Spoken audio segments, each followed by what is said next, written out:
her presentation, she can hand it over. When she's coming out, she's going out that way. She just leave it with me, and I'll write down the case number, and then.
We mute the mic.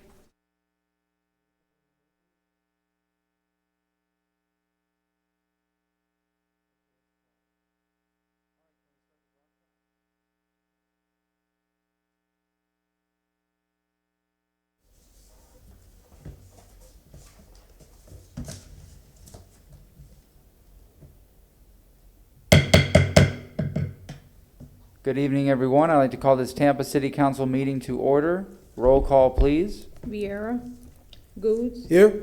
Carlson, Here. Dingfelder, Here. Citro, Here. Miranda, Here. and Maniscalco. Here. All right, Mr. Shelby, go ahead, sir. There's a physical quorum present. All right.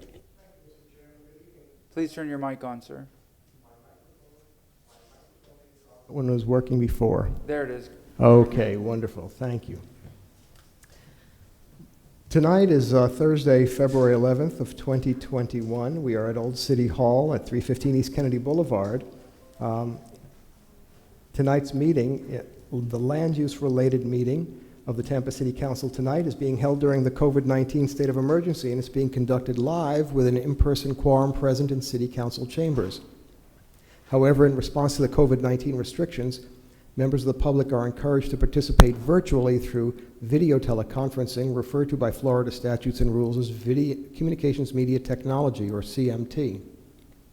Tonight's meeting is held in accordance with the emergency rules of procedure as adopted by Resolution number 2020-225, as amended by Resolution 2020-490, and as may be amended by City Council. The public and the citizens of Tampa are able to watch, listen, and view this meeting tonight on cable TV, Spectrum Channel 640 and Frontier Channel 15, and live on the internet at tampa.gov/live stream, one word, live stream. Now, those who want to participate remotely tonight are able to do so because they have pre-registered following the instructions that are available to the public at tampa.gov/quasi, QUASI, which is also available through the City Council's webpage at tampa.gov/City Council, one word. Now, those who... This is the sound bar. Hear me? Hello? Yes. Okay. Excuse me just a minute.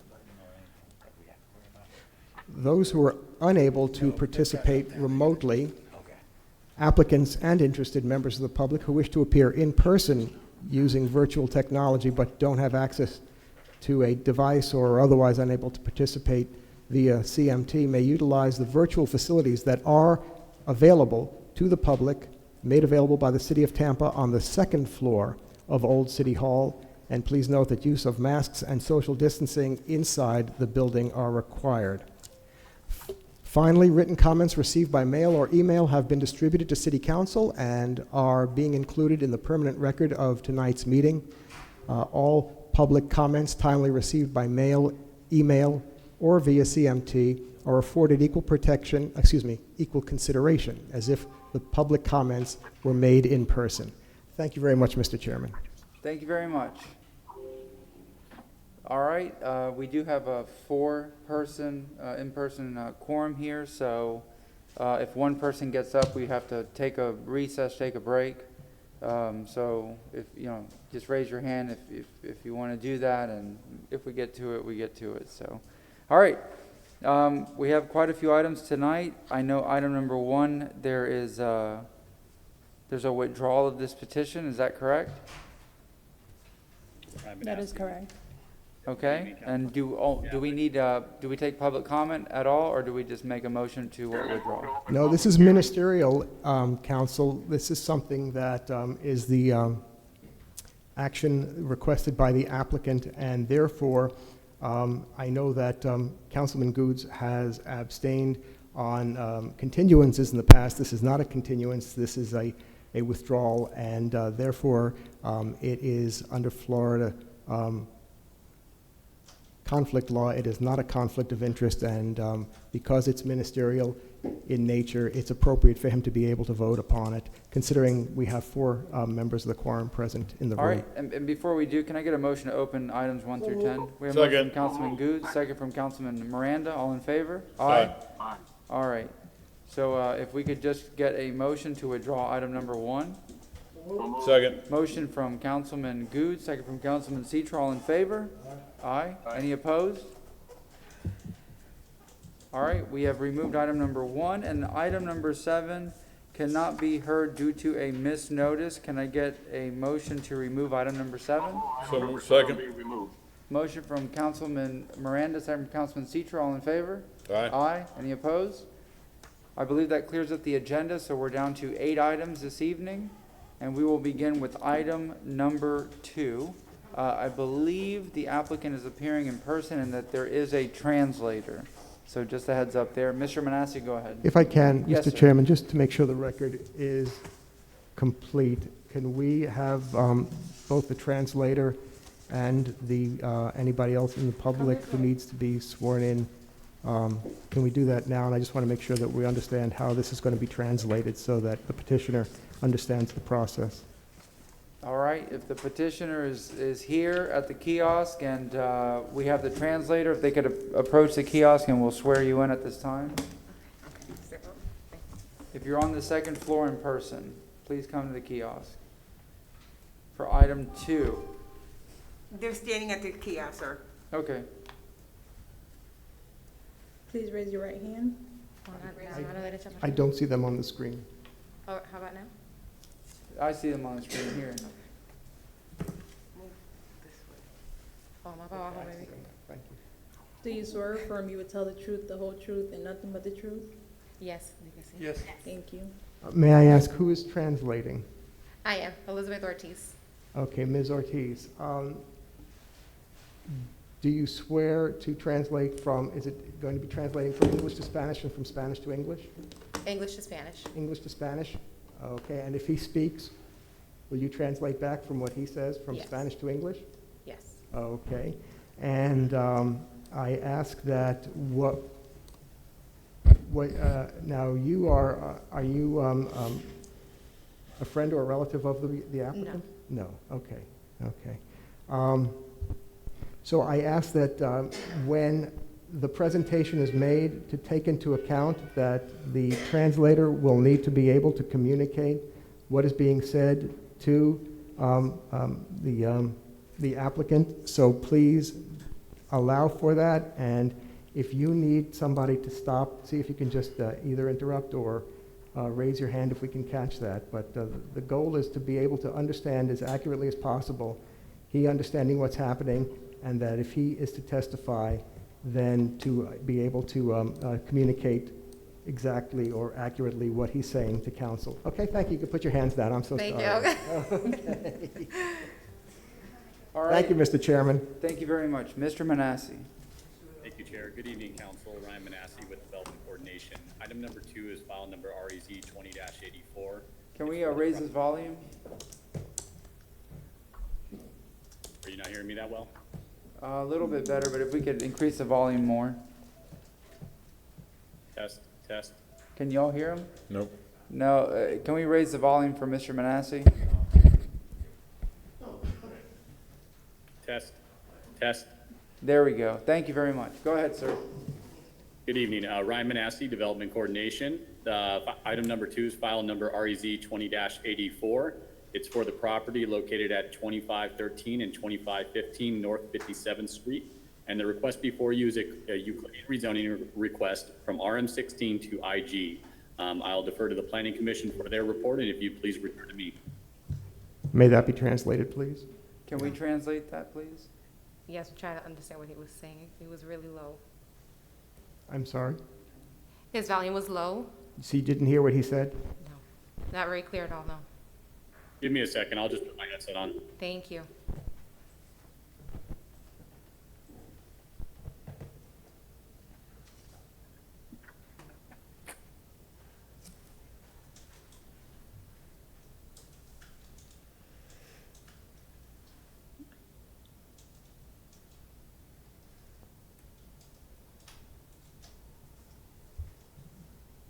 Can you hear me now?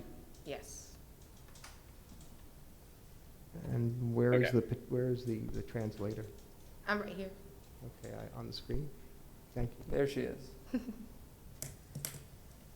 All right, I'll just start over. Ryan Manassi with Development Coordination. Item number 2 is file number REZ 20-84. It's for the property located at 2513 and 2515 North 57th Street. The request before you is a Euclidean rezoning request, and it's from RM16 Residential Multifamily Que usted quiere hacer un rezoning, o to sea, IG Industrial General. cambiar de un And I'll defer to the Planning Commission, and then if you do, please para que return to sea me. multifamiliar, industrial. Yes. Jennifer Malone with the Planning Commission. I'd like to share my screen and if, get a confirmation that everyone can hear me okay. ¿Me escucha bien? Okay. This is item 20-84, as Brian stated. It is located in the Central Tampa Planning District. The surrounding area is characterized by a mixture of light industrial uses, some commercial uses, as well as some residential. There is a approximately 10-acre parcel to the west of the subject site that is being utilized for industrial uses in the surrounding area. There are some single-family homes to the east of the subject site, but those are, there's not very many of those in the surrounding area. So Yes. this future land use category is shown at the salmon type color on the map. That is the transitional use 24 designation. There's also light industrial to the north, north of East Columbus Drive, which is located in the gray.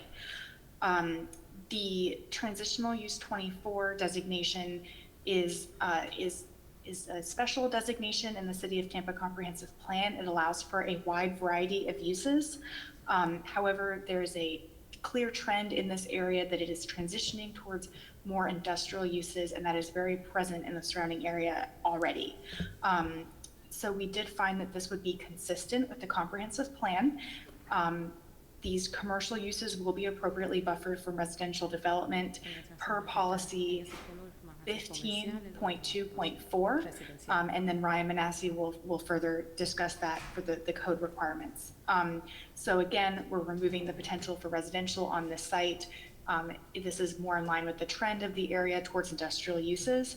So given the presence of parcels currently zoned for industrial general to the northwest of the subject site, the proposed request is comparable and compatible with the surrounding area and consistent with the underlying future land use designation. I'm available for any questions. Thank you. Do we have any questions at this time from council members? Miranda. Yes, sir. Not a question, a comment. As I look at this from North 57th Street, which I guess is north-south corridor, I can agree to that with the statements that were just made to some degree. However, from 58th Street west is partially both, makes an it from 58th Street to the east. There are preponderance of large lots of land that are RM16, and if you look down to the cone of that, continue going east, there's another large piece of land that's RM16. So what I'm asking myself and the rest of us, what is going to be the designation? I understand what you said earlier, but if you look and put that theory into effect, from 58th Street east, that's not factual anymore, in my mind. Ms. I'm sorry, if they can allow that to be translated. That's not a question to the petitioner, it's a question to the staff. I was able to translate, thank you. Councilman Miranda, I will just state that, you know, there is policy language in the plan that is seeking to, we look at every rezoning request in this future land use designation independently on the surrounding area. In this, on North 57th Street, we do believe it's compatible given the large industrial presence to the west of the subject site. As far as a defined plan for the area to the east, we would have to evaluate as they come into us, but I certainly hear your concerns and your comment on that, and I hope I answered your question. Okay.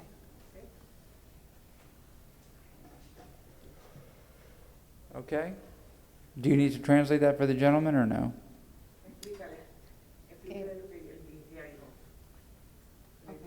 Que ella lo que está haciendo está explicando las razones por qué ella está diciendo que no pueden hacer cambiarlo de residencial a, perdón, de industrial a residencial. Y ella no, lo que están explicando es básicamente por qué no. So, están completando. Okay. Thank you. Very good. All right, Ms. Malone, have you finished? Yes, my presentation is complete. Thank you. All right, then we go to the petitioner, sir. Oh, wait, Chair, Mr. Brian Manassi, I'm Manassi. sorry. Go ahead, Yes. sir. If I could share my screen, please. We can see it. Okay, Go again, ahead.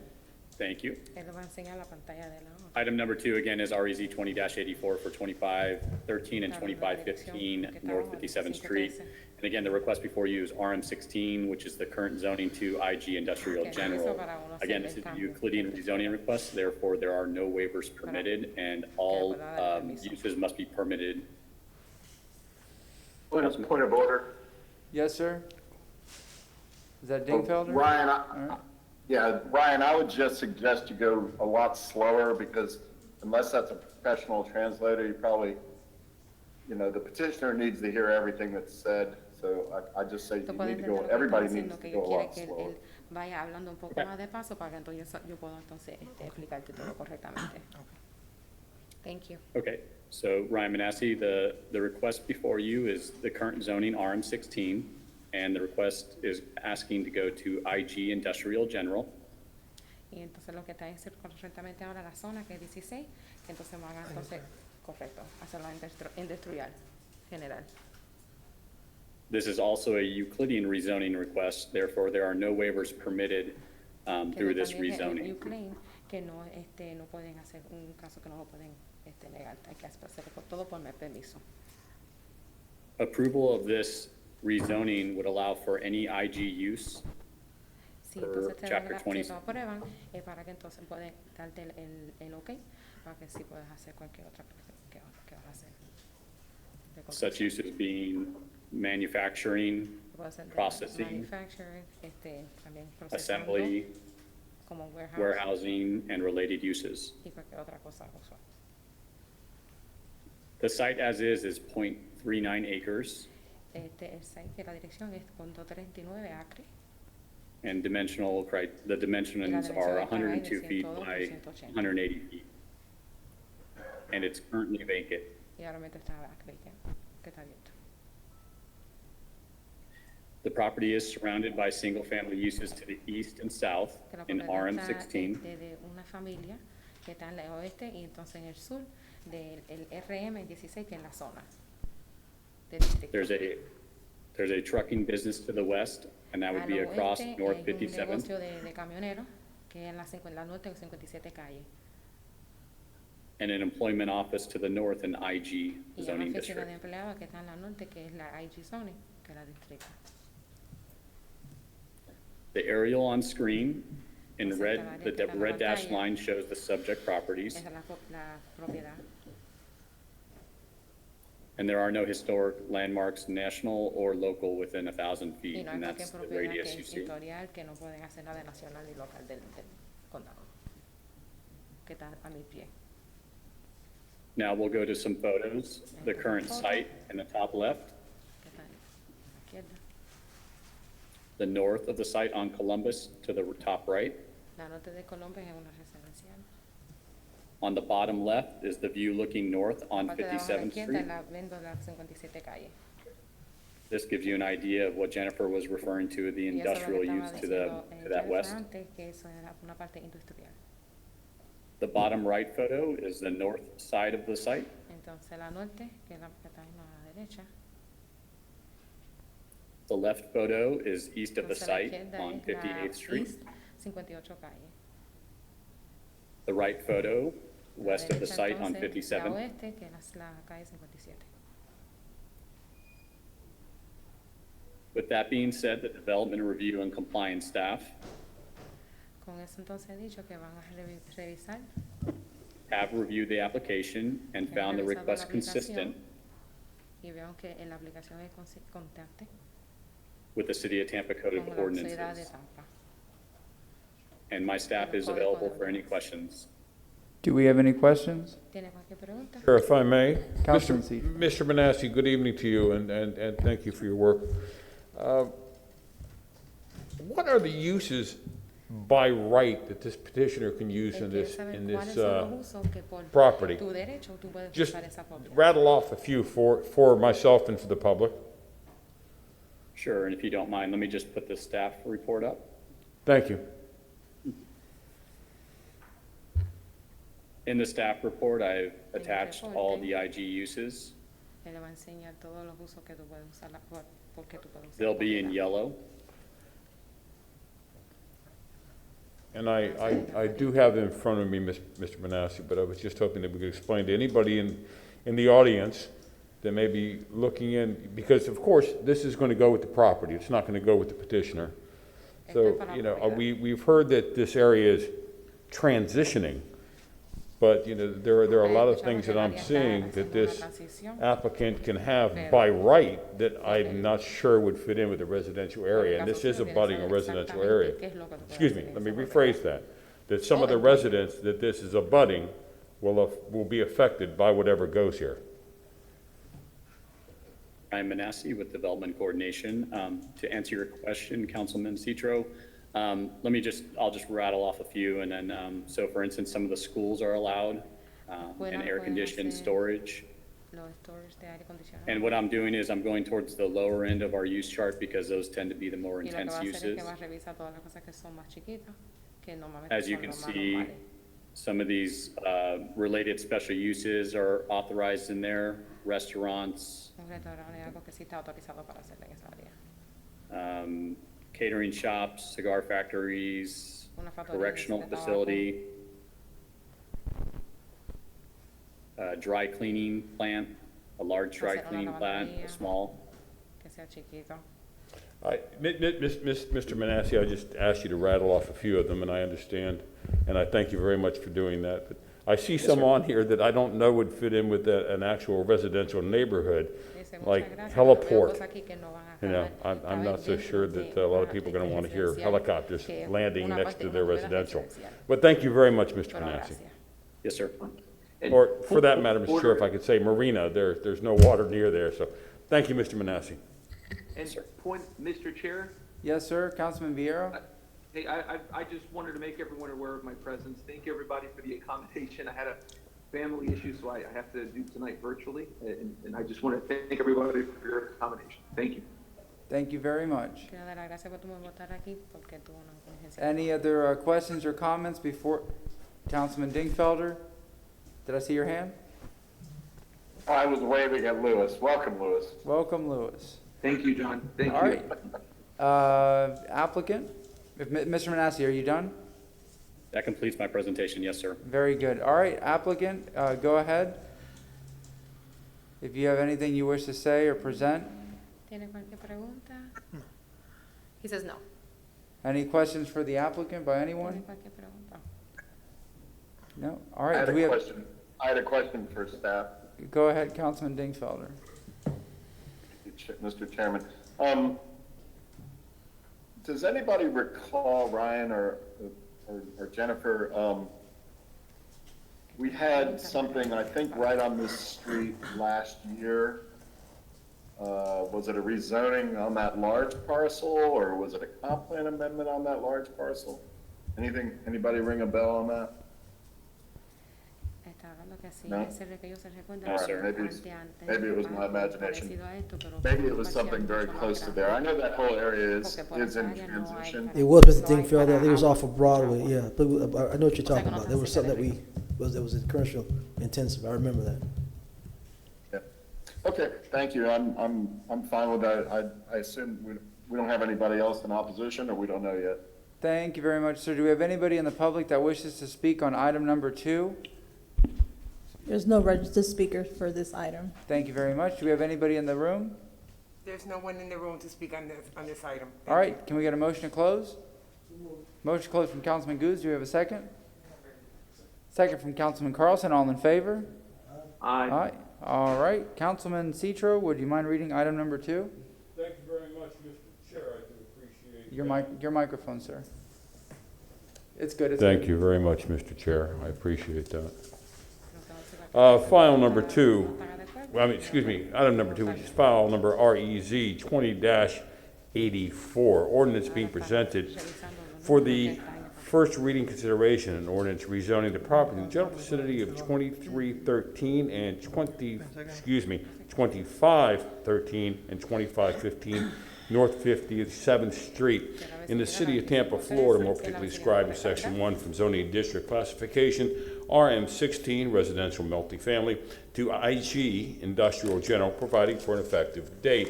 As the petitioner has met the burden of proof, the compliance with the applicable goals, objectives, and policies in the comprehensive plan, as noted by the Planning Commission staff, the proposed zoning district will allow for development that is comparable,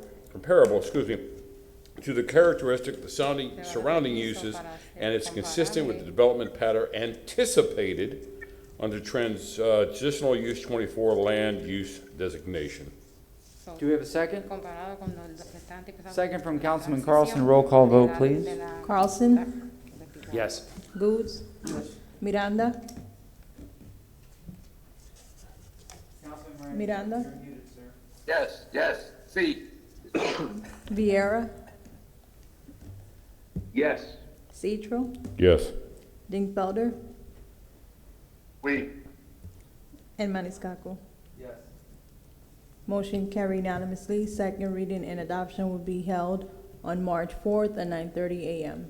Mr. Chairman, could we just see the translator and make sure that that's been communicated to the petitioner, please? Say that again, sir? I just wanted to, forgive me, but I don't see the, I explained it to him. Yeah, they're on the screen. okay, very good. Thank you so much. Thank Thank you very much. Have a good evening. Thank you, Thank Mr. you. Chair. Yes, sir. Item number 3. Ryan Manassi, Development Coordination, item number. Excuse me, Mr. Chairman, Cruz City Clerk's Office, there are 6 individuals signed on to speak for the applicant. I will bring them on quickly to be sworn in. Yes, sir.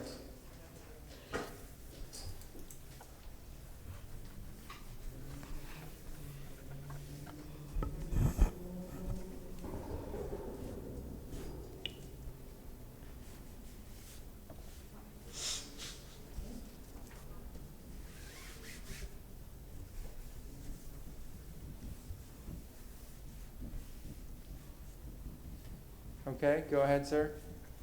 Oh, not yet. Oh.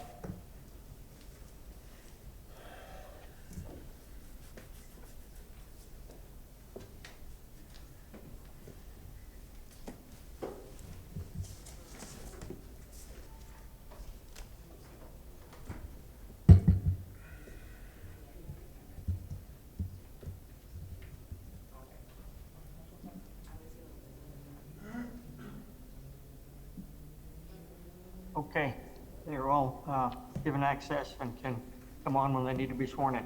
Thank you. All right, for item number 3, applicants. I know there's several. If you could turn on your camera and microphone, we'll swear you in.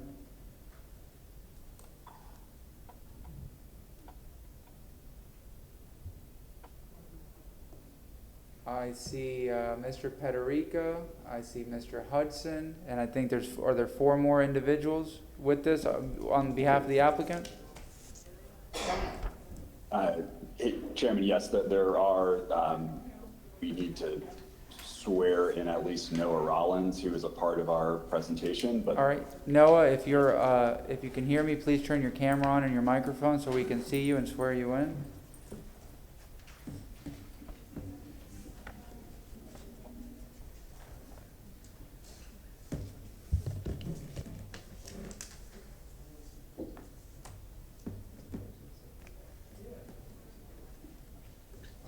Thank you. Noah Rollins. All right, if you could please all raise your right hand and we'll swear you in. Do you swear or affirm you would tell the truth, the whole truth, and nothing but the truth? I do. Thank you. Yeah. And the clerk's office did receive written comments on this item. Thank you very much. Mr. Manassi, go ahead, sir. Thank you, Chair. Ryan Manassi, Development Coordination. Item number 3 is file number REZ 20-87. It's for the property located at 311 North Newport Avenue. And the request before you is from zoning classification IG Industrial General to PD for multifamily residential and retail sales, convenience goods, and that's with a bonus provision agreement pursuant to 27-140 of the Land Development Code to increase the intensity from 2.5 FAR to a 3.25 FAR. I will defer to the Planning Commission for their report, and if you'd please return to me so I could finish mine. Go ahead. Jennifer Malone with the Planning Commission. I would like to share my screen. All right, go ahead. We can see it. Great. This is file 20-87. As Ryan stated earlier, it is in the Central Tampa Planning District and the West Tampa Urban Village. It is outlined in purple on your screen. This is an aerial. The University of Tampa is located to the east of the subject site. We also have the CSX Railroad to the east as well. There's a variety of multifamily developments in this area. Julian B. Lane is located to the north. I would also point out that a similar rezoning was approved in 2019 directly to the north of the site where my mouse, I'm not sure if you can see my mouse, but I was hovering over it. The adopted future land use is urban mixed use 60. That is the land use that continues north. It's the light purple. There's also general mixed use 24 in the area as well. The blue represents public, that is the University of Tampa. And then there's urban mixed use 60 to the south of the subject site along Kennedy Boulevard. As I'm sure this council is familiar, this area has been transitioning from a light industrial development pattern to more of a mixed-use urban neighborhood over the last decade or so. This transition is supported by the comprehensive plan. We have very clear policies that support this transition. This area is served by transit. It's within a proximity to an employment center. And it is, that transition has been supported. The applicant has met these, the comprehensive plan policies that relate to design. We found that the entryway, the sidewalks, the integration of the parking garage are all supported by the comprehensive plan policies that speak to that, those design components in this area. So we did find this consistent. We found that the PD supports many of the comprehensive plan policies, and this will provide additional housing opportunities, which is also supported by the comprehensive plan, and services to the West Tampa Urban Village. And that concludes my presentation. I'm available for any questions. Any questions at this time? No? Mr. Manassi? Thank you, Chair. If you let me know when you see my screen. We can see it. Go ahead. Excellent. Again, item number 3 is file number REZ 20-87, and the request before you is for the property located at 311 North Newport Avenue from IG zoning district to PD multifamily residential for retail sales, convenience goods, along with the bonus provision as previously stated. The proposed waivers are on your screen right now. There are 6 waivers being presented before you tonight. And staff can go into any of them if you have any questions. The property itself, again, is proposed to construct a total of 150 dwelling units and 1,675 square feet of convenience goods retail sales use. The development proposes a 257,960 square foot, 6-story building with attached parking garage. The 1.82 acre property is currently occupied by business professional office use and is located on the southeast corner of the West Fig Street and North Newport Avenue intersection. There are office and warehouse uses to the west, north, and south in the IG zoning district, multifamily residential uses to the north, northeast in the PD zoning district, and that's file number REZ-19-92, and the University of Tampa to the east across CSX rail lines in the PDA zoning district, that files REZ-19-17. The project is located in the West Tampa overlay district, and compliance with section 27140 of the City of Tampa Code of Ordinance is required. The proposed building setbacks are north 0 feet, south 0 feet, east 5 feet, and west 0 feet. The maximum building height is proposed at 92 feet, and that's 2 stories parking podium and 6 stories residential. Based on the proposed number of dwelling units and bedrooms, a total of 336 parking spaces are required and 294 are being provided, and that is subject to City Council waiver approval. All parking is proposed with an integrated parking garage with vehicular access to the property from the 2-way driveways on North Newport Avenue. The subject site is in the future land use designation urban mixed use 60, as Jennifer stated, and that does allow the intensity density of 2.5 FAR by right and the intensity density of up to 3.25 FAR when the performance standards are met. The applicant proposes an increase in FAR from the 2.5 to 3.25, and that's through that bonus provision agreement in which they agree to pay the bonus amount of $728,218.26, and that's to achieve the incremental bonus. The associated development agreement is presented concurrently with this application for execution of the bonus agreement. The subject site is outlined in red. And as you can see, here's the CSX lines, as Jennifer was stating, and then Newport Avenue going north and south. There is a local historic building within 1,000 feet. It's the Metalworks Dickus building, and there are no national landmarks within this 1,000-foot radius. Here's the first page of the site plan, and just briefly from my presentation, here's your access on Newport, and also the loading berths. And then it's the integrated parking garage along with the residential uses. Here's some photos, or I'm sorry, some slides of the elevations. So going from the top to the bottom, the north elevation, middle being south. Sorry, my camera's in the way, the west being at the bottom. And then the east elevation at the top. Some photos of the site. And then on the left side, this is the north end of Fig Street, these 2 photos on top and bottom, and then the west side of Newport on top and bottom. Starting at the top left, the view looking south on Newport, and then west of the site on Newport, up below that. Top right, northwest of the site, corner of Fig and Newport, and then the bottom right is west of the site, southwest corner of Fig and Newport.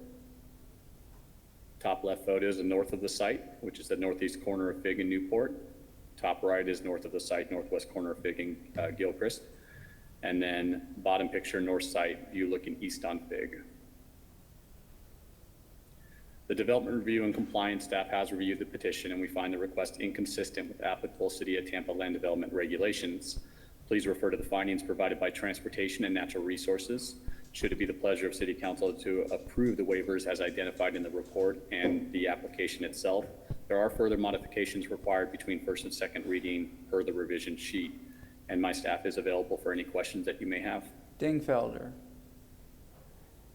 Thank you, Mr. Chairman. A couple of questions, and I'm sure the applicant is going to chime in on these as well. I had trouble seeing the site plan, came up kind of small on my screen, but I was sort of surprised to hear about 0 setbacks. So is there a right of way with sidewalks? And then it's 0 setbacks from the sidewalks, or how is that working? And also in regard to trees, and I know the applicant has Mr. Federico, and I guess we have Mr. Boers.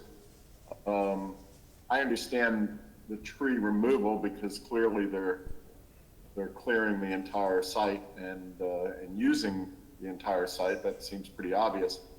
the tree removal part is not surprising to me, but in terms of tree replacement, it doesn't sound like there's any tree replacement on the property itself. So how does that work on the right of way, especially on the north and the west right of way, which seems to be rather significant? Thank you, Councilman. I'll defer that question with the trees to, I can do the staff side with Bill Boers. As far as the setbacks, they are what listed by the applicant and shown on the site plan in different areas. I can let them answer that as well on the north side, but just briefly, you can see how this, the property line is here, the darker dashed, and I can try to zoom in for that if that helps out any. So as you can see, some of these areas are labeled like the lobby, and you can see the property boundary outlined in this dark dashed line. So that's where some of that setback's coming in at 0. But I could let Mr. Hudson explain more of that in his presentation. And then if you'd like, Bill Boers can comment on your first question about the trees, sir. And then my last question before you come on, and perhaps Jonathan might want to chime in on this from transportation staff, but I know there's always been a fairly consistent request from staff that to have access to this rail line, that the community would have access to this rail line. And does this project address that in any way, shape, or form? Jonathan Scott, Transportation Planning. They are providing sidewalks around their property now. As far as blocking access to the right of way for the rail line, they're not blocking any access. They're still open right of way along Fig Street and also that street to the south there, the North B Street, I believe there. So they're not blocking any access to the rail line. So they wouldn't interfere with any future projects. They're not trying to vacate anything or anything, so. Okay, and Jonathan, one last question to you then, before we get to Bill on trees. $728,000, is that earmarked for any particular transportation project? Yes, they've identified one project. It is for the West Cypress Improvement Capital Project. So that has like a phase 1 and phase 2. Phase 1 is like from Dale Mabry to Himes, and phase 2 is from Himes to North Boulevard, and that consists of some widening and reconstructing signalization, providing continuous sidewalks on both sides. So the project's got a lot of complete street aspects to it, but that's the project they've earmarked in our capital improvement CIP project list. So this project would probably be more related to phase 2. When would the neighborhood, the community expect phase 2 to come along? I don't know if that's exactly known yet. I just have like a fact sheet on it. And I think the phase 1 is taking place real soon, but phase 2, I'm not really sure on exactly when that'll take place, but they'll try to, like you said, you're probably right, it'll probably go to phase 2 more or less if they can't get it into the phase 1. And Bill, what about on-site trees? We looked at this closely, and the applicant's going to present a plan. Can you hear me okay? Yes, we can. Okay. The applicant's going to present a plan revising the perimeter trees. Natural Resources was looking for heavily planted perimeter trees, and those are part of the replacement trees. They're going to present a plan that there are now 12 trees scheduled to go in along the Newport side. They're going to be sky climber oaks, 4-inch caliper, 16 foot in height. And we work with Jonathan Scott that the sidewalk that they're proposing, 6-foot sidewalk, will be pushed to the curb. So we got to make it a foot wider from 5 feet to 6 feet. And that will give us 15 feet of green space, 15 feet of width of green space for all those trees along Newport. And again, it's going to be 12 trees. And then along Big Street, it was a real narrow strip like you could see there, green space. So we worked with the applicant to install a Silva-Cell product, which increases the root capacity. We're trying to find something where we can get trees growing into bigger rooting space. And so the Silva-Cells are installed underground, allow the roots to grow underneath the sidewalk, special soil mix. And in addition to all that, because they're oaks, we were concerned about sidewalk lifting adjacent to all these oaks that we're proposing. And we're going to put root barrier in there so that the roots are deflected from traveling right underneath the walks and lifting them. We want this to be sustainable for the long term, and we also want it heavily planted. The other benchmark that they need to meet is it's in the code that there has to be 80% opacity for the stationary vehicles in the parking garage, and that's level 1 and level 2. So that's partly done with plant material, trees, oaks, and it's partly done with architecture. So we studied the elevations to make sure that it's 80% opaque from views from the right of way. So there is a new plan that they propose to implement between first and second reading that's different from this plan that's being viewed right now. And it basically will result in more tree planting at the perimeter, heavier tree planting, so that we can soften the impact of this structure. Do you have any other questions? Any other questions? No, that, Okay. very comprehensive. It sounds like you've been working closely with the applicant. We appreciate it. Councilman Goods. Ricky Federica, mostly. Wait, Councilman Goods, I just had a question. your microphone. Just had a question for Jonathan. The bonus amount, and I'm looking at 311 North Newport, and you said that the money would go towards Cypress? That's gonna go, Jonathan Scott, Transportation Planning, they've earmarked one of our CIP, our capital improvement projects, and that is the West Cypress Street Improvement Project that they have earmarked their bonus to go towards. That is how that works. Okay, I was wondering about that. I'm looking at where Newport is to where you're saying Cypress is, and that money going that far over. That's correct. Yeah, they tried to pick one as close as possible, obviously, and that's the one everyone came up with. All right. Thank you, sir. Councilman Citro? Thank you very much, Mr. Chair. Mr. Manassi, you there? Yes, sir. I understand that they're asking for waivers, but is the density still compatible with the surrounding area? So staff overall found the plan inconsistent, but that's based off of Transportation and Natural Resources finding. And in order to get the density, they're requiring a bonus provision agreement. So through the approval of City Council, then the density would be correct. But again, they are requesting a bonus, and that's where that payment to the CIP project comes in. All right, what is going to be the density in that area per acre? With the bonus? Without the bonus. I'm trying to figure before the bonus is asked for, before the waivers. Jennifer, do you have the future land use, and can you comment on the density for the future land use, please? Sure, Jennifer Malone with the Planning Commission staff. I will look, in our staff report, we state that under the future land use designation, the subject site is eligible for up to 109 dwelling units or approximately 257,000 square feet of non-residential. But projects, and then projects in this land use category can be determined by their density or FAR. We also state later on, this is the statement I was looking for, any development exceeding 91 dwelling units or 198,430 square feet of development is subject to the bonus criteria. So since they've exceeded that 198,000 approximately square feet of development, that is what's kicking them into that bonus. And I can calculate, are you interested in the density without the bonus? Sure, thank you very much, Ms. Malone. Okay, you're welcome. Thank you, Mr. Manassi. Thank you, Mr. Chair. All right, we go to the applicant. Good evening, Council. Tyler Hudson, 400 North Ashley Drive. If I could share my screen.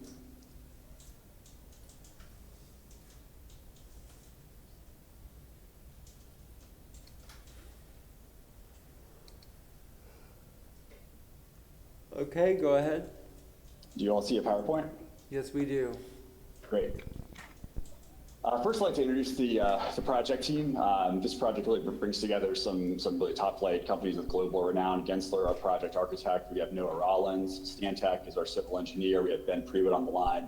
Colliers International, Dale Stigmeyer's on the line. He's the project engineer, as well as some great local expertise with Ricky Paterica of Darkmoss, our arborist, consulting arborist, who's here with me in the room, as well as Mike Horner, our chief planner, who's available virtually. I want to talk a little bit about how we got here. This application was filed back in August. We were before you in December in connection with a comp plan amendment request that was denied.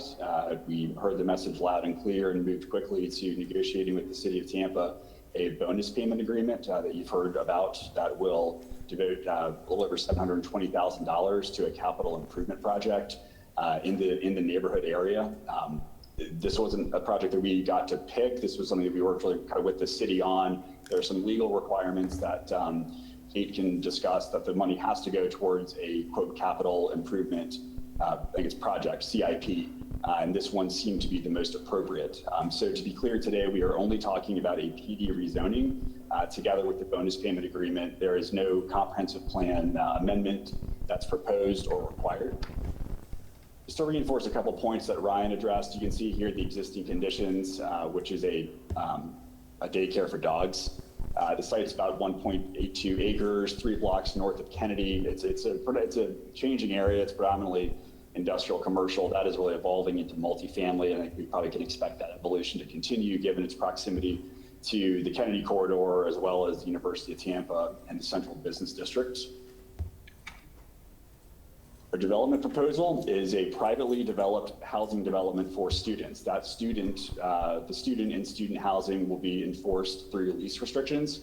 It will not be specific to any student, but the tenants will need to be enrolled in a post-secondary education. There's 150 multi-bedroom units.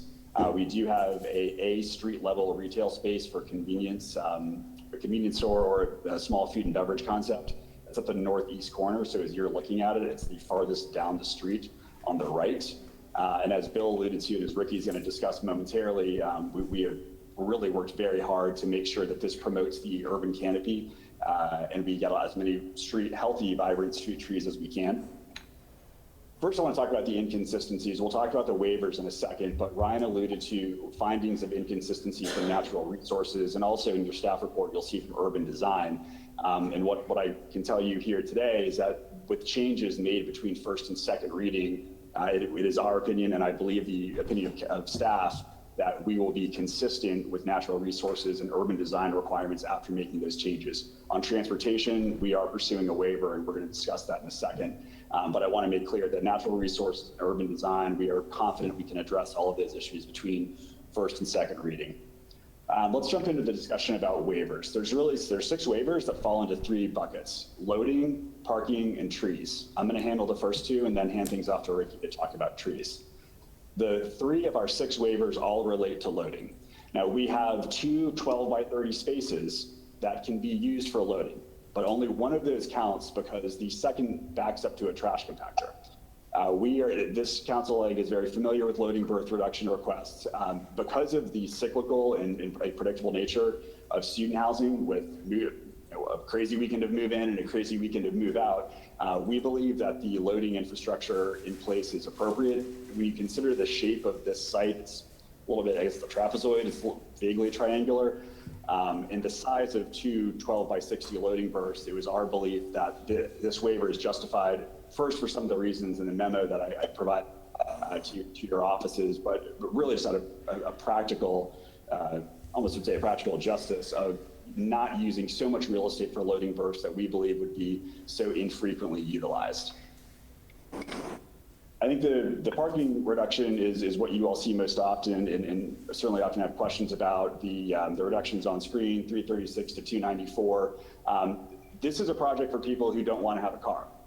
Tampa has talked a lot about that. There are a lot of developments that are trying to be truly car optional. It's our belief that given the majority of our tenants expecting to be UT students and just how close it is to UT, that this is going to be truly a car optional development for a lot of students, not just because they can walk, but micro mobility, Uber, things like that. We're going to have bike parking that can accommodate over 100 bikes. And you're just near a lot of things you would want to walk to. And I'll get to that point, expand on that point in a second. We do believe that our reduction request is in line with what has been granted by prior councils. That's certainly not binding precedent on you all, but I do think it's important to understand the context that the parcel due to the north of us received a 13% reduction. If you look further to the west, which is further away from the university and the downtown core, you see reductions of 15%, 29%. So we believe that our reduction request of 13% is consistent and reasonable. Here's, I think, the most important thing, though. If you go to walkscore.com, which I'm not sure if that's expert testimony or not, but I think it's a fairly popular website for determining these types of things. The walk ratings is 76, which is, quote, very walkable, 77 for very bikeable. Sorry, the webcam menu's in my way, but you can see this. Sorry, did you guys lose my screen? We can still see it. It's on the walkability slide. Sorry about that, apologies. You can see here on the map there that you all know where generally where the site is. There are a lot of things you can walk to, and we think that's exactly the type of tenant we're looking for. We have plenty of parking for the folks who are going to have a car, but we believe this is going to be a truly car optional offering and much needed given its proximity to the university. The most important thing that I think distinguishes this deal, this development, is the amount of community outreach that we have had. I've had several meetings, dozens of phone calls, and probably literally hundreds of emails with various community leaders, with neighbors, folks who like the project, folks who were initially skeptical about it, because we're going to be bringing neighbors to this neighborhood, but this developer is going to hold this project. They're going to be here for a while, and so we are already talking to the neighborhood about collaborating on projects like Vision Zero intersection murals. Our building will have some murals that we want to get local artist support for, as well as a welcome sign to this neighborhood, which is transitioning a great deal. I talked about the bonus payment. That's the amount. So it kind of speaks for itself. I'm happy to answer questions. And we estimate our aggregate impact fees across the board at about $1.8 million for this development, and that does not include the bonus payment, which is not an impact fee. As a result of all that community outreach, we're very proud to have the support of the North Hyde Park Civic Association, as well as the North Hyde Park Alliance. Letters have been sent to your individual offices, as well as uploaded into Acela. So we're incredibly proud of getting their support. It's been a long road, but we're really excited for being a part of this neighborhood. And with that, I'm going to turn things over to Ricky. He's going to talk about trees. Good evening, Council. Ricky Pederica with Dark Moss. As Councilman Dingfelder noted, with tree preservation on this site with this project was the minimum retention was unable to be met. However, to mitigate the effects of that canopy loss, the design team went back and forth on several iterations with Natural Resources, specifically Bill Boers, to develop a more viable streetscape where larger trees could be established by increasing green space, enlarging sidewalks, and including structural soil systems to improve street tree planting. We're meeting the majority of the mitigation requirements required for the tree removal. And additionally, using the new provision in the tree code of the tree planting permit for mitigation trees, we're working with the neighborhood to identify candidate spots to plant the remainder of the mitigation trees. So the waiver request for the in lieu fee payment is there only as a safety net, assuming something can't be arranged, but we are committed to providing no net loss of canopy to the North Hyde Park neighborhood. Thanks, Ricky. And then briefly, I'd like Noah Rollins of Gensler to chat a little bit about the design on screen now. Is a rendering of the project. So Noah, if you can chat a little bit about the design philosophy behind this. Mr. Chairman, Jim Cruz, City Clerk's Office. If I may interrupt and pause the time for a moment. There were 3 additional representatives for the applicant who were not on screen at the beginning to be sworn in, and that is Mr. Pruitt, Mr. Stigmeyer, and Mr. Horner. Mr. Hudson, do you want them all on camera? No, if it's okay, Chairman, I'd like to wrap up our presentation. Those gentlemen are very important to our team, but really here to answer any subject-specific questions. So if it's okay with you, I'd like to wrap up quickly. I know you have a long night, so does that work for you? That would be great. Okay, Noah, can you chat a little bit? We've got 5 minutes left, but I think one will probably do to chat a bit about the design philosophy here. Sure, if you don't mind maximizing again. Yes. Noah Rollins, project designer with Gensler, 921 West Alfred Street.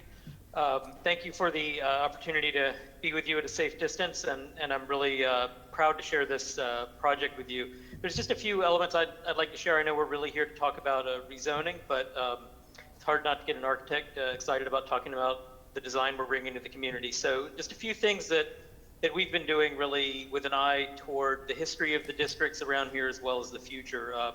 One element, and it's been touched on a little bit in the plan, we've really tried to orient the vehicular access to our site along the narrower North Newport and encouraging even vehicular access to the area along North B. So you have your garage entry to the far south there. You can see the berths a little bit closer. And we're really trying to orient the project's lobby, its retail, its balconies toward FIG being really more of a pedestrian, bicycle, non-vehicular encouraging artery today, and certainly thinking toward a future where we hope we can continue to see enhanced connectivity of FIG to the CSX developments that may happen in the future, to the campus beyond. Second element you'll sort of see in the kind of scale and massing of the building, while it is 6 residential above a 2-story podium, we have attempted to really step and scale that architecture, particularly our parking podium, to have a bit of respect to some of the context that will continue to exist around here, the sort of 25-foot industrial, some of the surrounding buildings that will continue to be here, we hope, in this diverse neighborhood. Also, we are working with the client to make sure that we're developing a design that uses the building materials and the proportions of the openings in that building that are very respectful of historic warehouse and cigar factory and structures like that, as well as maintaining a contemporary and future-leaning look. And then lastly, I just really excited to mention, as we think about how we design these projects for the long term in our cities, we have developed this as a resilient cast-in-place concrete structure. It is a flat slab parking garage with the ramp essentially tucked into the middle of the property.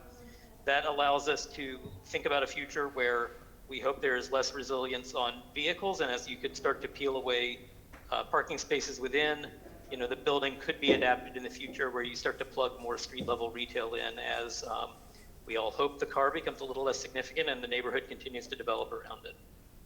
Thank you. Great, thanks, Noah. And that concludes our presentation. Thank you very much, Councilman Dingfelder. Happy to answer questions. Dingfelder. Yes, sir, Dingfelder, Councilman Dingfelder. Looking for my microphone button. Go ahead. No, you're good. Go ahead. Thank you, Mr. Chairman. Thank you, Tyler, and your team. It looks like a good project, well designed. I was just curious. Is it a LEED certified building? In the city code, we have some incentives for LEED certified projects, and hopefully in the future we'll have more incentives working with Whit Reamer and stuff. So, but anyway, I'm curious, a brand new modern building like that for modern students. I wish my dormitory in Gainesville had looked that nice. But anyway, Tyler, any comments on the LEED aspect of this? You got solar on the roof or anything, or? Thanks, Council. I am going to defer that to the architect team and see where we are in design. So Noah, if you could answer that, please. I appreciate the question, Councilman. I also wish my Gainesville dorm had been anywhere near this quality. It is not currently being pursued as LEED certification for the project. The project itself we sort of inherently in our designs pursue a lot of materials that have resilience behind them, and of course we are fully compliant with the newer Florida Energy Code in the design. Just as some guidance for us as we go forward, with any possible changes, maybe Tyler, you can arrange some meetings with Mr. Rollins and his team about not associated with this when we're long done with this rezoning, to talk about incentives and that sort of thing that can get these projects to be to be LEED certified, but Sure. other than that, I don't have any questions. Thank you, Councilman. Looks like Ryan's up. Mr. Manassi? Thank you, Chair. Just real fast, just for the record, I just want to make it clear that this is multifamily residential use and the retail sales convenience goods being presented before you through this PD rezoning. I know there's a lot of talk about, dormitories and student housings, but that's not regulated through this land use. It's for multifamily residential. And then just to quickly comment on the specifics of like the designs and the LEED, that's not captured in this rezoning as well, just for the record. Thank you. Councilman Miranda? Thank you very much, Mr. Chairman. I'm just looking at the whole scope and listening to everything that's been said. Let me see if I can follow the whole thing correctly. The applicants a total of 150 dwelling units of 1,675 square foot of convenient goods and retail, and there will be 257,966 story building with attached parking garage. That's fine and dandy. And I appreciate that. I appreciate the effort of bringing buildings that are close to the university and downtown to bring back the area how it was way back when everybody walked. And they walked in way back because nobody had money to buy a car. So things have changed a little bit. And so when I look at the other side of it, the applicant is requesting a 13% parking waiver and a waiver of percent of trees to be retained on non-wooded sites from 50 to 0. But what does that show me? What does that tell me? And then they compare this site with other sites that are similar to the site that they want to build. And I'm happy that they're trying to do something. However, when I look at all that, and if I use this as a model, just like they use the sites that they created for a model, then what are we going to have? Are we going to have buildings with 0 plants from 50% to 0% reduction? Is that what this council wants? But when I look at what's been said, and you look at and I'm not here to say anything, I think that these people are great people, believe me. But when I look at a building site, and I say, how can I maximize my return? And that's what business is all about. And it's about doing the right thing at the right time. And this is the right time. Whether it's the right thing or not, I don't know. But when you look at something like this and you maximize the whole area for what you need for yourself, and thank God you need it, then what's left? Are we going to use this as a building model for something else that comes down the line, just like they used the other 5 or 6 or 7 that were there? And things have a way of changing in life. And I appreciate everybody saying walkability and bicycle. And the more we say that, the more the expressways are built and the more cars are on the road. So I have a conflict within myself to prove the fact that it's true or not so true. Do people want to walk? Yes. People want to ride bike? Yes. But evidently, they still run a right car because the expressways keep going from 2 lanes to 3 lanes to 4 lanes to 5 lanes. So there's some doubt in my mind as to, and again, this does not relate to this particular zoning. But what does relate to this zoning is if I maximize the total footprint to what I need, and what's left, the trees don't have a chance because they don't have enough for the roots to grow. So therefore, but my building wants the same because I want to maximize my return, and God bless you, I agree with you there. But somewhere along the line, there's got to be a zoning amendments change or something that if you want to build something like this, God bless you, but don't come and then ask for percentages and I'm going to pay into the Creek Trust Fund and I'm going to do this and I'm going to do that's wonderful. But every lot, whether it's residential or commercial, if there's a exception to percentages, should be kept within a minimum, not a maximum.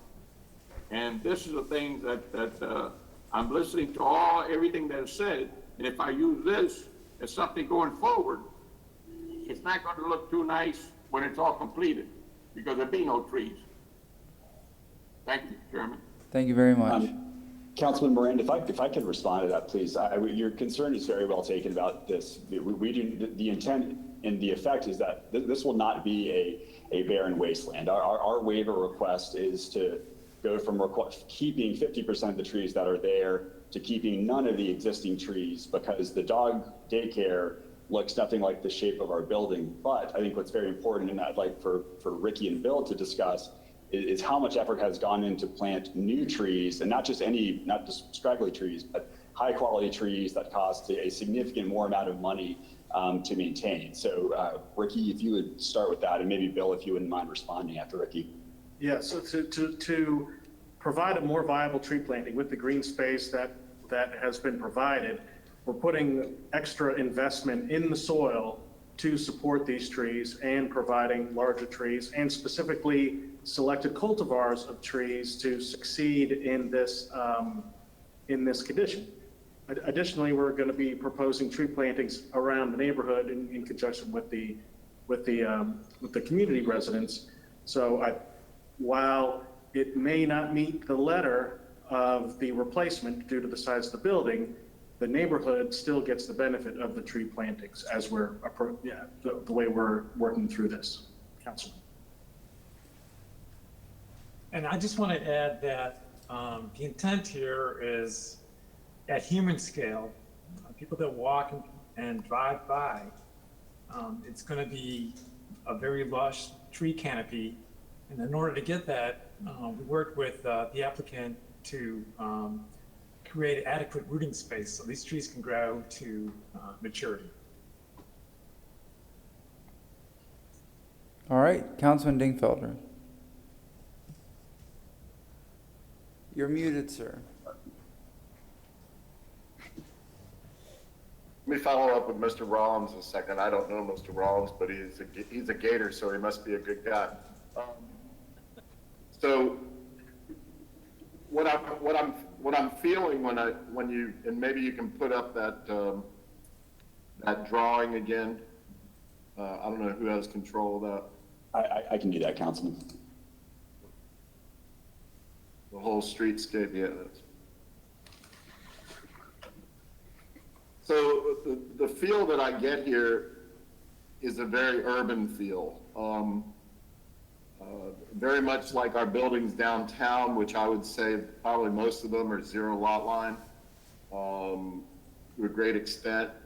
I think what's happening over here as we jump across the river is a continuation of that urban environment, to a zero lot line. Now, if there was no city right of way to plant these trees and they asked for a zero lot line, I'd have a big problem with this. I'd have a huge problem with it, and would vote no inevitably. But the fact that for whatever reason there seems to be an adequate right of way, at least on these two streets that we can see here, and I'm going to presume the third street as well, to plant a nice buffer of trees, still have a fairly large sidewalk, and still have a functional street. And in light of that, I can live with the fact that they want to maximize their footprint on the property and create a very urban look. Mr. Rollins, correct me if I'm wrong on any of that.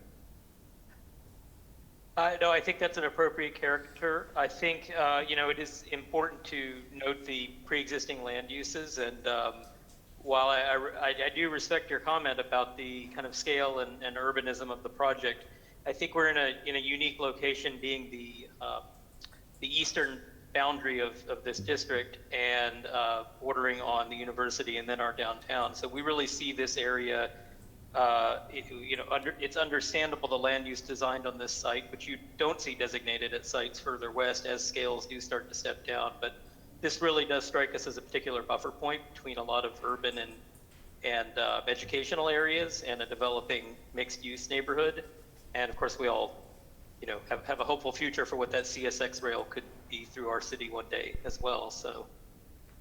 Thanks, and just Councilman Dingfelder and Miranda, just to one point, a lot of the effort that we went into to try to make this work from a natural resources perspective, and we're very pleased with the position we got to, was also motivated by the neighborhood's request. The neighborhood was really one mind, North Hyde Park Alliance, the North Hyde Park Civic Association, the neighbors we spoke to about that they like the urban canopy in that neighborhood. And that is why we've gone to the, I wouldn't say Herculean, but the significant efforts we have to promote the kind of canopy that we're going to have. All right. Any other questions or comments? Hearing, seeing none. Do we have anybody in the public that wishes to speak on this item?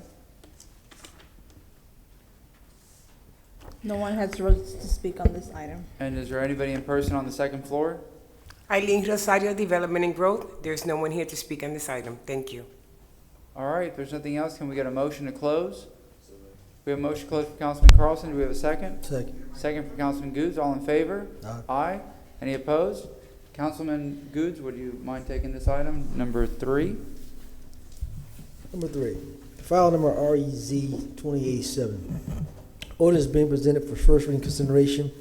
An ordinance rezoning property in the general vicinity of 311 North Newport Avenue in the city of Tampa, Florida, more particularly described in section 1, from zoning district classification, IG, industrial general, to PD plan development, residential, multifamily, retail sales, convenience, goods, providing an effective date.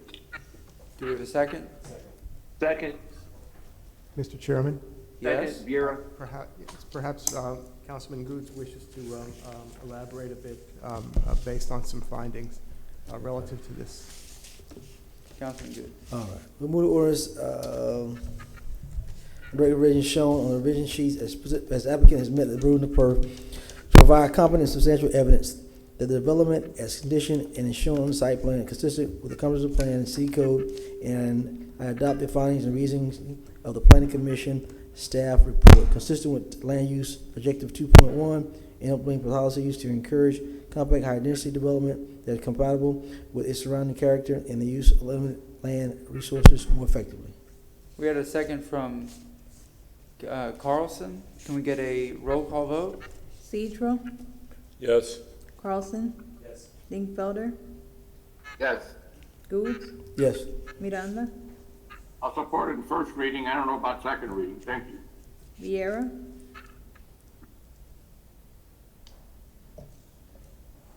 Yes. Maniscalco. Yes. Motion Yes. carried unanimously. Second reading. Can you see me? Yes, we can. It was just a little bit of a delay, but we got you. Motion carried unanimously. Second reading and adoption will be Good. held on March 4th at 9:30 a.m. All right. Next up is item number 4. Mr. Manassi. Thank you, Chair. Ryan Manassi, Development Coordination. Item number 4 is file number REZ 20-68 for the property located at 114 West Alfred Street. The request before you is rezoning from RS 50 residential single family to PD plan development for detached single family residential. I'll defer to the Planning Commission for their report, and if you'd please return to me. All right. Go ahead, Ms. Malone. Jennifer Malone with the Planning Commission. I am sharing my screen. Okay, it should be up now. Yes, we can see it. Great, thank you for that confirmation, Chair. This is within the, we're in Tampa Heights right now, the Tampa Heights Urban Village. This is the general location. It is mostly single family and detached. We have reviewed the application and found no adverse impacts to the surrounding neighborhood. I will point out that we did a density analysis, and it's on the street between North Ola Avenue and the eastern terminus of West Alfred Street. There is an existing density of 10.15 dwelling units per acre. That is slightly higher than the adopted future land use of the subject site, which is residential 10. That's probably because this is kind of in an older area of the city. This street was developed before modern planning and zoning.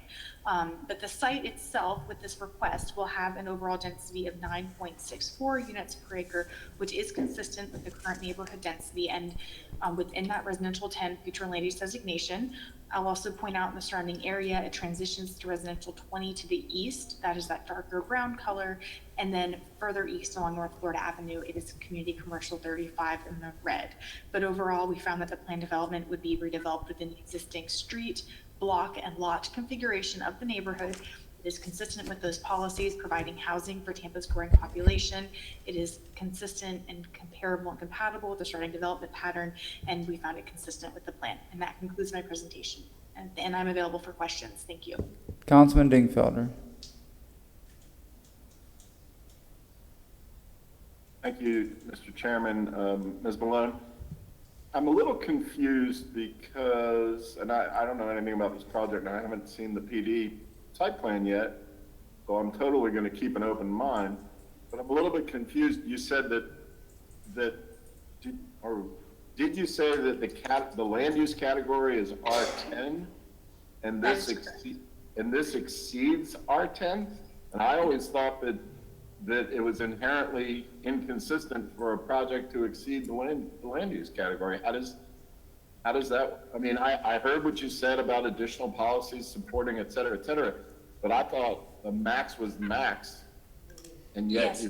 they've exceeded the max. So how does that happen, and why is that not setting a bad precedent? For the record, the project is not exceeding the max, and I apologize for any confusion. They would be developed at an overall density of 9.64 dwelling units to the acre, which is below the 10. The street itself has been developed at 10.15, which is slightly higher than the future land use. However, because this is an older area of the city that was primarily developed before we had future land use, the street averages out to be a little bit higher, but the project itself is within the future and land use designation. I apologize for any confusion. I'm sorry for my confusion. That one sort of jumped out at me. It's like alarm bells going off. Okay, thank you. I understand. Thank you. Very good. Mr. Manassi. Thank you. If I could share my screen. Yes, sir, we can see it. Go ahead. Excellent. Again, item number 4 is file number RAZ 20-68. Property location again is 114 West Alfred Street, and the request before you RS52 PD for detached single family residential. There are no waivers being requested for this petition. And again, the applicant proposes to have one single family detached residential dwelling unit for this planned development. The property is located 3 lots east of North Highland Avenue and West Alfred intersections, and the applicant proposes to construct a 2-story residence with a design which incorporates a 1-car garage. The site itself contains 4,725 square feet with a lot width of 45 feet and a depth of 105 feet. The RS50 zoning district requires a minimum lot width of 50, and the minimum lot area is 5,000 square feet. The site does not meet those minimum RS50 requirements, and the only way for this request to be or to be approved is to get it in front of you as a planned development for a residential single-family dwelling.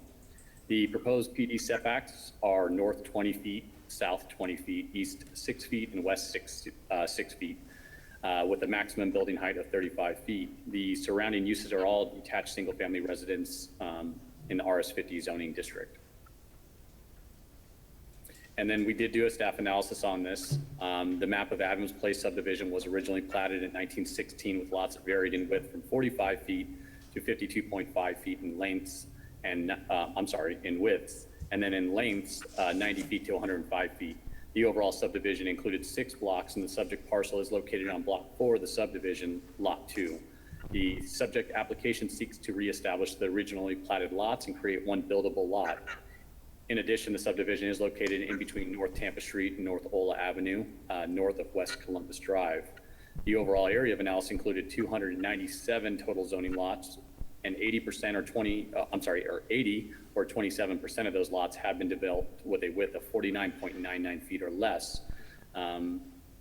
Pursuant to the review of the existing development pattern, the subject block contains 8 total zoning lots, and 3 or 37% of those lots have been developed with a width of 50 feet or greater, and 5 or 63% have been developed with that width of 49.99 feet or less.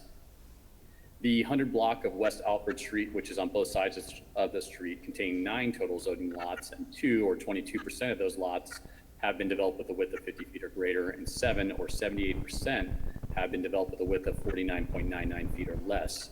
The block base itself contains two other zoning lots, and 0 or 0% of those lots have been developed with a width of 50 feet or greater, and 2 have been developed with that width of 49.99 feet or less. This is the conforming map that was placed in your staff reports as well. And as you could see, I could zoom in if you'd like me to get over to the, it's as far as it's going unless it's lagging. But the subject property is outlined in black here and then hatched. So these are the subject sites. And as you can see, if I zoom back out, the colors that are this light lighter gray, blue, and then these light blues and grays are all parcels that are 49 feet or less. And as you can see, the block face as well as the block itself do meet that criteria. Here's the PD site plan itself. The elevations on the left side and the single family dwelling detached with the setbacks listed, the driveway with the enclosed garage. The aerial shows that there is a local, the Zion Lutheran Church, which is a historic landmark within 1,000 feet. And again, that radius is this lighter green dashed line. And the subject site is right here outlined in red. Here's some photos of the site on the left. And then on the right, west of the site. Below that is east of the site. All single family detached dwellings. Sorry, my camera's blocking my view.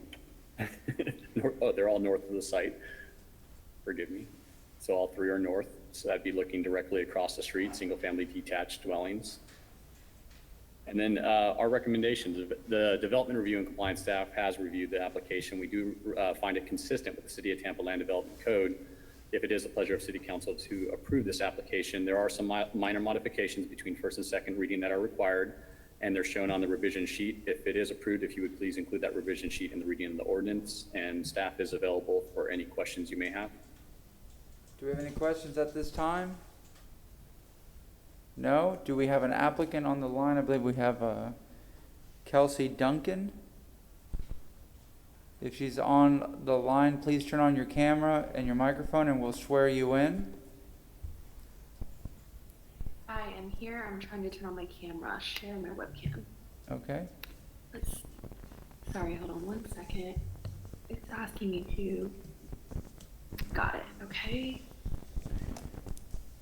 Okay, it's asking me to leave the meeting to allow me to use the camera, which is odd.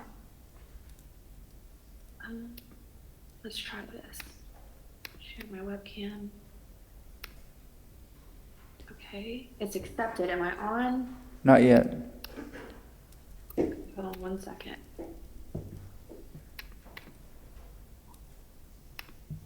Okay.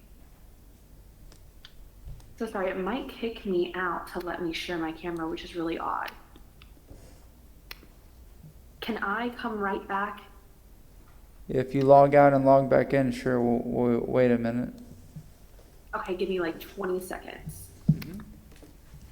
Okay, let me quit. I'm a generous person. Huh? I haven't worn this suit in over 10 years. Well, no, it's my first campaign. My middle school suit, you know, I have a suit from either, I think, freshman year, but I wore it here, freshman year in high school. Look, I don't miss it. You know, I don't like crave pasta.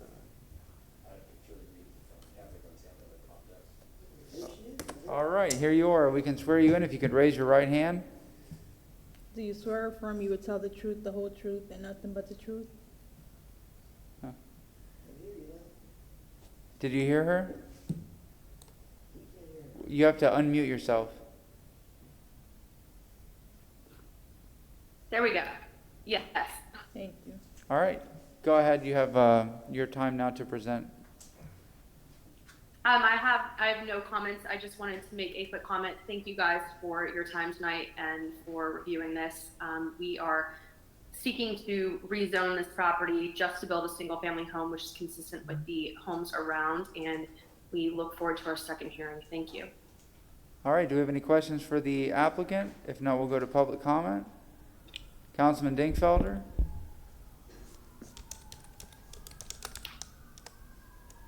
Ms. Duncan, on occasion, that neighborhood is fairly active and involved, and I know that, I'm sure that you circulated the appropriate notice, including to the neighborhood association. Did you hear from anybody in response to this? So yes, that neighborhood is very active. I've been out there on many occasions and talked to a lot of the neighbors firsthand about this project. They're excited for it. I did get a call from the surrounding neighbor directly behind the property, and he was just curious why we needed to even get a PD, because he was also on a property less than 50 feet in width. But he just voiced his support and asked to see the site plans when we were done with them. I think he was just more excited for a modern build to come into the neighborhood. Thank you very much. Any other questions or comments? Do we have anybody in the public, do we have anybody registered to speak? No one is registered to speak on this item. All right, do we have anybody on the second floor? There is no one here to speak on this item. Thank you. All right, if there's nothing else, can we get a motion to close? We have a motion to close from Councilman Good, second from Councilman Citro. All in favor? Aye. Any opposed? Councilman Carlson, would you like to take this item number 4? Yes, sir. Thank you. I'd like to move file number REZ 20-68, ordinance being presented for first reading consideration, ordinance rezoning property in the general vicinity of 114 West Alfred Street in the city of Tampa, Florida, and more particularly described in section 1 from zoning district classification RS50 residential single family to PD plan development residential single family detached, providing an effective date and including the revision sheet. And based on the fact that this is consistent with the local housing policies, that it's consistent with the neighborhood, and also with the comprehensive plan. We have a motion from Councilman Carlson. Do we have a second? Second. Second from Councilman Citro. Roll call vote. Citro, Yes. Carlson, Yes. Dingfelder, Yes. Goods, Yes. Miranda, Yes. Vieira, Yes. and Maniscalco. Yes. Motion carried unanimously. Second reading and adoption will be held on March 4th at 9:30 a.m. Thank you very much. Item number 5, Mr. Manassi. Thank you, Chair. Ryan Manassi, Development Coordination. Item number 5 is file number REZ 20-92. It's for the property located at 5430 and 5440 West Tyson Avenue. And the request before you is to rezone the property from I-8 industrial heavy to PD for planned development for multifamily residential, restaurant, and retail sales, shoppers goods uses. I will defer to the Planning Commission for their report, and if you'd please return to me. Okay, go ahead. Jennifer Malone with the Planning Commission. I am sharing my screen, so it should be up in just a moment. Okay, I believe you can see it now. This is 20-92. As Ryan stated, it is located in the Central Tampa Planning District. It is within the Coastal High Hazard Area and Evacuation A. This is the subject site located on West Tyson. It is at the end of West Tyson. There's a variety of uses on West Tyson, as I'm sure this board is very familiar with. That ranges from industrial uses, residential uses, some commercial. There's a restaurant on this in this area as well. So this is a zoomed out version of the future land use map, just to kind of show the pattern along Rattlesnake Point. The dark black color is heavy industrial future land use that's present in the area, but that pink color is community mixed use 35, which is what the subject site is. So it is community mixed use 35. Under this designation, projects may be determined by either density or floor area ratio, whichever calculation is more beneficial to the developer.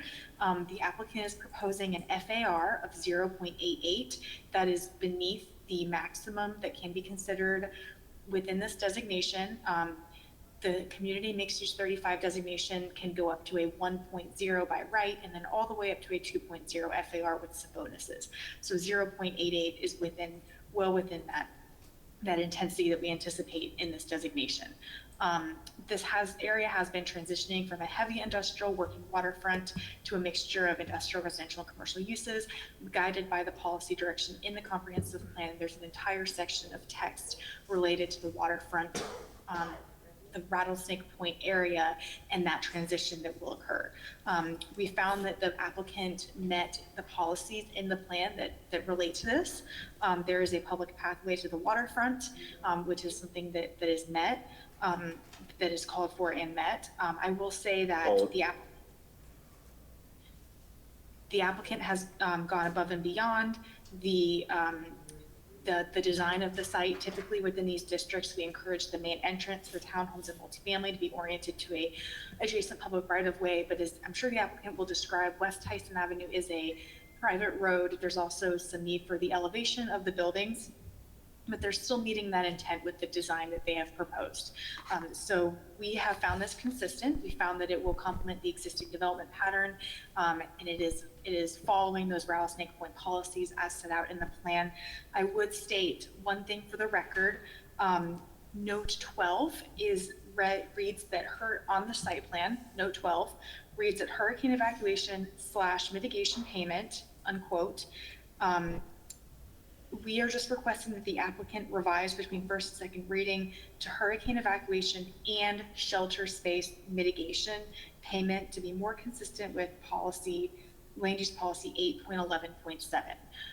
They have to mitigate for that shelter space, and we just would like that verbiage to be a little bit more clear between first and second reading, and we have let the applicant know this and had a discussion on this point. I am available for any questions. Do we have any questions at this time? Mr. Chair, if I may. Yes, sir, go ahead. Ms. Malone, does the density proposed density greater than the surrounding areas?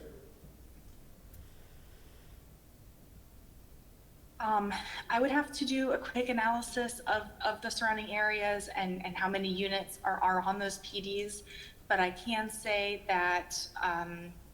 Jennifer, Ryan Manassi, I have some of the lists from the last one. Councilman Citro, I think I can answer some of that for you. If you, Mr. Manassi, if you want to go through your presentation first, and then you can answer that question. How's that? Yes, sir. Sounds Thank good. you, Mr. Chair. Yep, I'll share my screen. So again, item number 5 is file number REZ 20-92 for the property located at 5430 and 5440 West Tyson Avenue. Again, the request before you is to rezone from IH industrial heavy to PD planned development, multifamily residential, restaurant, and retail sales shoppers goods. This petition is not requesting any waivers, and specifically the proposal includes a total of 650 residential units and 5,000 square feet of retail sales, shoppers goods, or restaurant. The project proposes to construct 712 299 square feet, consisting of four 6-story residential structures and 1 5-story residential structure, and the 5,000 square feet of retail sales, shoppers goods, or restaurant. The commercial space is proposed on the north end of the site near West Tyson Avenue, with a pool and amenities located near the southern portion of the site. This development would incorporate a multi-purpose trail and boardwalk, trail/boardwalk around the perimeter of the property that will allow the public access to the waterway. The developer will provide directional signage within the parcel directing the public to the boardwalk parking spaces. The 18.55 acre property is located on the western end of Rattlesnake Point, south of West Tyson Avenue. The site is surrounded by open water to the west and south, water and industrial uses to the east in the IH zoning district, and mixed commercial and industrial uses to the north in the IG industrial general zoning district. The proposed building setbacks are north 20 feet, south 20 feet, east 7 feet, and west 7 feet. The maximum height is proposed at 95 feet or 6 stories, and a total of 1,182 parking spaces are required and 1,185 parking spaces are being provided. There are 5 loading spaces required and 5 being provided as well. To further answer your question, because it kind of plays on this summary, Councilman Citro, this petition before you is showing 650 units at the 18.55 acres, which equates to 35.04 dwelling units per acre. Some other ones that are relatively new that we discussed at last City Council as well. There's rezoning 20-66 5301 West Tyson Avenue. It was for 299 units at 8.37 acres, which came out to 35.72 acres, dwelling units per acre. There was rezoning 19-94 at 6603 South Trask Street. That was 205 units at 10.51 acres, so that equates to 19.51 dwelling units per acre. Rezoning 19-69 7701 Inner Bay Boulevard was 214 units at 9.31 acres, which came out to 22.99 dwelling units per acre. And then there was rezoning 19-77 at 5105 West Tyson Avenue. It was 325 units at 11.9 acres, which equated to 27.31 dwelling units per acre. So, Mr. Manassi, we can say that this proposal is much, the density is much greater than the surrounding area? The previous rezonings from this one that I described, starting at 66, I believe were all denied. But this one, equates to what CMU 35 would allow, which would be 35 dwelling units per acre. It's a little bit over at 35 dwelling units per acre. But it's also, it has more acreage and there are more units if you're just looking at the unit per acreage count. Thank you, Mr. Manassi. One more question. What is the ratio of retail compared to multifamily? Do you know? I don't know the percentage. I believe the applicant can address that further, but per the staff report, they are proposing that 5,000 square feet of retail sales, shoppers goods, or restaurant. Thank you, Mr. Manassi. Thank Yes, you, sir. Mr. Chair. And then just to continue on, the aerials, I'm sorry, anybody else had a question? Or? Councilman Dingfelder. Hey, just for clarification and make sure the record's 100% right. Ryan, you said that the ones you mentioned, 35 per acre, 19 per acre, 22 per acre, and 27 per acre, and then you said they were all denied, but I hear what you're saying. I think just to set the record straight, they were denied. They went into, 3 of them went into litigation, then they came back and ultimately were approved at a certain level. When you gave us those numbers, were those the numbers that were ultimately approved, or were those the numbers that they came in initially? I wasn't the presenter on the previous one, so this is some of the information I tried to gather from the last council just to have information ready. Kate, I don't know if you can help me, and I believe those were the, would be either the, if they didn't go through the litigation or. I can help a little bit with that, Yeah. Ryan. With respect to the 3 that went through the FLUDRA mediations pursuant to section 70.51 Florida statute. So we'd be talking about REZ 1977 at 5105 West Tyson, REZ 1969 at 7701 Inter Bay Boulevard, and REZ 1994 at 6603 South Trask. The unit count that Mr. Manassi identified and the resulting density was the result from the settlement negotiations and the final approval by City Council. The one at 5301 West Tyson, that was denied by City Council last month. And one thing I wanted to clarify for the record, with the questions with regard to density, the CMU 35 allows up to 30 units per acre. But if you're going to go above that, you would have to bonus by using the FAR, which is the presentation before you. Thank you. Thanks for that clarification. I think it's extremely important and relevant to the petition at hand. So the 35.72 acres at 5301 Tyson was the one next to the chlorine plant that we denied a few weeks ago. Yes, sir. Thank you. Thank you, Kate. Thank you very much. If I can continue? Yes, sir, go ahead. Thank you. So the aerial before you is the subject properties. There's 2 of them. As you can see, they're outlined in red. There were no historic or national landmarks within 1,000 feet, and that's that other dashed line. As you can see, here's West Tyson Avenue. The site plan, there's a multitude of pages that were, I sent over some hard copies as well as the digital version, but I'd be happy to go through if you did have any questions on it. The general site area, and then the depiction of the restaurant or retail space, and then the apartment buildings with the amenity clubhouse, and then the parking and interior of that. And this is the landscape area, the plantings and the requirements and such. And if you have any questions on that, Bill Bowers is online. He can address any staff concern or staff questions.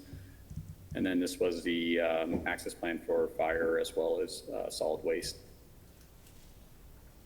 Elevations, I know there's a few of them, so I'll just kind of flow through them. Here's the east, and then the north, east, north elevation, west elevation, and south.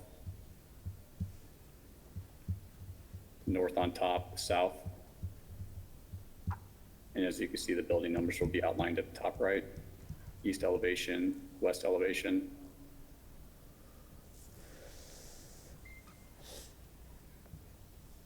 Here's the subject site photos.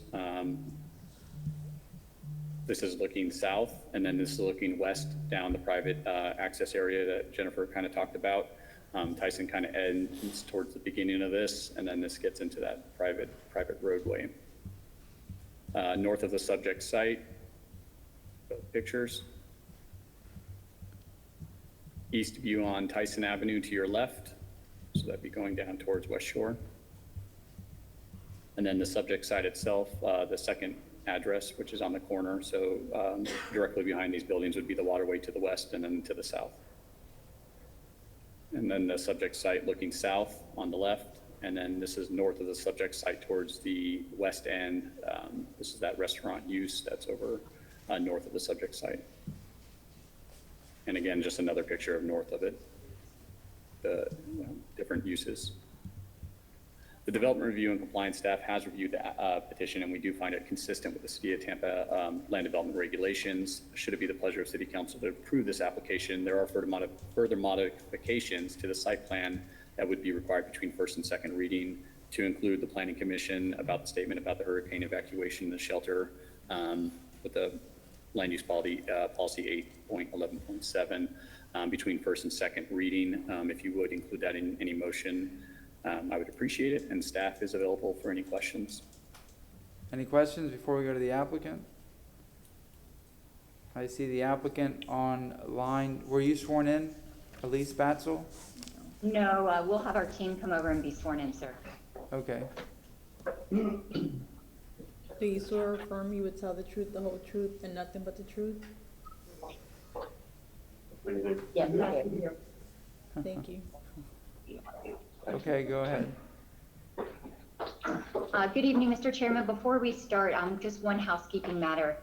As you can imagine, there are a number of issues that we want to address for council, and we would request potentially having an extra 5 minutes for our presentation. We feel like we will be able to answer all of your issues and questions, and it might actually save us all time in the long run. So we would appreciate an extra 5 minutes. Is there any objection from council? No? Move to grant the 5 minutes.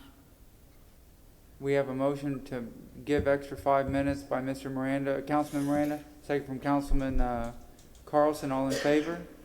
Aye. Okay, go ahead. Mr. Crew, before we start, can we share our screen, please? It's going to be on the Suzanne Walker login. Would you allow us to share our screen?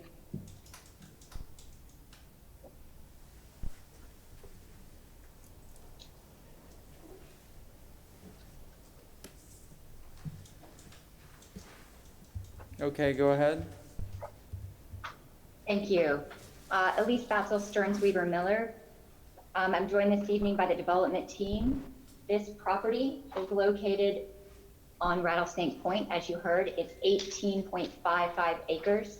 It is west of West Shore Boulevard, and it's part of the old Gandy Gateway that's been slated for transition from industrial to mixed use since the 1980s.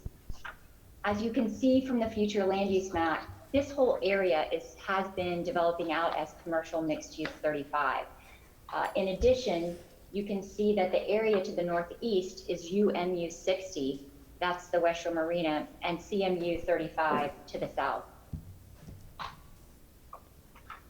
Before we go over the project in detail, I want to speak particularly to council that this applicant has been listening. They've been listening over the last year to comments by council, and they've been listening to comments from the community. And I hope you will see that a real concerted effort has been made to incorporate all of those comments into this design. We first listened to your concerns about developers using FAR to max out development entitlements. We propose on this site a max FAR of 0.88.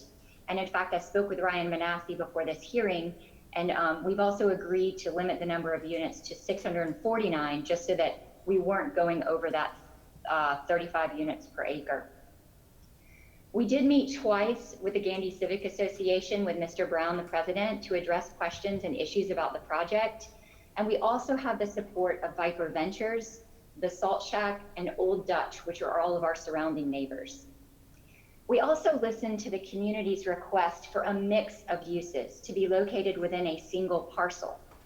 To that end, we've proposed a mixed-use project that includes over 2.0 acres of non-residential uses. So Councilman Citro, to answer your question, the total percentage of non-residential uses and mixed use for the site is 10.94% of the site. To introduce the site, we have 5 multifamily residential buildings. Due to FEMA, they will be elevated and there will be parking underneath those residential homes. We'll have a public boardwalk all the way around 3 sides of the property all along the waterfront. And we'll also have transient boat slips so members of the public can come and visit the site.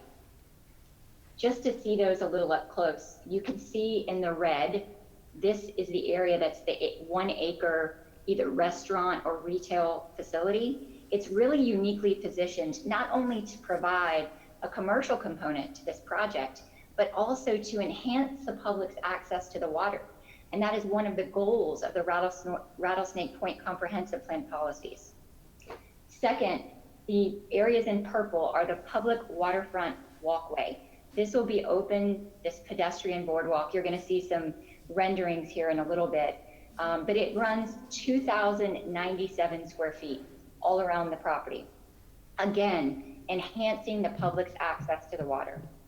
And finally, the project includes transient boat docks on the eastern boundary of the property. You see those in yellow, which will allow people not only to drive their car to the site or walk or bike to the site, but also to boat to the site. Density and intensity are obviously an issue that this council is particularly concerned with. We understand based on the recent workshops that council may be changing these policies legislatively, but tonight, I will go over what's permitted by right, what's permitted by the comp plan today, and what's proposed. First, permitted by right today would be 808,000 square feet plus of office, retail, or general commercial. That's with no other land use entitlements. The max permitted under the comprehensive plan is over 1,600,000 square feet. But the max that we are proposing tonight is 0.88 floor area ratio, which equates to 712,200 square feet. Again, we've agreed to bump that number down to 649 so that you feel certain we're staying under the 35 units per acre. And we are including the 5,000 square feet retail restaurant use as part of the mixed use component on the property. There are no waivers on this site. The applicant worked really hard to work with your staff to really meet every provision of the land development code so that we could really focus on the project. That was fancy. It's really important, particularly in light of City Council's recent discussions about changing areas south of Gandy, that we understand why this area called Rattlesnake Point is different from other areas south of Gandy. As you know, Rattlesnake Point has been slated to transition from industrial to a mix of residential and commercial uses. And this actually started back in the 1980s when it was known as the Gandy Gateway. We understand, and maybe Chairman Miranda can expand on this, but the idea was that when you're coming over the Gandy Bridge, you wanted to see something inviting rather than a big industrial area. And so that's where those provisions originally came into the comprehensive plan. As you can see from this graphic, there has been a transition of this area. And I'm not going to go over every amendment that City Council has approved from 2002 to 2020, but there have been 11 affirmative actions by this council, not to mention the additional changes, including UMU 60 to the northeast. And all of these actions solidify the transition that is already in effect from industrial to a mix of residential and commercial on Rattlesnake Point. And unlike the other areas of South Gandy, your comprehensive plan specifically identifies Rattlesnake Point as an area for infill redevelopment. You can see here that the surrounding properties, the majority of the point is already commercial mixed use 35. And even to the south, the Hula Bay property, which is zoned industrial, isn't used as industrial. To the northeast, you can see the West Shore Marina, where 3 towers are being built. And to the south is the West Shore Yacht Club, also 3 very large residential towers in the pipeline. Your professional planners and the planners from the Planning Commission have found this project to be consistent with a comprehensive plan and compatible with the surrounding areas. And that compatibility in their staff reports includes density. We have also submitted into the record a planning report by Cynthia Spidel, our independent planner, and her resume is also in your record. I'm not going to pretend to be a planner. She can answer questions for you, but I do want to say very quickly just some highlights. And one is this project is consistent with the objectives, all of the policies for Rattlesnake Point, which encourage the transition of Rattlesnake Point waterfront away from its current mix of industrial to residential commercial waterfront community. And this includes the desire to enhance the public's access to the waterfront. I think that's very important. It's also consistent with the CMU 35 land use category. It's consistent with all of the applicable provisions of the coastal management element and consistent with the mixed use corridor policies. Jennifer Malone briefly mentioned it, but this property doesn't front on a right-of-way, Tyson Avenue. Tyson stops prior to getting to our property. Yet this applicant has gone above and beyond to create a real pedestrian area that mimics what you would have on a public right-of-way, even though that isn't required under this development scenario. There are 3 community concerns that have come up over and over with residential development south of Gandy, and we just wanted to address all of them.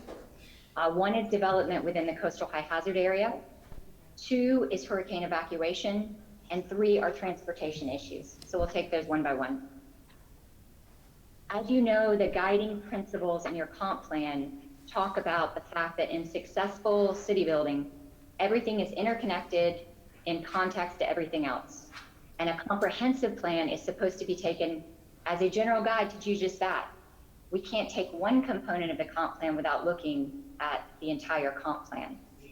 Florida case law, which has been submitted to the record, also supports these principles, but just briefly, it provides the following.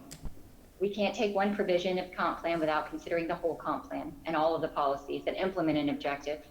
When you reconcile statutes and comprehensive plans are applicable to the interpretation of, statutory construction is applicable to the interpretation of comprehensive plans, you have to take the specific over the more general. So coastal management objective 1.1, this is the one we all know about that says direct future population concentrations away from the coastal high hazard area. But how do we achieve this in a rezoning context? The American Planning Association defines an objective as a statement of measurable income in furtherance of a goal. But policies are statements of intent with the clarity necessary so that you, City Council, can guide your decision making. Planning Commission indicates that the only policy applicable to rezonings and to this particular application is policy 1.1.6, which requires that you limit new development in the coastal high hazard to uses, and this is the important part, that are shown on the future land use map. This property is already slated for 1.0 FAR, or 35 units per acre, the greater of which. So this point has been confirmed on multiple occasions by various planners, by your professional planners, and we have submitted supporting documentation for the same. Coastal Management Objective 1.2 talks about maintaining and reducing hurricane clearance times within the coastal high hazard area. Again, this is a general objective for the entire city. Rezonings are required to mitigate their impact on shelter space. And of course, there is a different standard for comprehensive plan amendments. But tonight, our obligation is to show that we will mitigate our impact on the level of service for hurricane shelter space. So before we can talk about the mitigation, we have to talk about what is the level of service. The Division of Emergency Management statewide plan for 2020, which is the latest plan, we confirmed that with the city today, says that we have a demand of 52,316 spaces. That was 2020. The demand for 2025 goes up to 52,515 spaces. But currently, as of the latest plan, there are 77,309 spaces.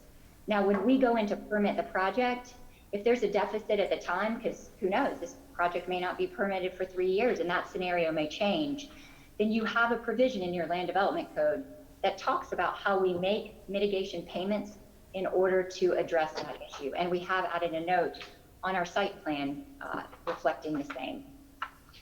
I'd like to turn it over now to Steve Henry with Lincoln Associates, our professional transportation engineer, to talk about traffic. Good evening, Steve Henry, Lincoln Associates, 5023 West Laurel, 23607. The subject property is within the transportation concurrence exception area for the city of Tampa. We have conducted a traffic analysis in accordance with the city's procedures. Both the methodology and the analysis were both reviewed by your staff. Based on that analysis, the proportionate fair share for this project, for its impact, would be $153,623. In addition to that, we've agreed to a condition that within 2 years of the final CO of the project, we will conduct a signal warrant analysis, or at the time the city requested, and if it is warranted, we would pay our proportionate fair share of the cost of that signal. Also like to talk about some of the improvements that are either have been done or are planned or under construction in the area. The first are the elevated lanes for the Gandy Boulevard. Those are currently under construction, slated to be open this year. Then we've got the Gandy West Shore intersection improvements. Those are being constructed in conjunction with the elevated lanes. With those, would be a significant reduction in the delay at that intersection. In addition, you've got Bridge Street that was recently completed. And that goes from Gandy Boulevard to Tyson. So that acts as a reliever and a parallel facility to West Shore Boulevard for that segment. And then again, we've got the signal that we talked about at the intersection of Tyson and West Shore.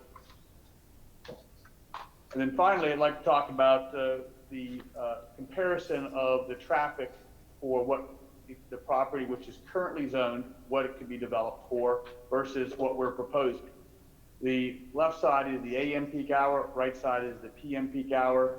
The green shows what the existing zoning would allow versus our proposed. You can see in the AM peak hour, the existing zoning would generate about 937 AM peak hour trips versus what we're proposing is about 264. And then the PM peak hour, the existing would be 923 versus ours, which would be 316.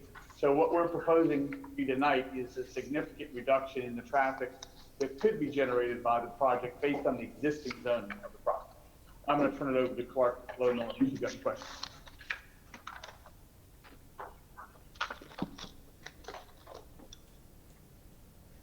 Good evening, council members. My name is Clark Wilmiller with Ardura, 4921 Memorial Highway, Suite 300, Tampa, Florida 33634, and I have been sworn in. I'm quickly going to walk you through the fun part of the project that we're really proud of. As Elise mentioned, we've listened to you all for many years. We've listened to council, we've listened to staff, and really as a result of that, we feel like we put together a cornerstone project for Rattlesnake Point to grow on. We wanted to come before you tonight to present a project that you'd be proud of and one that will successfully begin the transition of Rattlesnake Point. This is a view of our private access easement that we have designed to be the future extension of Tyson Avenue. We didn't want to have to do this, but felt the need to beautify the streetscape, create a safe, energized pedestrian experience, and provide street level access to all the units on the building fronting Tyson. This will also provide for a nice public access corridor to get to the waterfront.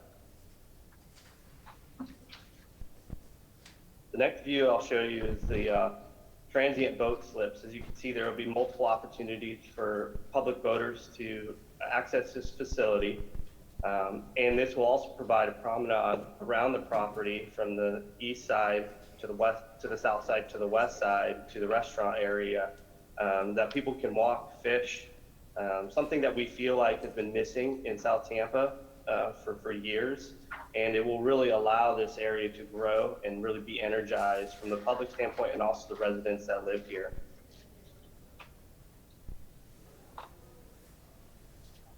This is the view of the waterfront restaurant that we located near to and adjacent to the salt shack. We chose this location to really have some harmonious consistency between the two uses. And our vision for the restaurant would be open air, outdoor seating, and plenty of open water views for everyone to enjoy. We really believe this location will allow for both restaurants to the most success and provide, and also on this view, you'll also see the promenade that really turns into a 2,000-foot linear park for the public to access and to really enjoy. And the final slide I'll go through tonight is really what we're proposing, a high-end community on the water that will be highly amenitized for the residents to encourage the long-term success, sustainability, and provide a real blueprint for the future success of the development of Rattlesnake Point. And with that, I think we'll end the presentation, or I'll turn it over to Elise. How much time do they have left? Thank you, Council. We'll wrap up. Mr. Chair and Councilman, we really have worked hard on this project. We have tried to listen to everything the input that everyone has had over the last year or year and a half about projects like this, and really tried to incorporate them into our design. And I think we've come up with a really good quality project that will not only provide mixed use to this area, but also enhance the public's access to the waterway. So with that, we appreciate your time and we appreciate it. Thank you very much. Councilman Citro, yes, sir, do you have any Thank questions? you very much. Ms. Batzel, you said there was 9% of retail and green space? No, sir. Mixed use components of the project. So typically when you speak about a mixed use project, it's the residential versus the non-residential. The non-residential components, which include the public boardwalk, the transient boat slips, and the commercial parcel, which could be either a waterfront restaurant or retail. That's 10.94% of the total acreage of the property, sir. And my question was, what's the ratio between the retail end of it and the multifamily use? I believe that comes out to 7.02. Okay, well. Not the 9%. That's what I was asking for. Thank you, Ms. Batzel. Thank you, Mr. Chair. Thank you very much. Anybody else? Councilman Dingfelder.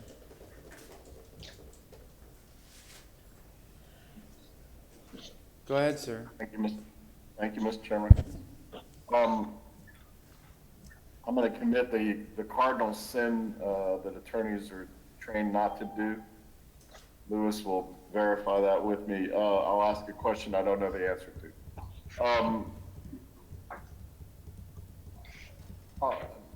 Ms. Batzel, you have some planners there with you. You've obviously done a lot of research up and down Tyson in that area.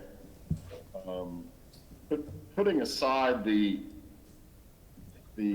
comp plan analysis that you did in terms of maximum allowable, and I will point out that right now at 35 units per acre, you are at the maximum allowable density, which I was always taught was not necessarily an entitlement, but the maximum possible. But anyway, but my question is, the project, and I can't remember what it was eventually named, but the project that has been fairly built out up there on Bridge Street, that came into us, back in the mid-2000s, and then it transferred ownerships, et cetera, et cetera. But it's a big PD project up there on Bridge Street with partial mixed-use component. Do you know what that eventually got built out at in terms of dwelling units per acre? Units per acre? I know it's in UMU 60. And so, no, that's not the one you're talking about? No. That's fine. What I'm wondering about is what did it get built out at ultimately? Because, it changed hands and this and that. But it got approved as a PD. I think it came back. We can find it for you, sir. I'm sure in the next few minutes we can find that answer for you. Unless our staff knows off the top of their head or can find it as well. But before we finish up with this hearing, I'd like to know what that was built out at. Sure. And then, Mr. Henry, Councilman Dingfelder, Nicole Lynn of Ardura. I can look that up for you. I believe you're talking about the West Shore Marina District, which was known as Newport. It's Z07-48, and we can look that up for you. But to quickly answer your question, that is not completed, that project, although it's well underway at this time. So we can look up the numbers. I guess my question is, what was the PD approved at in terms of the PD density? Because ultimately, unless they have a major change, that's what it will get built out at. And Kate, I apologize for asking the question I don't know the answer to. But in regard to Mr. Henry, He's coming back. I assume he's still in the house. Yes, I'm here. Mr. Henry, you had some huge disparity between what it could be at its current use, but I'm not even sure what is the current use, and did you calculate what the current traffic is compared to the proposed traffic? Because, I mean, I understand where you're coming from. If it was built out and totally occupied as an industrial use or whatever use it's been, this is the maximum traffic. I understand that's a standard way to look at it, but I'm curious, what is the current use? What is the use that this community has been experiencing as compared to the use that's being proposed, traffic-wise? So out there today, there's approximately 48,000 square feet of industrial and about 16,000 square feet of office. That would generate out at about 67 AM peak hour trips and about 42 PM peak hour trips. So as far as a net increase, it would be 197 in the morning and about 274 in the PM peak hour. All right, well, I appreciate those numbers. You're always very frank and straightforward, and I appreciate you, giving those numbers, because I think those numbers are relevant as well. Ms. Batzel, has your cohort found the Z48, Z0748 PD yet? Yep. Yes, sir. We're just doing the calculation now. So it's 33.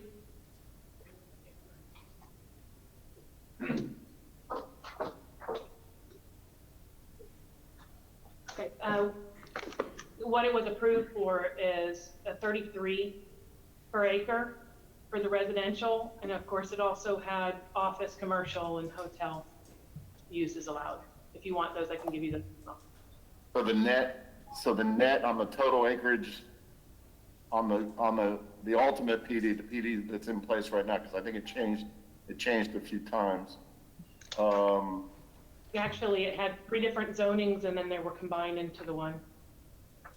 I remember some part of that. So the most recent is the 07? Yes, sir. 07-48. Do we know the FAR for all of those uses? And I guess my last question to you, Ms. Batzel, is you are no stranger to our proceedings. There's even a rumor that you watch the proceedings even when you don't have an application going on. Are you calling me a nerd, sir? It's okay, I proudly say that I'm a nerd. Anyway, the reason I mention that is you've heard these discussions over and over on these Rattlesnake Point projects and the community's objections, which I know we'll hear shortly, as related to the intensity, the traffic, just basically the densities of these projects, and yet your client has designed a project with the absolute maximum density, and I'm just wondering why. Are these neighborhood concerns and council concerns falling on deaf ears. I know you have a right to come in and ask for that. I don't believe you have a right or an entitlement to get it. But I just don't understand why there wasn't some modification with some lower density. And if it hasn't been done, is it something you might consider, or your client might consider, going back to the drawing board a little bit with a continuance and coming back with a lower density? So let me talk just a little bit. That is not the maximum density, 35 units per acre. What's allowed today under the comp plan is 1.0 FAR or 35 units, whichever is greater at the developer's discretion. So we could have come in and asked for a lot more, and we specifically did not do that for the reasons that you're talking today. With respect to listening to the neighbors, a lot of the concerns of the neighbors that we've heard in prior hearings are based on traffic concerns and hurricane evacuation concerns. And those issues are different and particular on Rattlesnake Point. And what I mean by that is this: if you look at a geographical map, Rattlesnake Point is connected not just by West Shore, but now by Bridge Street. There are major transportation improvements that Mr. Henry could talk about that your own city staff's analysis say will reduce the intersection's wait times by 40% at that intersection. And so this is unlike other areas of South Tampa, not only because of its unique geographical location, but because of what you have slated. This council, maybe not this particular makeup, but this council says this is where this type of intense development should go, as opposed to other areas, right, of south of Gandy. And so I think that's where we were coming from with this application. Again, when you're building public amenity spaces and trying to provide everything else, you also have to pay for those public amenities. And so in order to be able to do that in a cost-effective manner, you do have to have a little more density in order to put all of that money into the public spaces, public boat slips and boardwalks. I mean, those cost money, and that's how you make that up from an economic standpoint. With respect to the mixed use component, we really did try to provide a mixed use component for you that was both sustainable economically for the long term, because there's been a lot of talk about great percentages in mixed use projects, but right now retail is struggling and there's more and more online shopping. And so we wanted something that was actually going to work and not be a shell of a building, but be a real use that people could really enjoy. So I hope that answers some of your questions as far as where we were coming from with this particular project. Appreciate your comments. Thank you very much. Anybody else? Councilman Miranda, I saw your hand. You're muted. Thank you very much, Mr. Chairman. Mr. Manassi, can I ask a couple of questions, or see if I can get some direction here along with the same lines that Mr. Dinkfelder was speaking about? Yes, sir. What is the FAR or ratio and that unit surrounding Tyson Avenue? Have you had any in the past that have come up recently, and what was it compared to this? As far as FAR, I'm sorry, yeah. Councilman Miranda, are you referring to the ones that we listed off earlier? Right. Like the last one that was in the previous council was REZ 20-66. And that was at 5301 West Tyson Avenue for 299 units at 8.37 acres, which came to 35.72 dwelling units per acre. Would you like the other ones as well? Please. Yes, sir. REZ 19-94 at 6603 South Trask. That was 205 units with 10.51 acres for a total of 19.51 dwelling units per acre. Then there's REZ 19-69 at 7701 Interbay Boulevard, 214 units, 9.31 acres for a total of 22.99 dwelling units per acre. And then rezoning 19-77 at 5105 West Tyson Avenue. That was 325 units, 11.9 acres, which equates to the 27.31 dwelling units per acre, sir. Something gets in my mind that there was one, maybe it was the one that was denied, I'm not sure, there was like 100 units less than this, like 550 instead of 650. I don't recall, sir. I mean, these are the ones that I try to. I understand. I'm just testing my own mind here. Rezoning 2066 was the most recent. That was denied, as Kate did clarify, and Councilman Dingfelder, thank you for that as well. And then the last three, 1994, 1969, and 1977 were done through that settlement. And this was asking compared to the others that we just mentioned, and I'm not making a comparison for just for my own knowledge. That's what I'm doing for. This one's at 35.04 dwelling units per acre if you were just going to calculate the dwelling units by the acreage.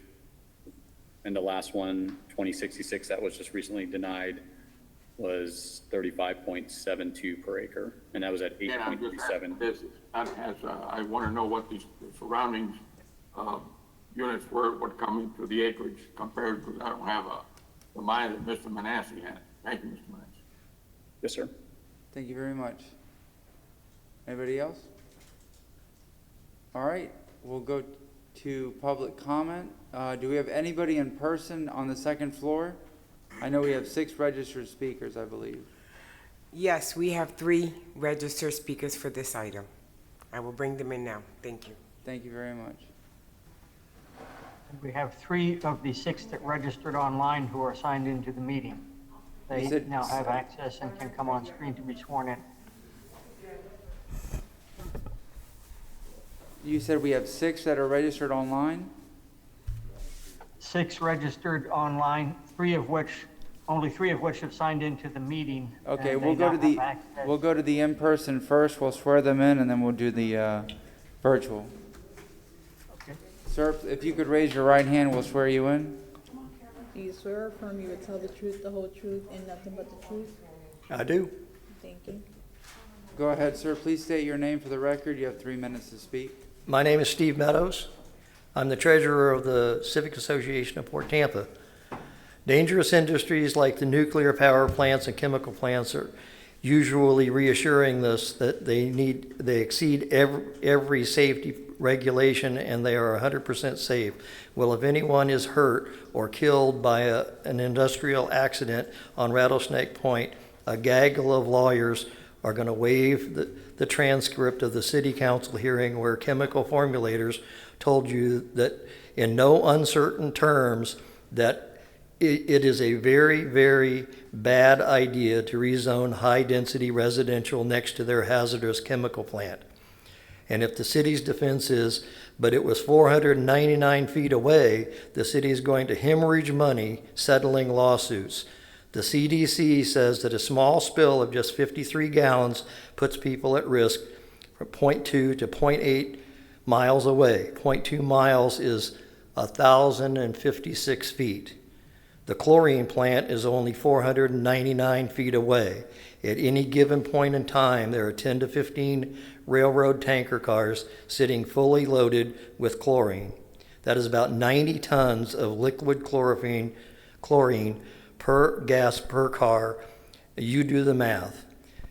And these apartments are on the end of this tiny peninsula. The chemical plant is between them and safety. Their evacuation route is through the chlorine cloud. The only escape is by boat. How's that going to work? As Mr. Noble told you, prior to 2016, the comp plan prevented any residential development on Rattlesnake Point until chemical formulators was no longer present. In 2016, some landowners got the plan changed without CFI's knowledge or participation. Mr. Noble informed you that he is unaware of any residential area in all of Hillsborough County that is next to such a very massive volume of very dangerous, hazardous material. He also emphasized that the plant is not moving. Now, Stephanie Pointer is going to give you a CDC report on hazardous chemical spills, so you'll have something that you can look at that. I actually have a friend, a long-term friend that used to work at Trident Ship Works, which is the building that's just to the north of Chemical Formulators, and they had a chemical spill back in, I'm going to say the mid-90s. I'm not sure exactly of the date because I couldn't find anything on it, but ultimately he endured severe lung damage from inhaling chemical gas and spent a lot of time in the hospital. I tried to get a hold of him to see if he could tell me a little bit more about it, but I couldn't reach him. At this particular point, this project is using a bonus density, and that's inappropriate in the CHHA, much less near a deadly chemical plant. Other projects recently approved in the CHA were 20 to 27 units per acre. Not only are they putting people near this extremely dangerous chemical plant, but they're also doing this at a maximum density. That does not sound like good government to me. At the last rezoning, the head of Gulfstream Yachts made an interesting point. There's only so much waterfront. The industrial property in the city, and when it's gone, it's never coming back. Those industries provide good jobs and essential services. A lot of valuable opportunity will be lost if you eliminate the waterfront industrial operations. Thank you very much. Next, yes, Mr. Shelby? Yes, Martin Shelby. Mr. Chairman, I just want to take this opportunity just in general and because it came up just now, and I just want to be able to bring it to council's attention and ask the public as well for their assistance.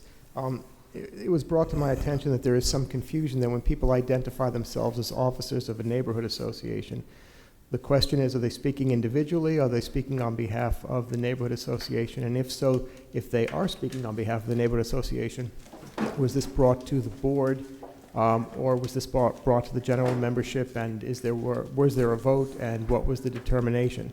So I just want to bring to council that if somebody does raise that issue and council does want a clarification, it would be appropriate to ask if they represent that they are a member of or an officer of a neighborhood association, not particularly just in this case, but in all cases, that they identify if in fact they're speaking individually or they're speaking for the organization, and if so, how. Okay.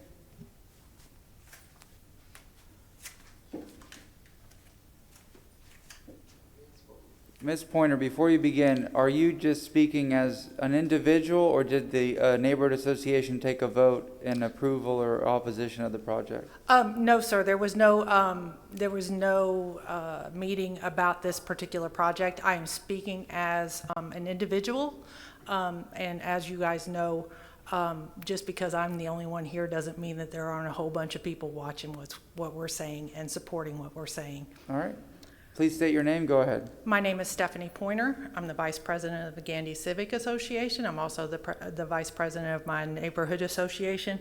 I'd like to point out that Ms. Bastil, can I have an extra minute, please? They got 5. I just want 1. But you wrote us the email last week saying the City Council of Misery. You're right. It is. I feel so sorry for y'all. Public comment. Is there any objection, council? No? All right, go ahead. Thank you.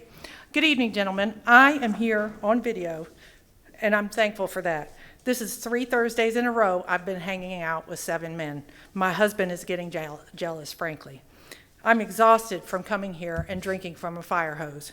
Speaking of a fire hose, I've reached out to Tampa PD without success about some of the expectations for evacuations for residents of 649 units in this location that is 499 feet from chemical formulators.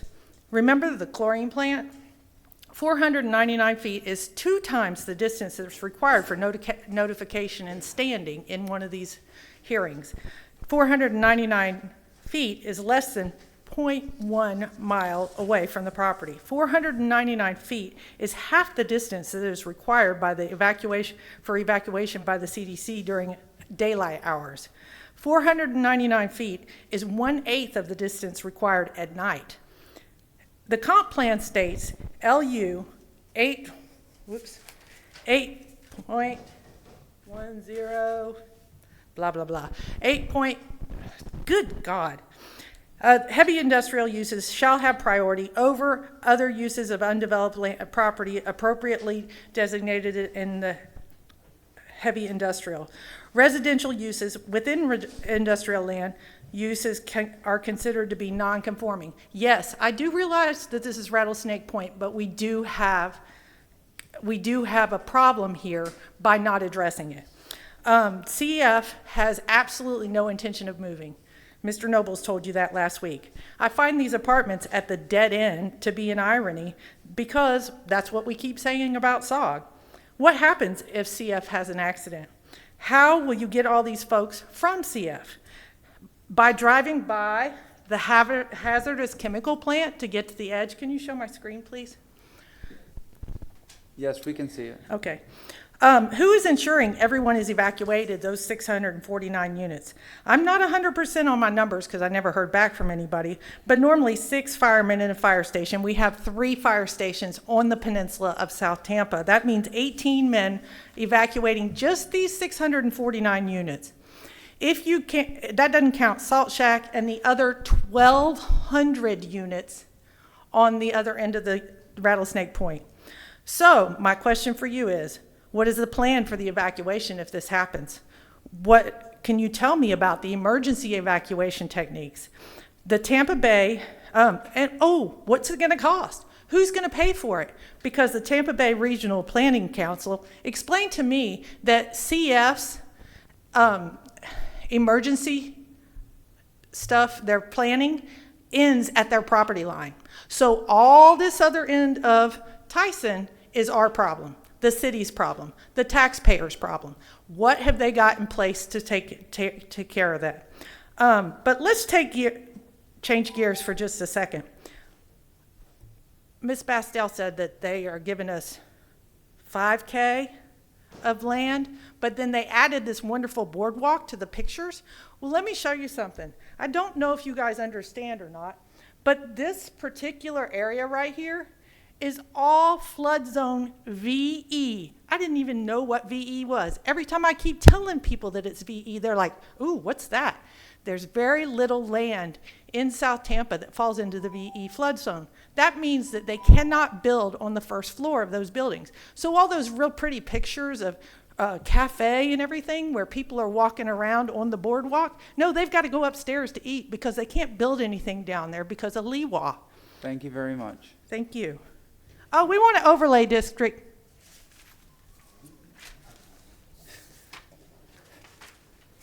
All right, we'll sanitize the mic and next speaker.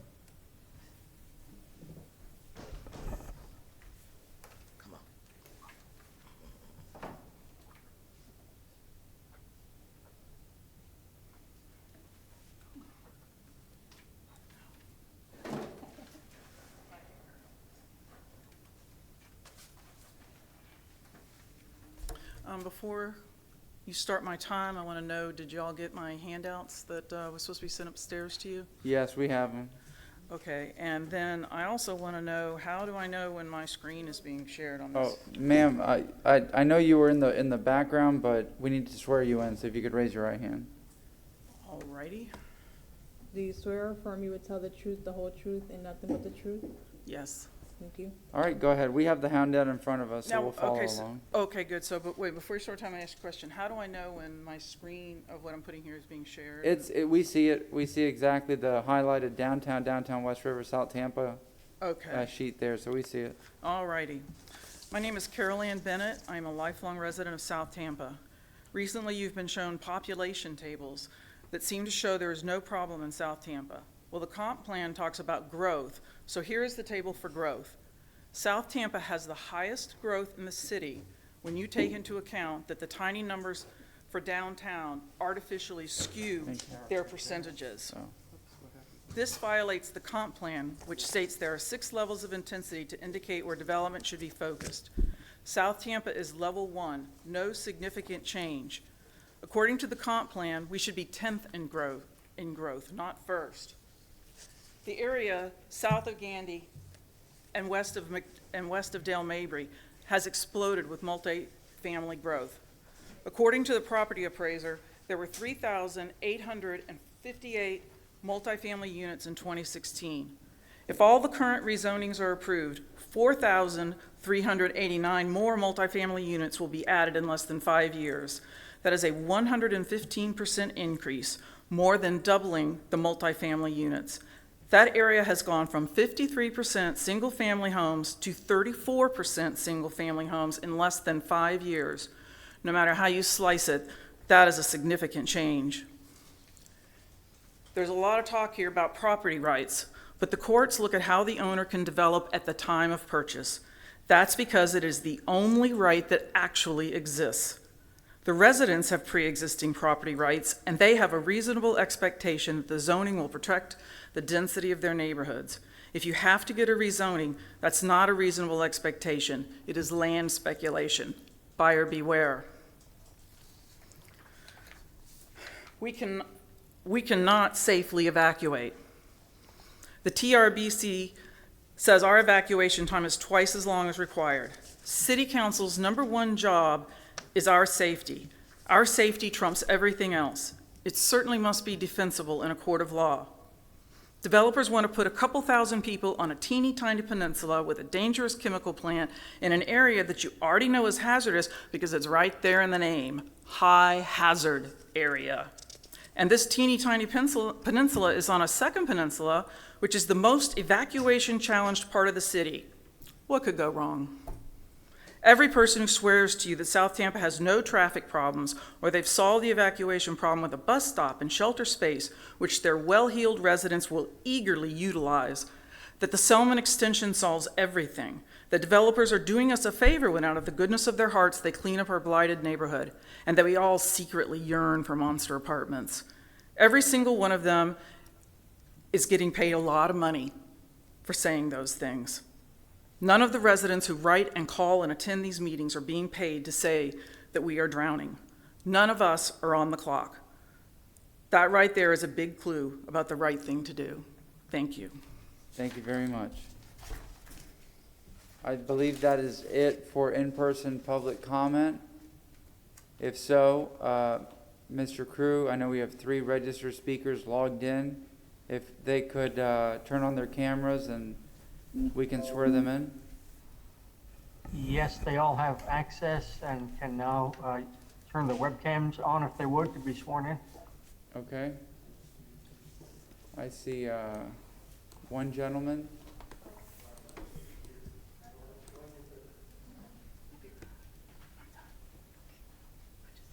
If you're registered to speak on item number 5, please turn on your webcam. We'll swear you in. Okay. And there's one person missing. There she Okay, is. there we are. Please raise your right hands and we'll swear you in. Do you swear or affirm you will tell the truth, the whole truth, and nothing but the truth? All right, and please unmute yourself. I see Sean, you go first, sir. All right. Thank you, Mr. Chair. If possible, I'm going to have Stephanie, gave her some stuff to put on the overhead. I'm not sure if she can still hear me. Yeah, we If see she's it. She able. has land use policy 8-8.11.6 highlighted. Okay, perfect. No, that's great. Thank you so much. Appreciate it.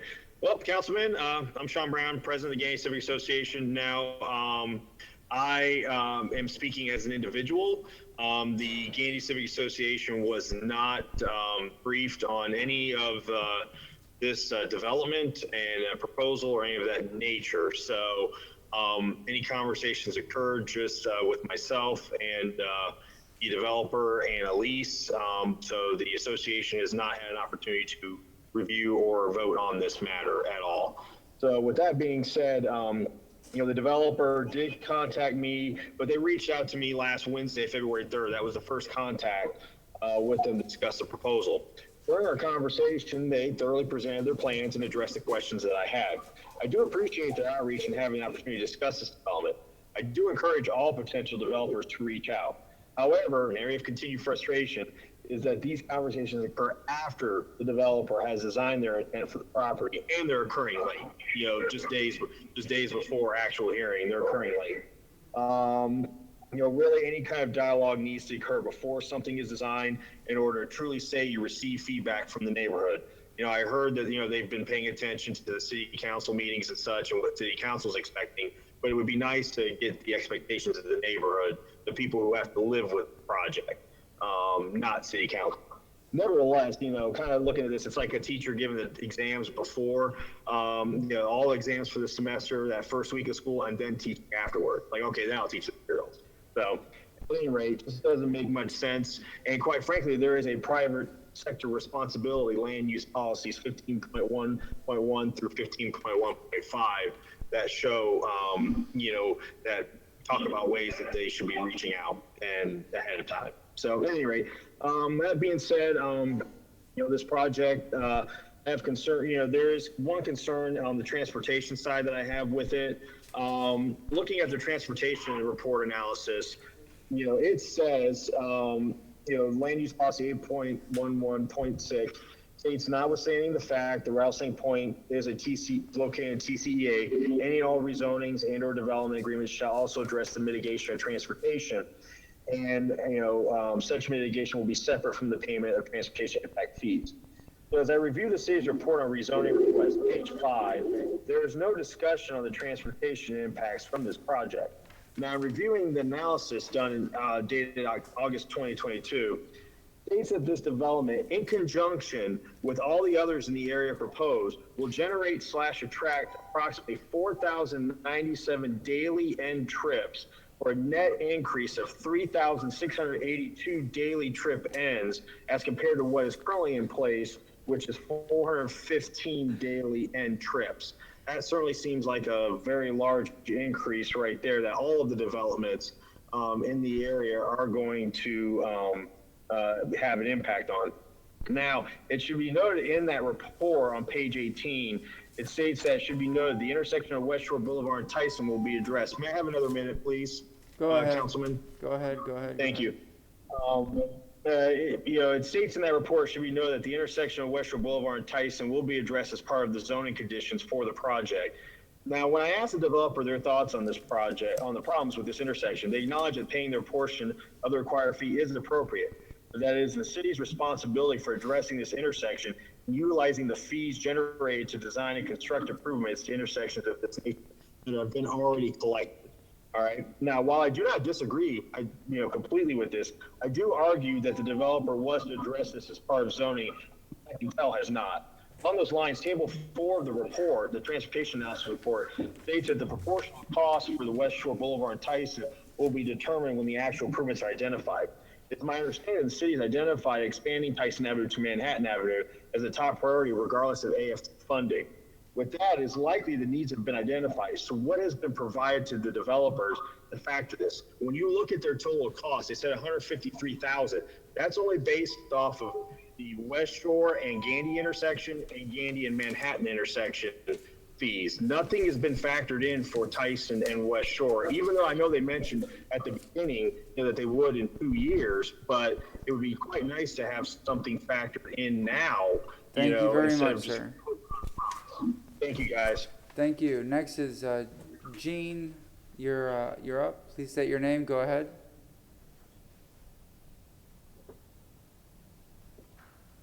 And make sure you're unmuted. Can you hear me? Hello? Yes, go ahead. Okay, an extra minute, please. Please state your name for the record.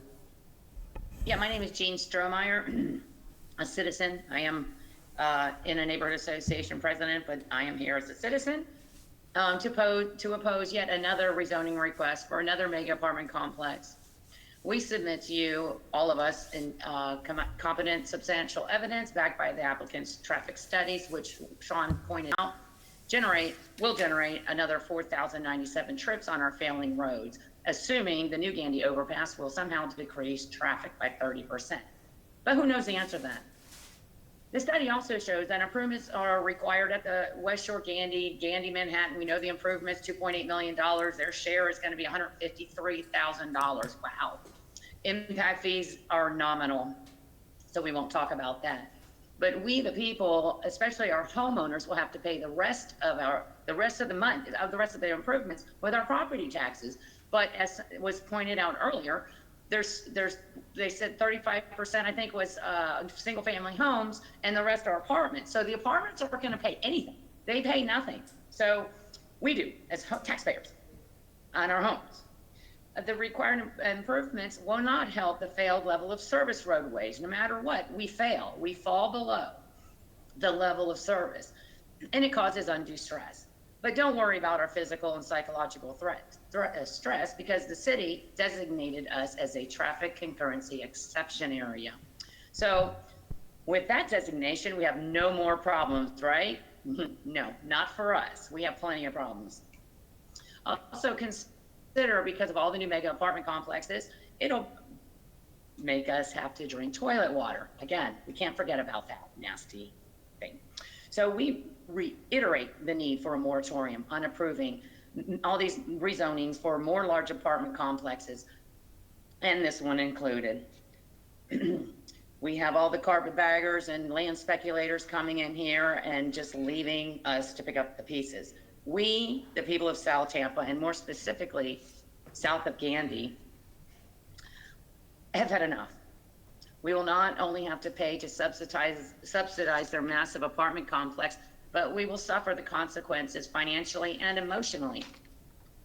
But those consequences will be also deadly when we are stuck sitting in our cars during an emergency evacuation, and the waters from the rising storm surge come up to the windows in our cars, and then as we're on top of them, they just keep crawling up 17 feet per the studies up until West Cypress, when we hit the storm surge. Then once the storm waters recede and the death tolls are measured, those who survive will ask why and how the city of Tampa let this happen.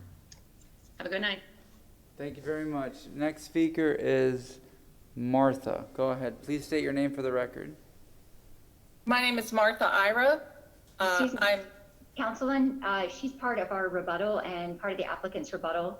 Oh, okay. All right. I'm sorry, ma'am. So That's okay. you'll have your time, but you'll be in the rebuttal with Ms. Batzel. Okay, thank you. All right. Is there anybody else for public comment? Mr. Manassi, I see your hand up.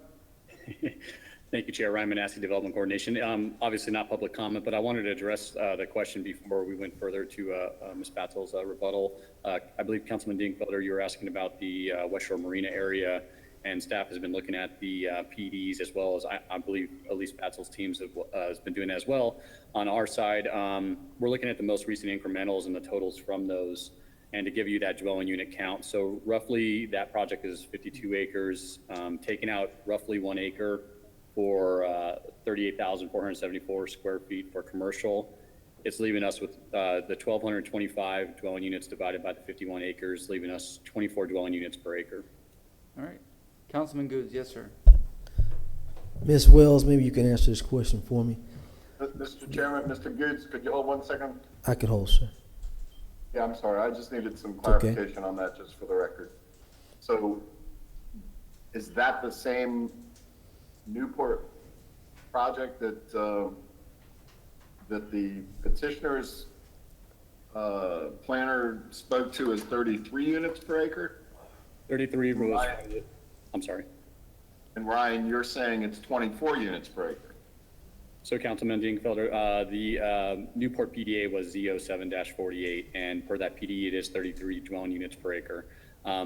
Through that process, so there's been incremental reviews and there's been a tally of those. So that's what staff has been trying to do, is calculate those to give you a best answer we could in this time period. With those incremental reviews, we come to the 1,225 dwelling units divided by the 51 acres, and that's me taking roughly 1 acre off for non-residential uses. and that comes to that 24 dwelling units per acre. So we that's have what the- it's actually, so that's what it's actually being built out at. With all the different, there's numerous incremental reviews for that area. All right, thank you for that important clarification. Councilman Yes, sir. Goods. Ms. Wells, the one of the public comment speakers made mention of an acronym VE. Do you recall that? I would have to defer to the member of the public who said that. Was it Ms. Stottlemyre that made the question that VE? Ryan, did you catch that acronym VE? That was Stephanie Fournier. Stephanie? It was Stephanie? That was me. Yeah. Yes, sir. There are several flood zones, but I don't understand exactly what it means. But according to the FEMA documents that I read, the VE flood zone can be subjected to 3 foot or higher waves during a normal period of time. One of our one of our neighbors who I consulted, who is a FEMA expert, explained to me that there's not very much in South Tampa. There's a considerable amount more in up near, starts with an O, and it's still in the city. Yeah, up towards that way. She said there's almost no VE in South Tampa at all. And so there's that little bit of land. It means that the velocity comes up more than 3 feet. AE, which is something most people are more familiar with, that is an area that the waves can be more than 1.5 feet to 3 feet. And so that was one of the things that stood out like a sore thumb to me. Pinellas has a special designation for a VE zone, whereas I don't know that we do. Okay, thank you. Ms. Wells and Ms. Manasseh, can you elaborate on that? Or do we have any knowledge about that? Councilman Goods, I'm not here in a position to testify to things. I'm here as legal counsel to the city, but certainly would not be in a position to respond to anything that Ms. Pointer mentioned. Okay. All right, well, maybe I'll ask the yeah, when they come back, yeah. All right, anybody else? Ryan If not- Manassi. Yes, sir, Mr. Manassi. Just one more point, just to clarify, and I'm sorry to go back, and this is going with Councilman Dienfelder's last question, just so we're all on the same page. So that original Z0748 was entitled for the 33 dwelling units per acre. It was built at that 24, which is the calculations I did there through the incremental. And I don't have any comment on the flood zones, if that helps out, Councilman Goods. Thank you, I appreciate you. All right, we will go to Ms. Batzel for the rebuttal. Thank you, Mr. Chair. Because we had so many issues, we would have liked a little additional time to address each and every of those issues, if you don't mind. Would that be possible? We gave you an extra 5 minutes at the beginning. How much time are you asking for? Well, there has been neighborhood testimony on all kinds of technical issues, and we actually have technical experts that can address all of those issues. So we would like the opportunity to respond to each of the items that of technical nature that the neighbors brought up. We'd appreciate an extra 5 minutes. Okay. Any objection? Go ahead. Fine. So you have 10, is it 10 minutes total then? Okay. Nicole, you want to start? Yes, sir. Thank you so much. Nicole Lynn with Ardura, our civil engineer, will start by responding. Thanks again, gentlemen. Just really quick so we can have others jump in. So with regard to what Ryan mentioned on the density, specifically with West Shore Marina District, as I mentioned before, that project is not completely built out. So that is something that absolutely has to be taken into account. The area as far as the flood zone is concerned is actually shown on the site plan that was submitted. Velocity zones are part of the project that we've already addressed with the potential design. The first floor of all of the units are proposed to be parking. So we are proposing to meet the code requirements for building standards associated with velocity zones. If you have any further questions, I can always answer.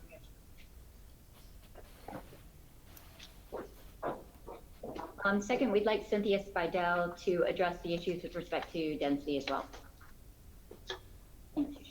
Hello, Cynthia Spidel, AICP with Stearns Weaver. And I can appreciate the little accounting lesson that was done. However, in a mixed use community, it's really misleading because it doesn't account for the vertical integration of the mix of uses. So it's really hard to delineate the two. So I just wanted to remind you that your comp plan for CMU 35 and for urban mixed use 60, which is where West Shore Marina is, specifically allows you to use either the FAR or the density, whatever's more beneficial to the development. And it says if you're gonna use FAR for residential, then you have to look at the character and scale of the surrounding residential built environment. So to me, that means form.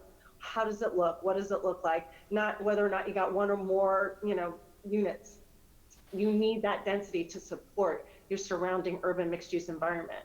So in my opinion, you're looking at it the wrong way. You're looking at the supply curve. You're trying to limit how many numbers of units are there when you should be looking at form, looking at proximity, looking at walkability, because that's what your comp plan is directing you to do. It wants you to have people in close proximity to these other areas to get them out of the cars, to stop them from driving. And our retail environment is changing. So people want destination retail. They want experience retail. They want to be able to go out and experience things and not have to get in their car and drive all the way to the store to get something. They're ordering the stuff online and delivering it. So, I just wanted to speak to that. Thank you. Thank you. Just a couple of other issues before we introduce Martha. Just very quickly, just a reminder that under Florida law, lay testimony can't be accepted as competent substantial evidence on any technical matters that would require an expert opinion, like traffic, like evacuation, like chemical formulators issues. And so with that, I'd like to turn it over to Martha Ira. Martha, if you would introduce yourself and give your numbers of years of experience, I would appreciate it. Okay, sure. My name is Martha Ira. I'm an EHS practice leader and principal with Golder Associates. I'm in the Jacksonville office. I've been consulting in the area of process safety of highly hazardous chemicals for 25 years. And I have 14 years of experience before that working in industrial facilities. I'm a metallurgical engineer by degree. And I wanted to comment on what two of the public commenters made. The two of them were concerned about evacuation planning, and they based their concerns on an assumption that if there were a release from chemical formulators, that the entire population of Rattlesnake Point would need to be evacuated. But response to chemical release at that facility is specifically addressed in the Tampa Bay Local Emergency Planning Committee Hazardous Material Plan. The 2020 LAPC Hazmat Plan is available on their website, and it lists chemical formulators as one of the facilities that they would address in the event of an accidental release. And they explain in their plan that if there were a large release of toxic gas, the incident commander who arrives on the scene would make a decision whether or not evacuation or shelter in place is the proper response to that release. And they also specifically state on page X7 of the plan that for a large toxic release, they would not evacuate residents through a cloud of toxic gas. They would issue a shelter in place order for the amount of time that it takes for the gas to dissipate and for them to get the release under control. So their concerns actually are addressed in a plan that exists and is updated every year. Thank you, Martha. Can we hold and let us finish 1 second before questions, Mr. Dingfelder? So could we share the screen, Mr. Crew, for Suzanne Walker, please, because this goes along with Ms. Ira's testimony.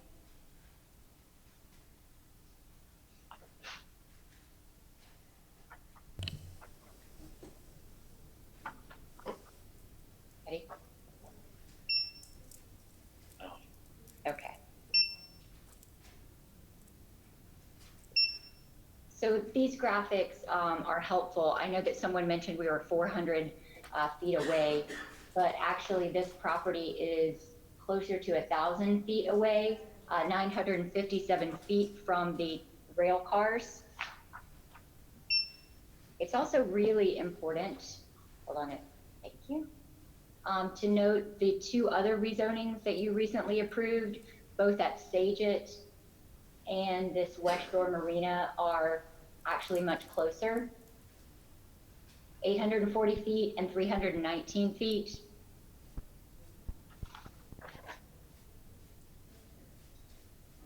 And also, it's really important to understand that industrial development has redeveloped all over the city of Tampa.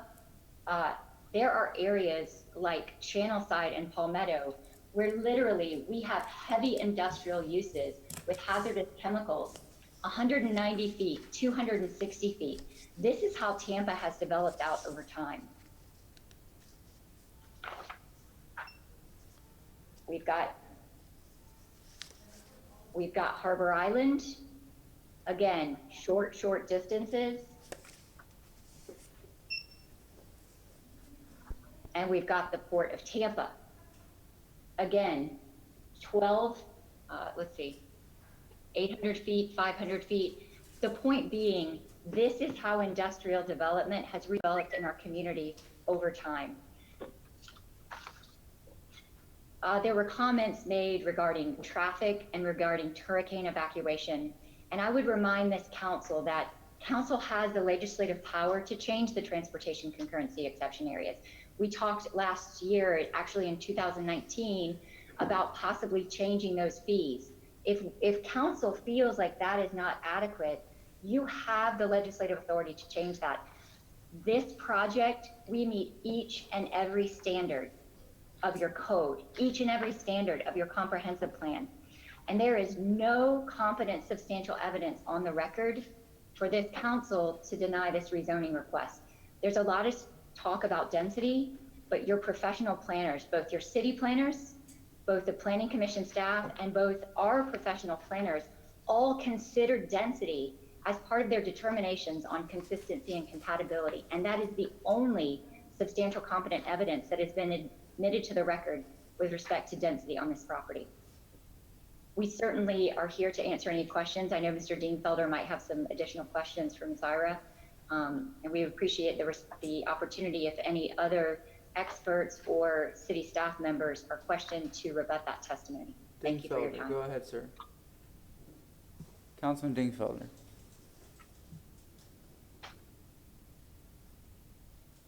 Thank you, Mr. Chairman.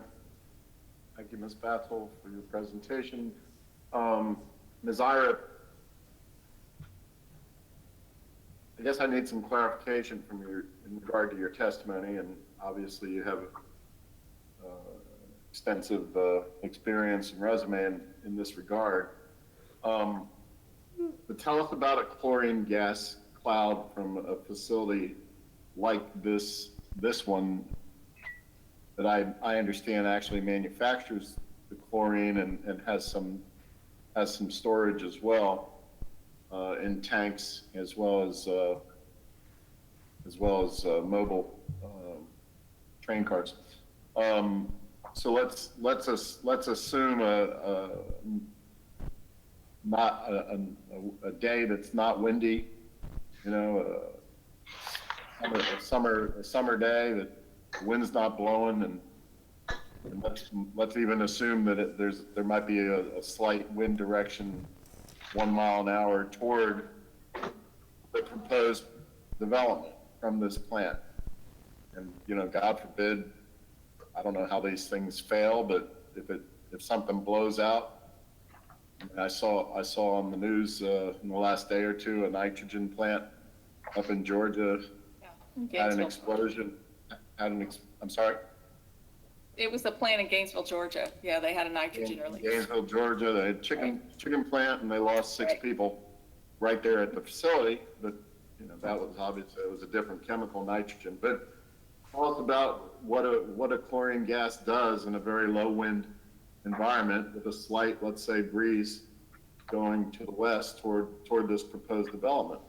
And I'm not even talking about evacuating them. I'm talking about what if they get stuck there and it comes rolling across the road and then starts coming into that project? Is that a concern to you? Is that a good place to be building any type of residential development at 35 units per acre? Is that what you're recommending? Is that what you're recommending? No, I'm not making a recommendation on whether or not to build the facility. That's really not something that I have enough information to say. I mean, and to answer your question, I'd actually have to model that release. I'd have to do a dispersion model. That's something that's required to be done. In fact, the facility owners are required to do those dispersion models and send them into the EPA once every 5 years, a worst case and alternative case scenario. I can give you a general answer. Let me just clarify something. Up until now, those dispersion models have been based upon nobody living, anywhere nearby. So now we do have some residential. Ms. Batsell showed us that unfortunately there's some existing residential down at the bottom of this project down there at the Newport or whatever they're calling it now, but so there's one project down there, but those folks could go somewhere. They're not trapped at the end of this.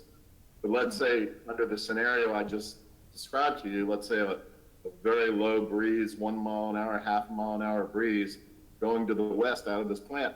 What does chlorine do? Does it go up? Does it stay down? What does it do? Well, it's heavier than air, so it tends to travel along the ground. But it really depends on the state of how much turbulence there is in the atmosphere at the time, and as you mentioned, wind direction. It also depends on the release rate from the container. How fast is it being released from the container? Are you talking about a very small leak from the supply valve on one of the ton containers? Or are you talking about the whole ton container opening? There's a lot of variables in there. I guess from a public safety perspective, I guess we have to look at worst case scenario. Yeah.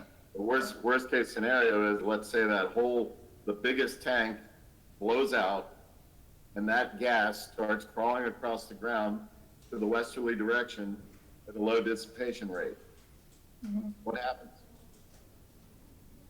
Well, in that case, like you said, you'd have a large release, and it could go out for miles from the point of release.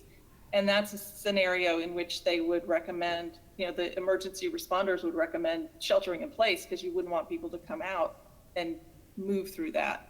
But those kinds of, and like I said before, I'm not making a recommendation one way or the other, because that's not my role here.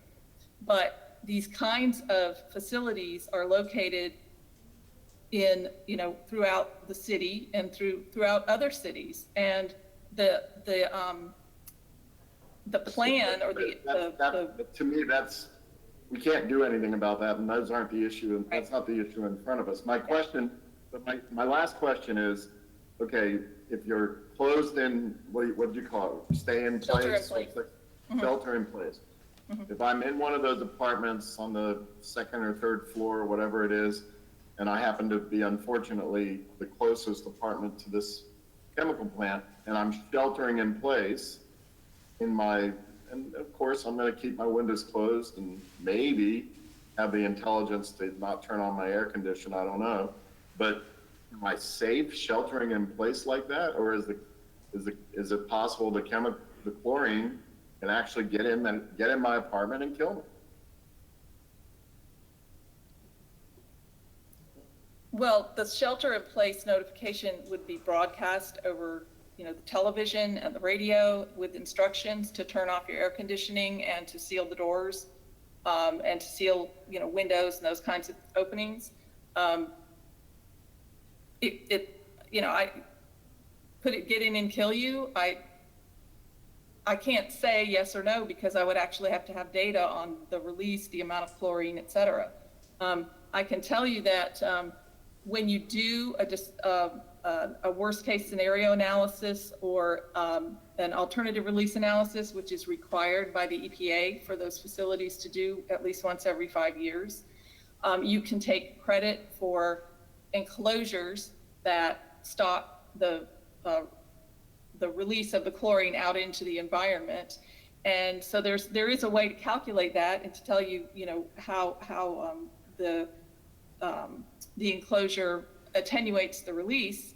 But, I can't give you that answer here without actual data, but from a regulatory standpoint, it's incumbent upon the owner and operator of the facility to keep their facility safe. They're required to do so by the EPA's RMP rule and the Florida statute that adopted that rule, which became effective in the late 1990s. So they've had 20 years to implement safeguards to keep their facility safe. Implicit in your answer to me says that if I happen to be in my apartment and I don't even know that system has blown up or whatever, and I have no way of even knowing that gas pallet is coming to me, and I'm in my apartment and my air conditioning's running, then implicit in what you're saying or not saying to me is that could kill me. Is that correct? Well, again, I say I don't know if it's correct. It depends on the concentration that's pulled in. It can kill you if it's concentrate, at the IDLH concentration or higher, which is 10 ppm. But whether or not that's going to make it to that facility under the conditions that you've described, I don't know. So I can't give you a definite answer, yes or no. I appreciate your time. Thank you. Thank you very much. Councilman Good? Ms. Bassel, do you have one of your experts there, or yourself might know what the one of the public comments Ms. Stephanie was talking about, a VE, or what the acronym of that is? I'm curious about that. I would ask Nicole Lynn, who's our civil engineer, to come and address that for you, sir.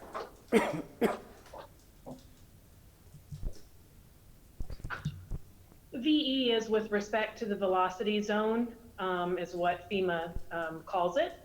And so it identifies the area along the coastline, which is updated maps have been provided by FEMA just within the last year.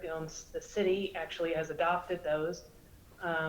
Your floodplain manager has already established the use of those as the current criteria in advance of FEMA actually identifying that they're the most recent. The requirements established on those new maps include what is referred to as a LIMWA line. It's LIMWA. It stands for Limit of the Wave Action, Moderate Wave Action. It identifies the limit based on modeling, stormwater modeling for that coastline for wave action to identify an area on the land that has wave action up to 3 feet, and then specifically identify those areas between 3 feet and 1.5 feet.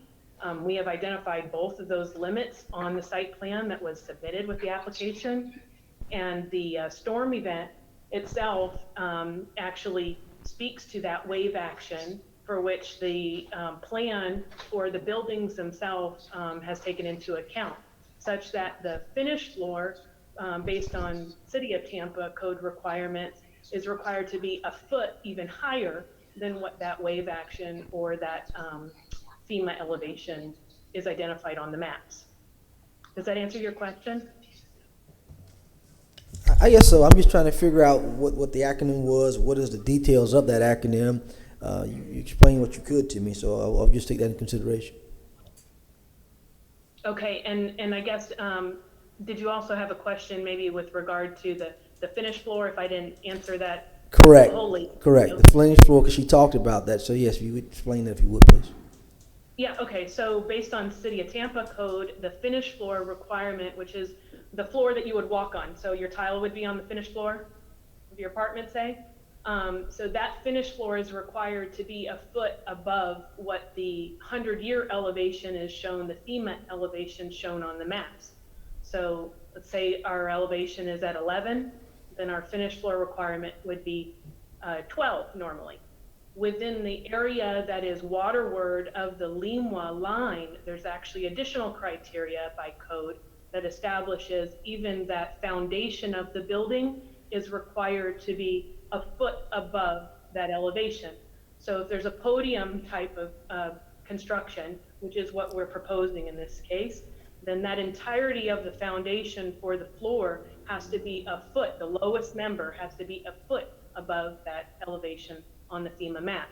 So your finished floor would be even higher than if it was a slab on grade, say. Thank you for the explanation. Councilman Citro? No? All right, anybody else? All right, do we have a motion then to close? We have a motion from Councilman Carlson. Do we have a second? Second. Second from Councilman Dingfelder has his hand up. Yes, sir? Dingfelder. Before you close, I'd like to reiterate a possibility to Ms. Batzel, and I don't know if she has an actual client in the room. I know she has a lot of experts, but I don't know if she has a client. And this is just me talking. By my calculations, the evidence that we've heard from our staff shows that there's an average of 23.45 dwelling units per acre on at least 4 nearby projects. 2 of them on Tyson, 1 on Trask, 1 on Interbay. 23.45 dwelling units per acre. How you get to 35 units per acre, with FAR or whatever, at the end of the day, it's still 35 units per acre. And that's approximately 11.55 units per acre higher than what's been approved in this past year or so, and what's being built out at Newport at 24 units per acre. So with all of that said, this councilman would love to see Ms. Batzel request a continuance, go back to the drawing board, and come back with a project that is far less dense and much more consistent and compatible pursuant to Chapter 27-136, which speaks to consistency and compatibility in that range of density in the low 20s. The response I got earlier said, well, we've got to maximize density in order to build out these amenities, yada, yada. But, and that's all fine and good, but in terms of being consistent and compatible, which our code requires, I think you're far off. I think you're at least 25% high. So that's my suggestion, to go back to the drawing board and come back in a month from now and,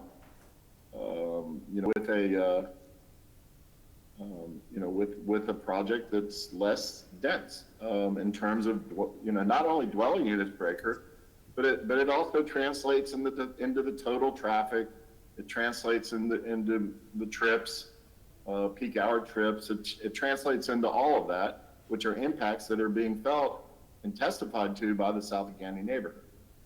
So Mr. Kingsley, I fear that the numbers that you're talking about are inaccurate, and here's why. I feel like if we're going to have this discussion, it's really important.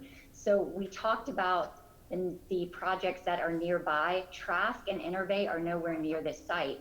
The 2 projects that are closer on Tyson had much higher densities. In addition, Newport, at a lower rate, doesn't account for all of the commercial that is there. So of course, if you have 163,000 square feet of commercial, you don't have as much room left from an FAR standpoint to put units. So that the numbers that you're talking about here are simply not accurate numbers. You're not looking at the whole picture of what's consistent and compatible.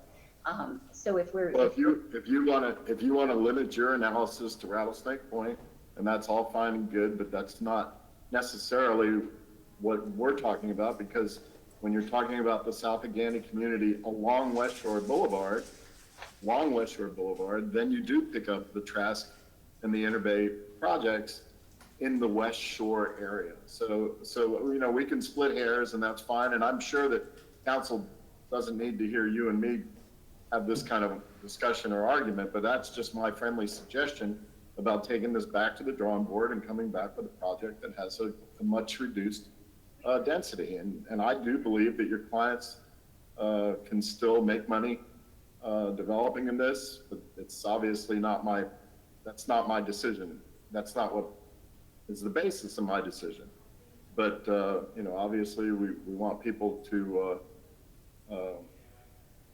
prosper, and that's all fine and good, but, you know, Mr. that's just my suggestion. Councilman, my client is here. I do think this, if, you know, we'd appreciate a few minutes to chat about that issue and talk. So if you could give us a short recess, we would appreciate it. All right, we're going to take a 10-minute recess. Thank you.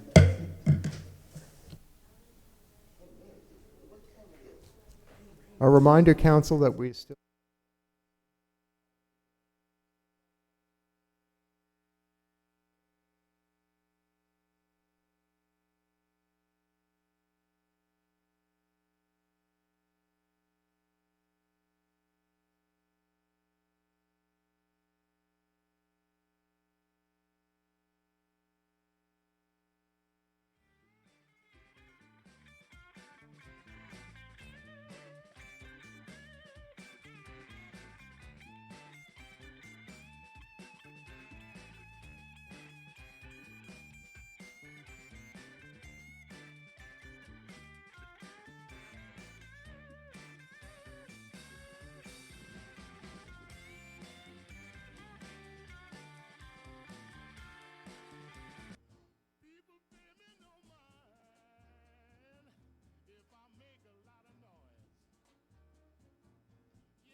Yeah. Roll call? Vieira, Here. Goose, Here. Carlson, Here. Dingfelder, Here. Citro, Here. Miranda, Here. and Maniscalco.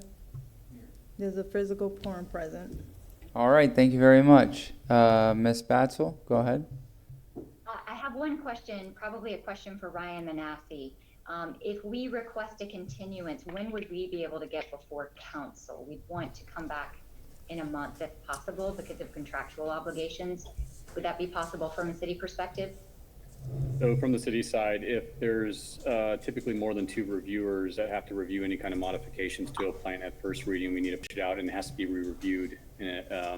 Not like full-blown DRC, but I would probably need, I'm just saying 60 days. It depends on what the changes are. If these are changes that we can do between first and second reading, that's a whole different story.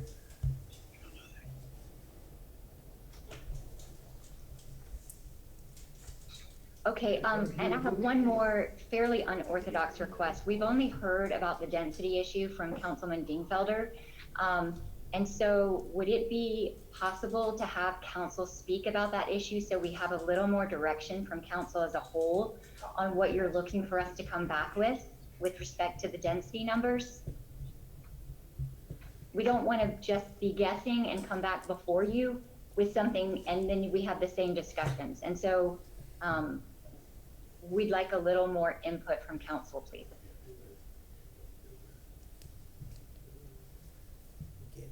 Suggest that Marty Shelby perhaps address the appropriateness of that request. I see Councilman Miranda's hand up. Sir? Thank you, Mr. Chairman. I appreciate it very much. And believe me, Ms. Batzel is very nice. She's certainly a great attorney and she's truthful to her word. I've known her for a while and she's very upfront.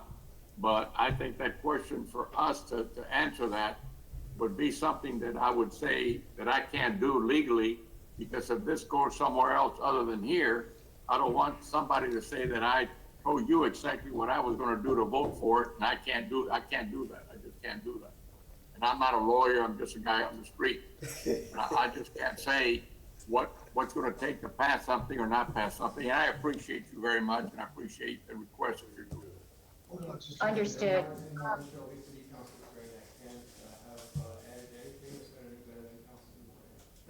Very good. All right. Councilman Vieira, yes, sir. Thank you very much, Mr. Chair. I will say, and Councilman Miranda's words, as always, are very well taken. You have a concern stated by Councilman Dingfelder that appears to be consistent with a concern that has been stated by council before. The way I see this project, we have a project with a finding of consistency, and I just want to say that, if addressing Councilman Dingfelder's concerns, as we say, would be reasonably calculated to lead to the discovery of admissible evidence. In other words, it would certainly help you out, especially with the finding of consistency. Just from my opinion, again, consistent with what Councilman Miranda said, but you do have a finding of consistency. Just my opinion. So that's it. Thank you. Councilman Carlson? This is not going to be my indication of how I would vote in the future, but I just wanted to make a comment. There seemed to be some discrepancy between what the community leaders and neighborhoods members said and what your experts said, and you might want to, again, some of what they said would have no bearing on our vote, but just for the sake of the neighborhoods, you might want to get together with them, with your experts, and have a conversation about what you agree with and what you don't. All right. Understood. Okay, so what would then be the request? A continuance, or what do you wish to do? Yes, sir. At this time, we would request a 60-day continuance to work with staff and to come back with an alternative plan. All right, I don't have the calendar in front of me. What is the 60-day or closest to? I'm in Manassi Development. Be May 13th. May 13th is the following, not the next rezoning cycle, but 5/13 would be the one after the next. That should be roughly.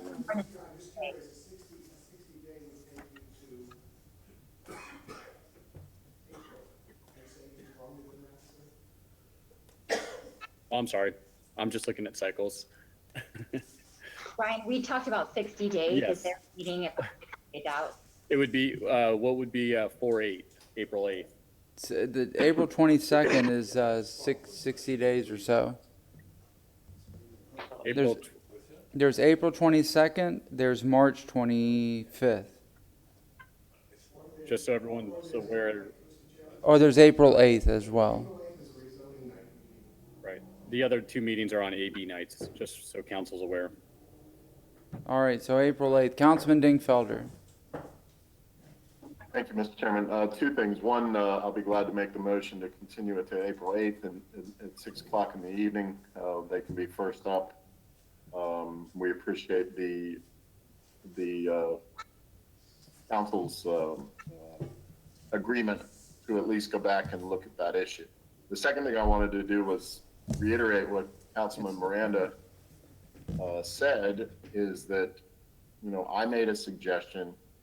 There's no guarantee of any votes. I think it's extremely important that the record is clear on that, my vote or anybody else's vote. But that's all I want to say on that. But I do appreciate y'all going back and revisiting that issue or whatever other issues you want to revisit for the next 60 days. We have a motion to continue this item to, wait, Mr. Manassi? Sure. Sorry, Chair, just to make sure council's clear. So April 8th is the rezoning night. I just want you to be aware I have 10 new rezoning cases that night. So this continuance would be 11. So I just want to make council aware of that. I love it.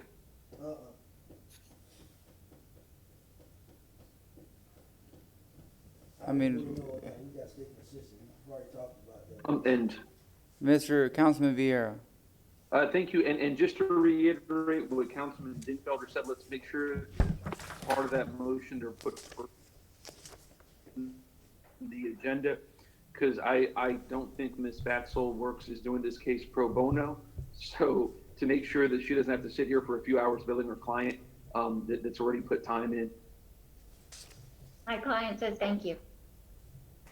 Mr. Chairman, I won't be supporting that motion. Councilman Goods, he's stated in the past, you know, a maximum of 10 items per night.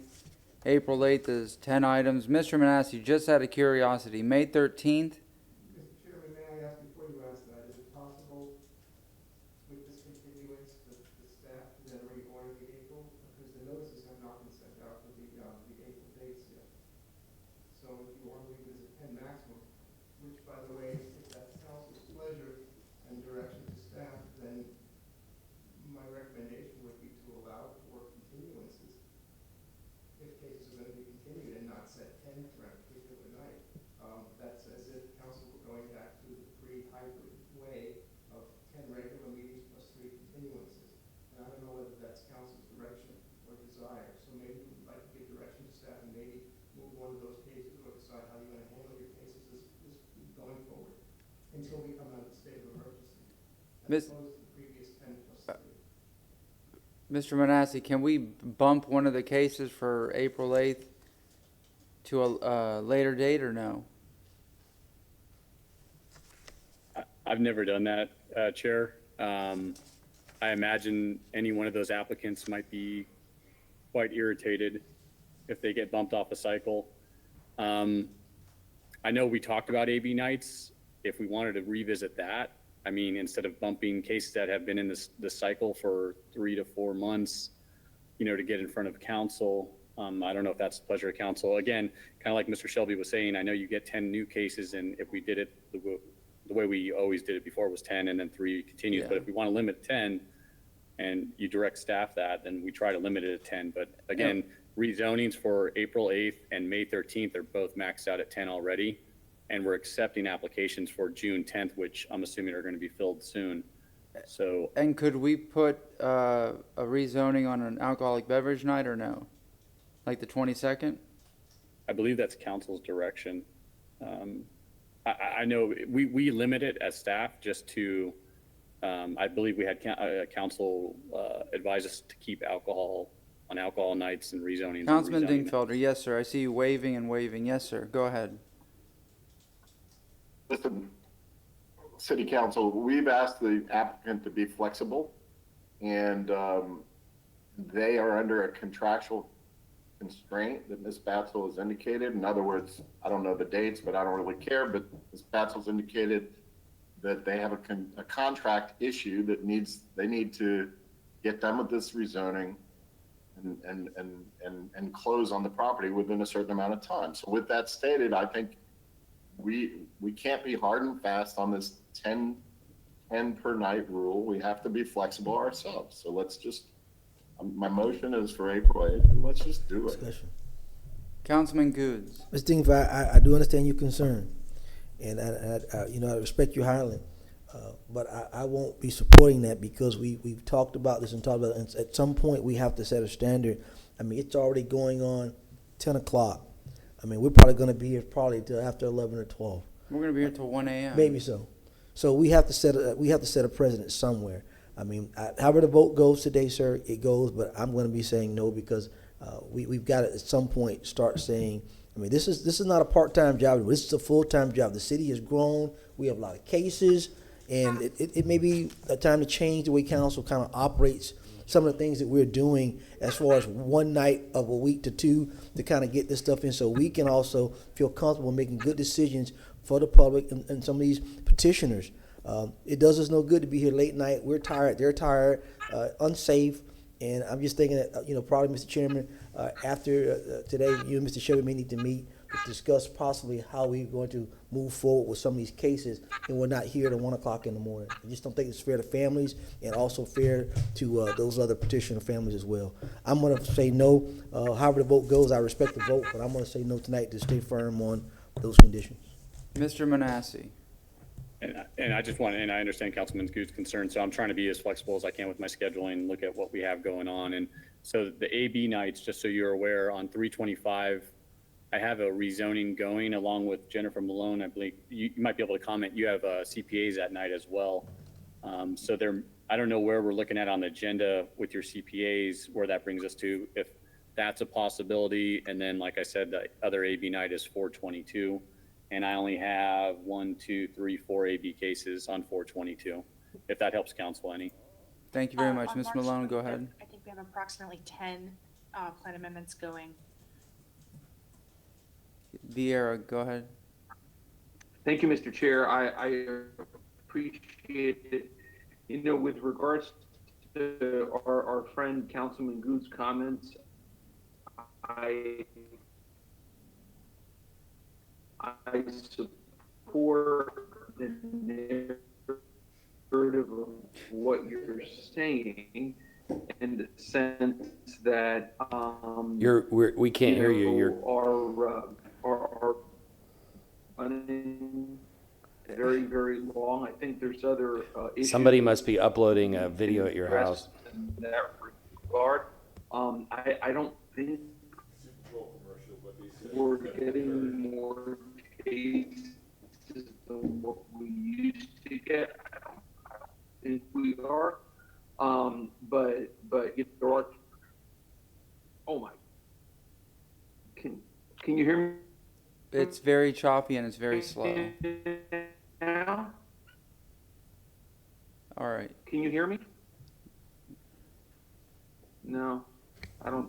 No, it's very slow. Think so. Can you hear me It's now? like that T-Mobile ad that would. Well, yeah. Can you hear me now? Yes.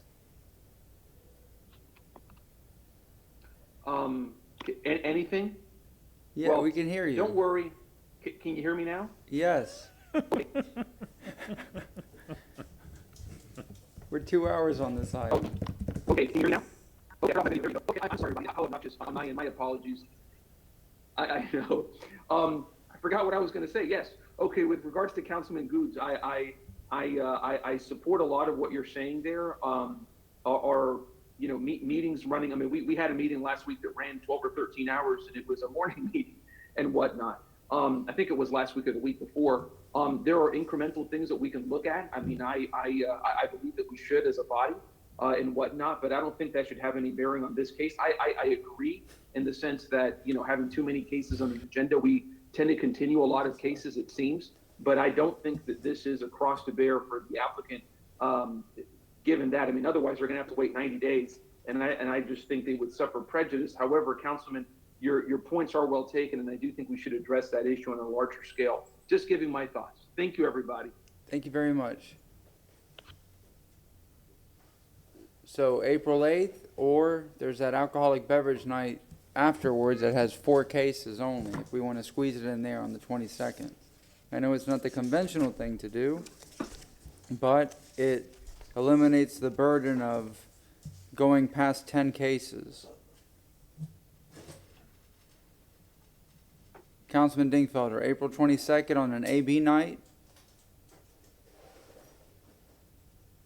I'd like to, I guess, hear from the petitioner if she can live with the 22nd. Yes, sir, we really appreciate you accommodating us, and the 22nd of April will work.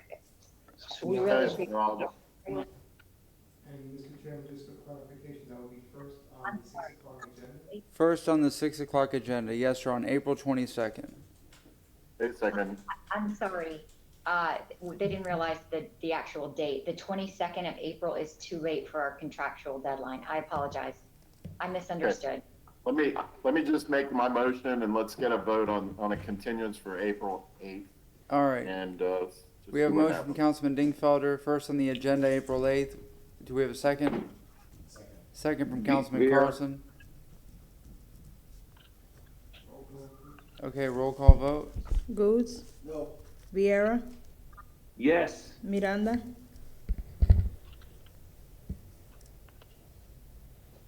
Miranda? He left. Carlson? Yes. Citro? I'm only voting yes for this one time, but at some point, council members, we are going to have to discuss going to an extra day, a week, or 6 times a month meeting. These meetings that last until 12, 1, 2 o'clock, it's not only hard on us, it's hard on staff, it's hard on legal, and it's hard on the citizens that have to come and sit down here until 2 o'clock in the morning to give testimony. I'm voting yes, but it's not going to happen again. Dingfelder? Yes. And Maniscalco? Yes. Motion carried with Goose voting no and Miranda being absent at vote. Thank you for all your time tonight. Thank you very much. Are we off the record? Ms. You're not off the record. We're finished with this case, though, correct? Yeah. Well, yes, and that's why we have to be very careful about talking about anything that's... I was just, I have always seen Ms. Batzel acting so seriously, but there was a little spot there where she covered her mouth and started laughing, and I just want to know why she changed her form. But she is always professional. Thank you, sir. Mr. Manassi, item number 6. Thank you, Chair. Ryan Manassi, Development Coordination. Item number 6 is file number REZ 20-101. It's for the property located at 5100 Southwest Shore Boulevard. The request before you is to rezone the property from residential single family 75, RS 75, and CI to commercial intensive to PD, plan development for attached single family residential. I'll turn it over to the Planning Commission, and if you would please return to me. Jennifer Malone with the Planning Commission. I'd like to share my screen, please. Can you turn the volume up for Miss Malone? We can't hear it. Oh.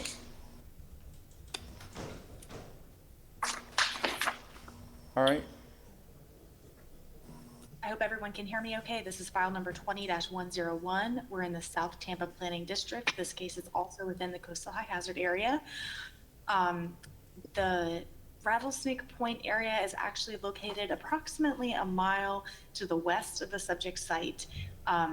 We are along Southwest Shore Boulevard and West Paul Avenue. Southwest Shore Boulevard has a variety of uses. The yellow star is indicating a residential project. To the south of that is a puppy daycare.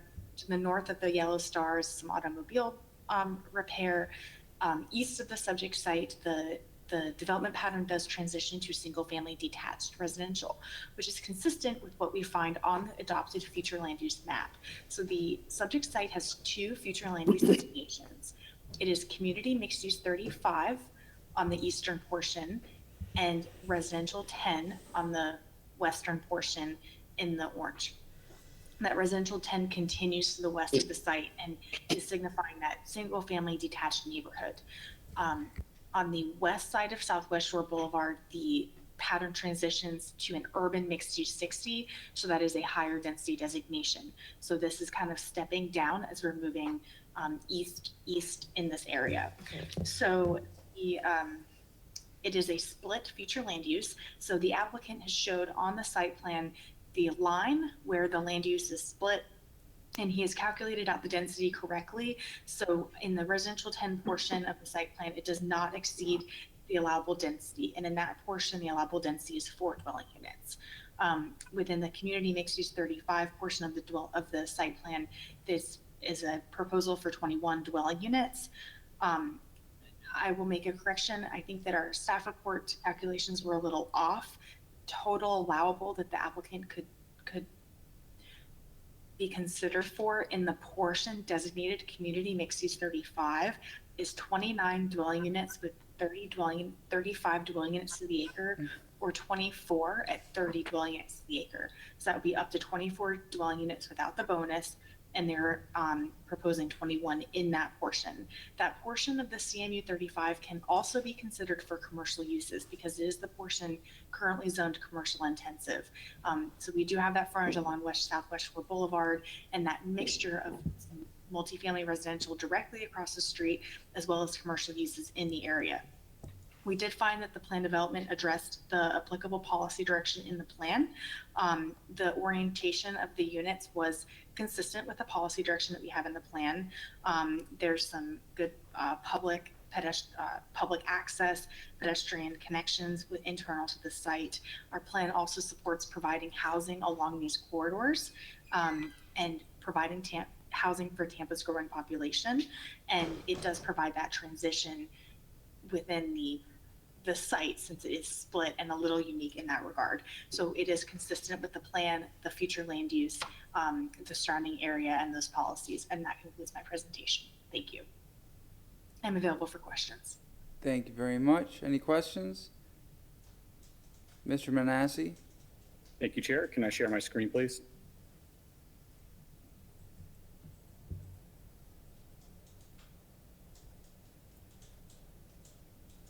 Go ahead, sir. Thank you. Again, item number 6, file number REZ 20-101. It's for the property of 5100 Southwest Shore Boulevard, and they are requesting that rezoning from their current zoning from RS75 and CI to PD plan development for attached single-family residential. They are requesting 4 waivers through this petition. The first being the reduction of minimum side yard. That's between multifamily dwelling units, or I'm sorry, single-family attached dwelling units in 27162, and then the orientation of a few of the units on the site plan that I'll show you as well, not aligning with the street's rights of way.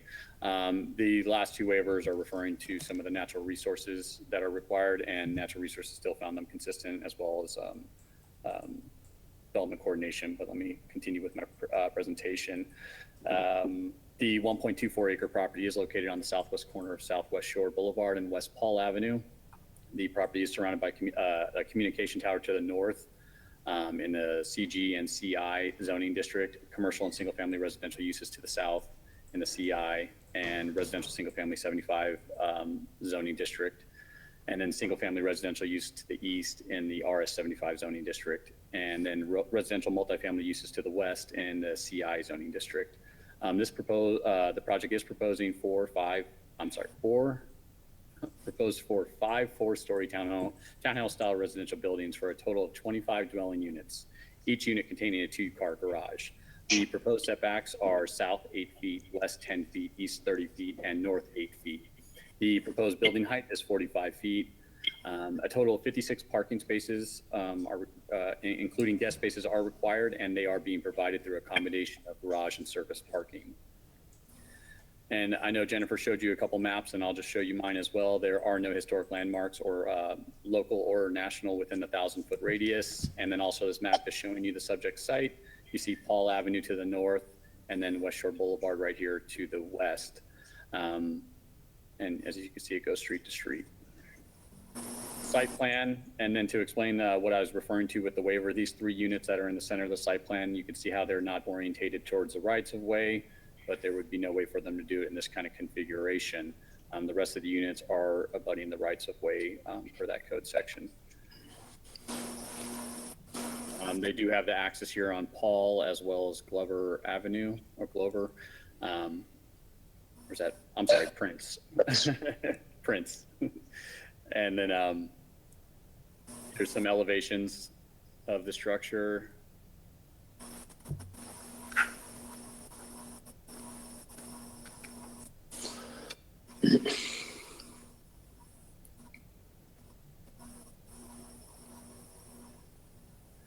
And here's the site as it currently is on the left. It's a single-family detached home.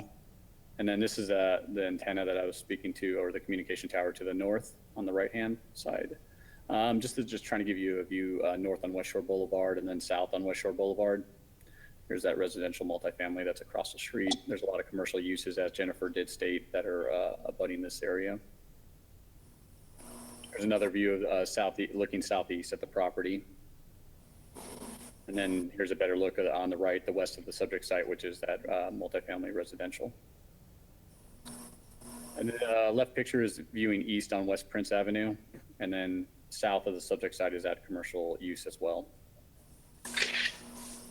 The development review and compliance staff, we have reviewed the application. We find it consistent with the City of Tampa land development regulations. Should it be the pleasure of City Council to approve the waivers as identified in the report, as there are further modifications needed to the site plan between first and second reading, as stated in the revision sheet of the staff report.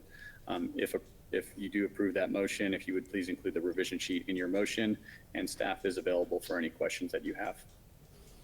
Do we have any questions at this time? Yes, Mr. Chair, if I may, please, and thank you. Mr. Manassi, on the site plan, there is a section between one row of 2-car garages and the other. It's at a measurement of 5.7. Is that a walkway, a breezeway, Councilman Citro, a great question. So that refers to the other waiver. Let me just throw that back on screen. So this is the 27162D, is to allow the reduction of minimum side building yard from 11 feet per that section to the 5 feet between units 6 and 7. So if we look at the site plan, I believe you're referring to smack dab in the middle? Yes, sir. Unit 6 and Unit 7. So that's where that waiver is coming from. And the applicant did redesign this after DRC to try to get some distance between these buildings, because originally they were all together, and staff suggested some separation.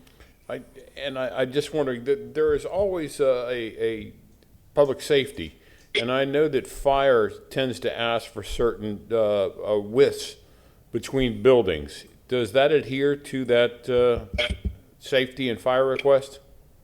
Fire did review this plan, and they said they must meet all NFPA requirements at time of permitting, but I didn't see any other comments for the related PD.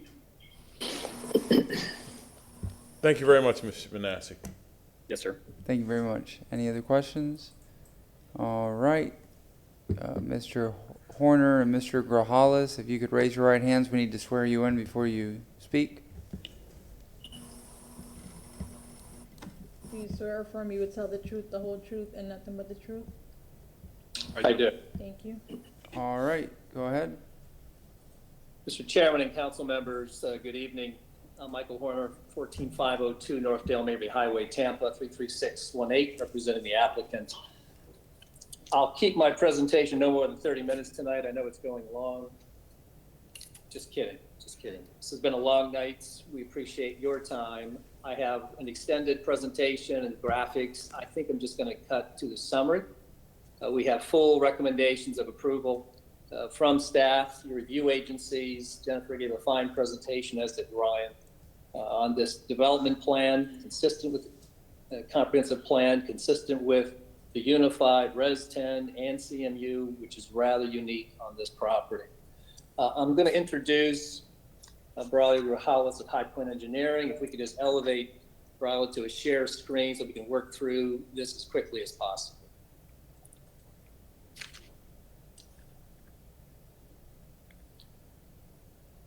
So we're proposing a PD, council members, for 25 townhomes. These are single-family attached units, as Ryan mentioned.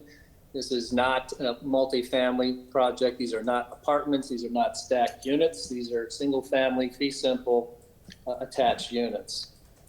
You know this area well. We just went through an extensive discussion on the West Shore Corridor on the last petition. Don't need to go through all the land uses. Suffice to say, this property is surrounded by multifamily and commercial zoning, much higher intensities and densities than what we are proposing. We actually have commercial zoning, CI and CG to the north. We have commercial zoning, CI zoning to the south. We have multifamily directly across the street. And as Jennifer noted, we do have an historically older subdivision, RS 75 to the east. We do have a unique parcel that has a shared split zoning. We have RS 75 and we have CI. We also have the split comp plan categories, which Jennifer referenced, which is CMU 35 in the western point, 8 acres, and Res 10 on the east. Overall, 25 units on 1.24 acres at a density of 20 units per acre. I would note that the UMU 60 lies entirely on the western side. Very intense, lots of multifamily developments, commercial. Don't need to go through those transitions. Gandy Boulevard corridor is just 2 blocks to our north. We have designed this for the Planning Commission design guidelines so that we have units being oriented to the right of way. We have access connectivity. Braille, can you elevate your screen? Can you do a shared screen, Braille? Yeah, I've been trying to, let me see if I can. Are you seeing the screen now? Yes, yeah. Okay, sorry about that. So go ahead.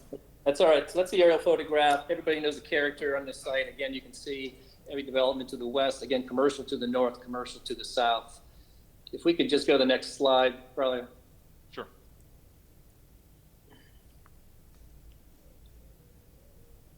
The next one is the existing land use. Sorry about it. Here it is. Sure.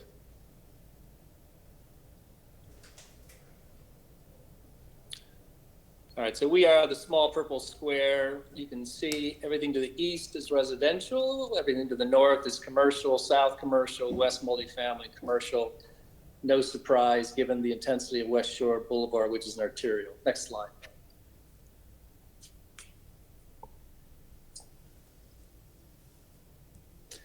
We have worked with the Planning Commission so that we can orient these units to the right of way. That's fine. That's right. Too many screens that I have planned here. Sorry. All right. Let's just try the site plan, and color? let's do the color. I think that'll be the best description. Okay. Thank you.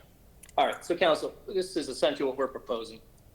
You can see how it relates to the eastern residential. We have a building setback of at least 40 feet on that eastern side. That is passive, only parking, visitor parking, 2 stormwater surface ponds in northeast and southeast corners. We did have a pool and a deck on the green shaded square. You look at your plans and you'll see those currently, and that's what Ryan Manassi and staff reviewed. However, a recent SwiftMud review came back and said we had a little too much impervious and we needed to increase storage and decrease impervious. So that pool and deck area is now green space. And that green space will be above a vault, and that green space will be simply passive. So people can gather with their chairs, we can have some potted plants, and this will be the public gathering place. No more impervious surface in that area. We have 2 driveways, one to Price. I don't believe it's Prince. I believe it's Price to the south, Halls to the north. We have no direct access to West Shore Boulevard. You can see the access connectivity on that plan, council members. We have maintained sidewalk proposals on the north, south, and west. And then we have the inter-parcel interior connectivity with the access walkways that Jennifer mentioned. That is one of the waivers for those 3 units internal because they're not abutting the right of way. The waivers that Ryan mentioned, we believe by the time we get to second reading, council members, we will probably be able to waive or remove the waivers for the open space. We think our new calculations have increased that from 6% up to 20%. Also, there were 3 trees that we had to remove before. The good news is we think those 3 trees can come back, and that's good news for all of us. We have worked close with staff, review agencies, obviously SwiftMud. We have had one property owner contact me, and I think she wrote a letter and copied you all council members, Lynn Erickson. Actually a very nice lady. We talked for almost a half an hour. She wants a nice Italian restaurant on this site. I wish we could accommodate, but this is solely residential. It is zone CI. It could be developed into an intensive commercial development, repair facility, loading docks, truck service drives in the back, dumpsters. This is solely residential. It meets the criteria for the Planning Commission. It is low density. Again, being CMU, as Ms. Batzel referenced, we would have the opportunity under a different multifamily unit product to get FAR credit, so we could get much higher number of units. We are not seeking that. These are single family owner-occupied units at 20 units per acre cap. That's all I have. Probably if you can just mention 60 seconds on stormwater, and then we'll close. Sure. Well, thank you, Michael. Good evening, Mr. Chairman and members of the City Council. Braulio Grajales with High Point Engineering, 5300 West Cypress Street in Tampa, and I have been sworn in. I'm a professional engineer in the state of Florida and the engineer of record for this project. One of the important components of this project is drainage, stormwater drainage. I have met with Southwest Florida Water Management District to discuss all the drainage requirements for this project. I have also contacted the City of Tampa Stormwater Engineering Division to obtain the city drainage model and specific information for the drainage basin area where the property is located. Proposed residential development will provide a responsible site drainage that will not affect properties and streets surrounding the property. The developer of this project, will construct an underground stormwater detention system and 2 surface ponds that will provide sufficient water quality treatment and attenuation volume to meet the requirements established by the Southwest Florida Water Management District and the City of Tampa. Also, the project will have to be reviewed and approved by Southwest Florida Water Management District and to the City of Tampa staff before it can go to construction. I also want to take this opportunity to present roadway improvements being constructed along West Shore Boulevard. Tampa Hillsborough Expressway Authority is currently building the Gandhi Elevator Bridge as part of the Salmon Extension Project. This project is currently improving West Shore Boulevard, south of Gandhi Boulevard from Price Avenue to Gandhi Boulevard.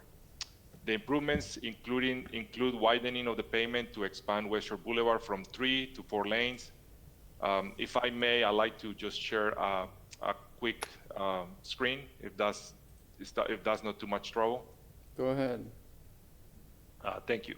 The improvements include widening of the pavement to expand West Shore Boulevard from 3 to 4 lanes, as I just said. In the share screen is a copy of the construction plan provided by the Tampa Hillsborough County Expressway Authority, which shows how the proposed widening of West Shore will be constructed. The gray color, the gray hatch that you see there, solid hatch gray, is the existing pavement that will be improved by milling and overlaying method. The hatch with crossing lines is the proposed pavement widening to create an additional traffic lane. This widening will improve traffic conditions in the area. Thank you for your time, Michael. I now switch back to you unless members of the council may have some questions for me. Mr. Chairman, that completes our presentation, unless you have any questions. Thank you so much. Thank you. If there's no questions from council, I'll go to the public comment. Do we have anybody in the public in person on the second floor?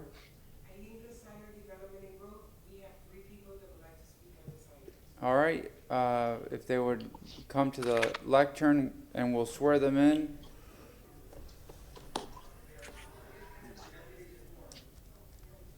Oh, they've already been sworn. Okay, you're fine. All right. You're okay. You were sworn in already. You're good. Okay, go ahead. You have 3 minutes apiece. Madam Clerk, do we have anybody online registered? I registered online. Wait, we're just going to double check real quick. We have Gene Strohmeyer, and then we have one more person, right? We did, but it seems like they're live, actually. Okay, all right. We'll start with you, sir. Okay. And then we'll... Steve Meadows, I'm speaking for myself.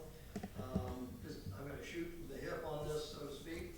I have two particular issues. One of them is something that was handed to me today about another development in the CHHA that increases the density from residential, single-family residential to 4 times the capacity of that with this particular project at 25 units. But what was handed to me today was that if you look at the fall of 2016, the area was 53% single-family homes. With all of the construction that's going on in the area of south of Gandy, by the time that stuff's done, we're going to drop to 34% single-family units. And that's distressing when you drive down West Shore and look at walls of apartment complexes on one side or the other, or both sides. This particular property has been known to be flooded, and I don't have a lot of confidence in engineers, having seen what they did in Port Tampa with one of the developments down there, where we went through last summer and it rained and people couldn't get in and out of their driveways in areas that were around the Port Tampa area because of a new development that's going on down there. So ultimately, that's basically all I'm going to say. Thank you for your time.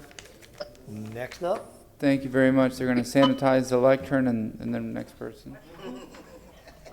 Let me get you right quick.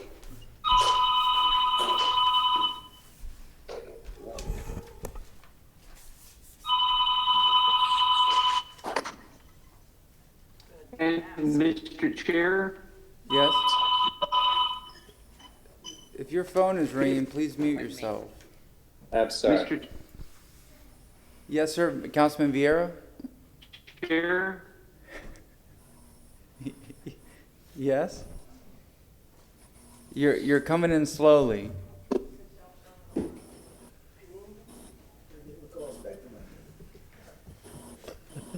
Councilman Vieira, can you hear us? What is happening?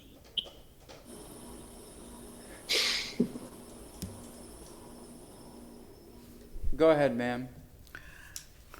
Hi, my name is Carol Ann Bennett. I'm a lifelong resident of South Tampa, where our motto is, if it's north of Kennedy, we don't need it. I'd like to make a little personal comment about what y'all were discussing earlier. I think y'all are really underpaid. You should be making twice what you're making. It's a full-time job. Even at twice of what you're making, I'd rather stick hot pokers in my eyes than do what you guys do. So I want to commend you for the job you do. I think this council really, truly cares about its citizens. I think you try very hard to do the right thing and do what you think is best and get to the bottom and the root of the matter. And I agree with Mr. Citro. You need more meetings, and it's a full-time job. It should be treated that way. Anyhow, I want to address basically what I said before. If you can look at the screen here, this area right here is supposed to be the lowest low intensity of growth, and it's the highest intensity of growth. And the project before you is in that same area. And, this is just a big concern because this is not where the city wants the growth to be. Again, if you look at this, South Tampa is first. They have the highest growth rate in the city. These two are statistic anomalies because their numbers are so low. And it's the Planning Commission who told me this, and I've gotten these numbers from Property Appraiser's Office and the Planning Commission. And the city, again, like I showed you here, It was 53% single-family home in 2016. After all these projects are developed, it's going to be 34% single-family home. The rate of growth in that area is ridiculous. I don't think anybody's realized that there has been more than a doubling of multifamily homes in this area. 114% increase, and I honestly don't think anybody realizes it. And we've got these figures from the property appraiser's office. We're happy to share the emails with you. And again, in the comp plan, it says that South Tampa should have no significant change. It's an established area, and part of the reason is because it's unstable and flood prone. There are limited opportunities to create open spaces and services to meet increased demands or community facilities. There's limited access to transportation facilities, which would be resource inefficient to improve. And it has environmental qualities that would be compromised by increased urbanization. So this is the city's own plan. This is the city's own understanding of the area. And obviously, something has gone wrong and it's completely out of control. So thank you for your time, and I hope you finish soon.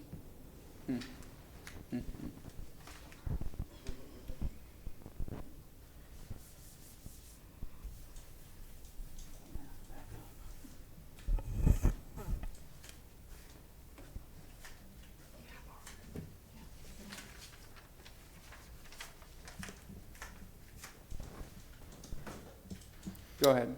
Good evening. You know, I don't know how I feel about this one, and I think it's important that I say that. Please state your name for the Stephanie record. Pointer, South of Gandy resident. Here's my thing. There's one about 4 blocks south of this one that looks almost exactly like it. It looks like the exact same layout for the community. If we're going to put something in there, and it's going to be single family, and people are going to be able to live there and breathe. But my issue, I'm torn, because I go back to Steve's issue that, when we build all this up to put 25 units in there, how much flooding is it going to impact the folks who live around them? That is a big concern for me. We're looking at that down off of Prescott and West Shore right now. We had people who were wading through waist deep water at Etta, and Etta was not a bad storm in November. So, and that was, something that should not have happened. It's never happened before, and people have lived there for 16, 17 years. So my big concern is the flooding issue, and how is this going to impact the people who actually live directly within the 250 feet, within the 500 feet, and those roads on either side of this gentleman's house are the Indy 500. I mean, when I was passing out flyers, it was very scary just to walk down the street and put flyers out. Thank you. Thank you very much. I believe that's all for the live individuals. We have one call-in, a virtual, Gene Strohmeyer.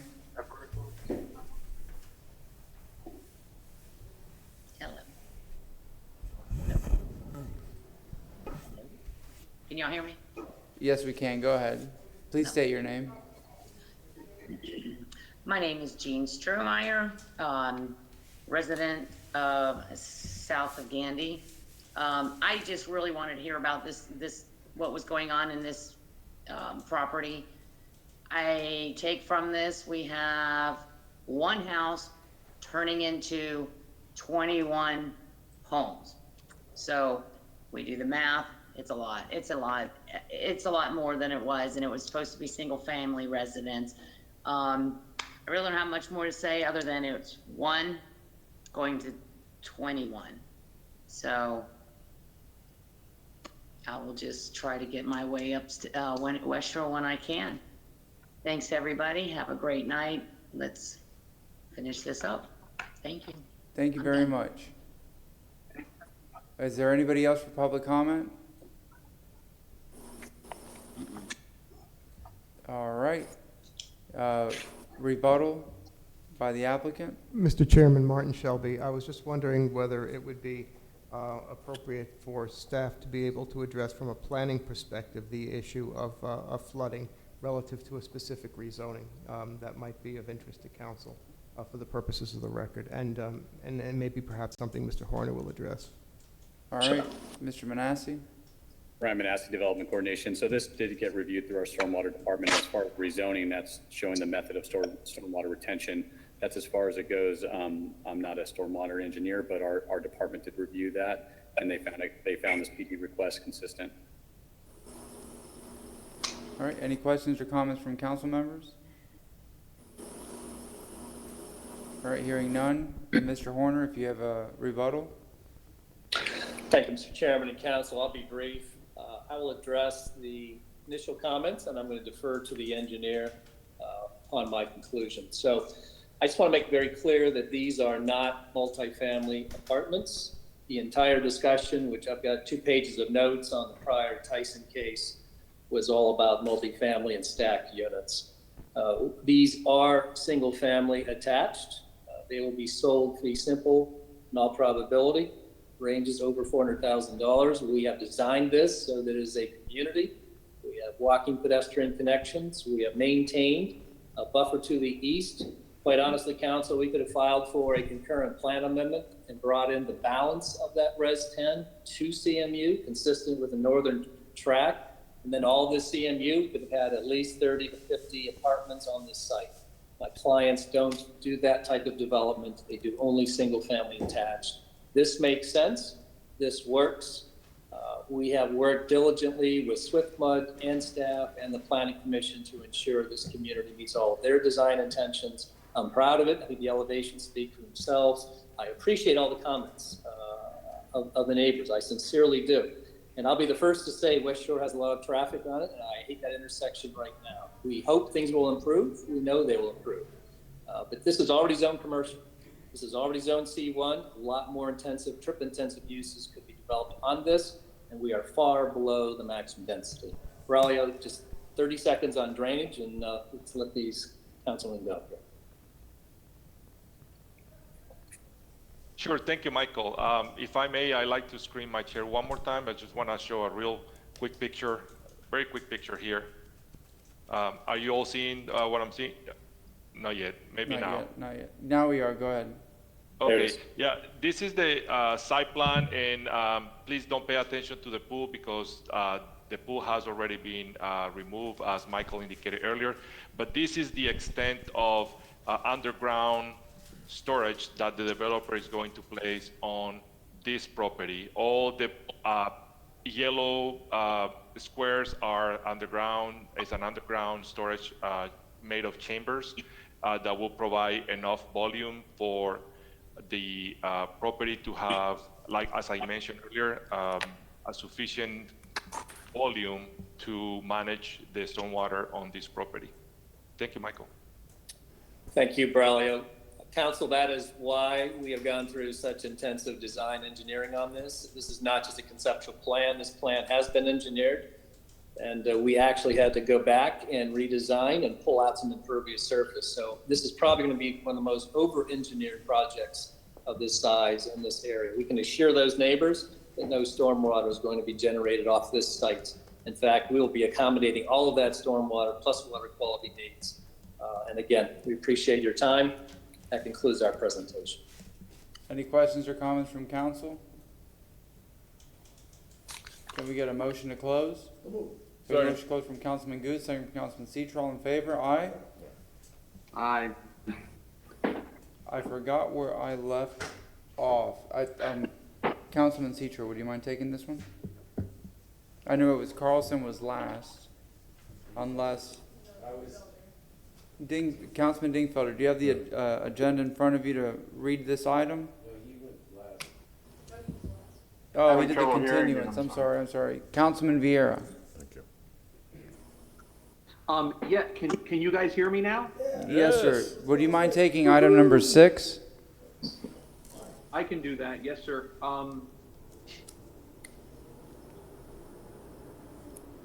Here you go. I read an ordinance being presented for first reading consideration, an ordinance rezoning property in the general vicinity of 5100 Southwest Shore Boulevard in the city of Tampa, Florida, more particularly described in section 1 from zoning district classification RS75, residential single family and CI. The commercial intensive, PD, plan development, residential, single family, providing an effective date. And let me find. While you're doing that, is your camera on, Councilman Vieira? This is Martin Shelby.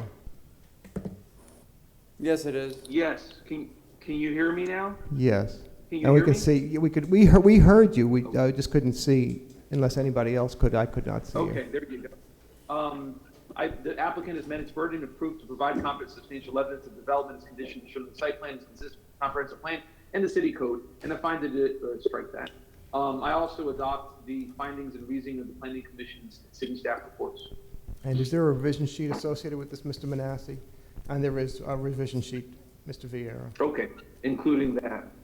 All right, Councilman Dingfelder, I see your hand. If there hasn't been a second yet, I'll second the motion, and I just wanted to explain very quickly. I'm very familiar with this area, having previously represented District 4. I don't think it's realistic with that property that's right on West Shore like that. I don't think it's realistic to expect that it's ever going to be developed out at a single family detached. So the next best thing is a single family attached, and that's what this proposal is.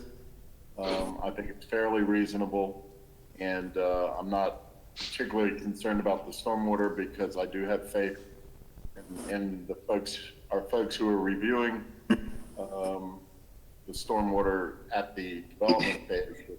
They will make sure that they abide by the stormwater codes and the technical standards. So with that, I'll support the motion. We have a motion from Councilman Vieira, second from Councilman Dingfelder. Roll call vote. Dingfelder, Yes. Citro, Yes. Miranda, Carlson, Boots, Yes. Vieira, Yes. and Maniscalco. Yes.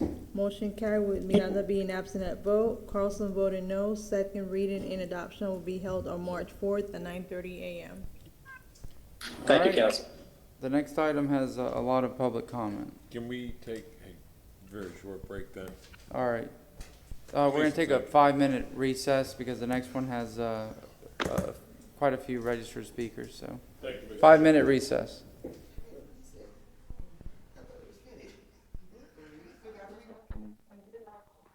Great. You've gone swimming and a nice.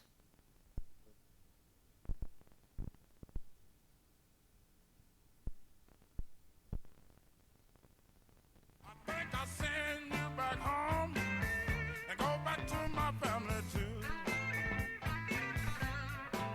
I'm going down to Midway Country, boy, where they sing and play the blues.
cure. Love like a drug and it gives me a fever. Mama, there ain't no cure. Baby, come from way down south. Way on down behind that sun. Baby, come from way down south. Way on down behind that sun. You look so good that I gotta be your man. Baby, got to have your fun.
every day I am the blues. Oh, every day I am the blues. When you see me worrying, baby, baby, it's you I hate to lose. Well, nobody loves me, nobody seems to care.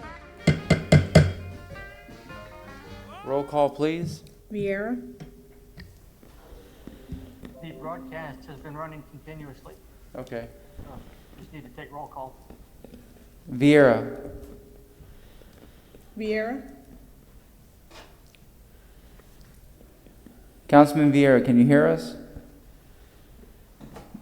We're doing roll call. Jennifer's snacking.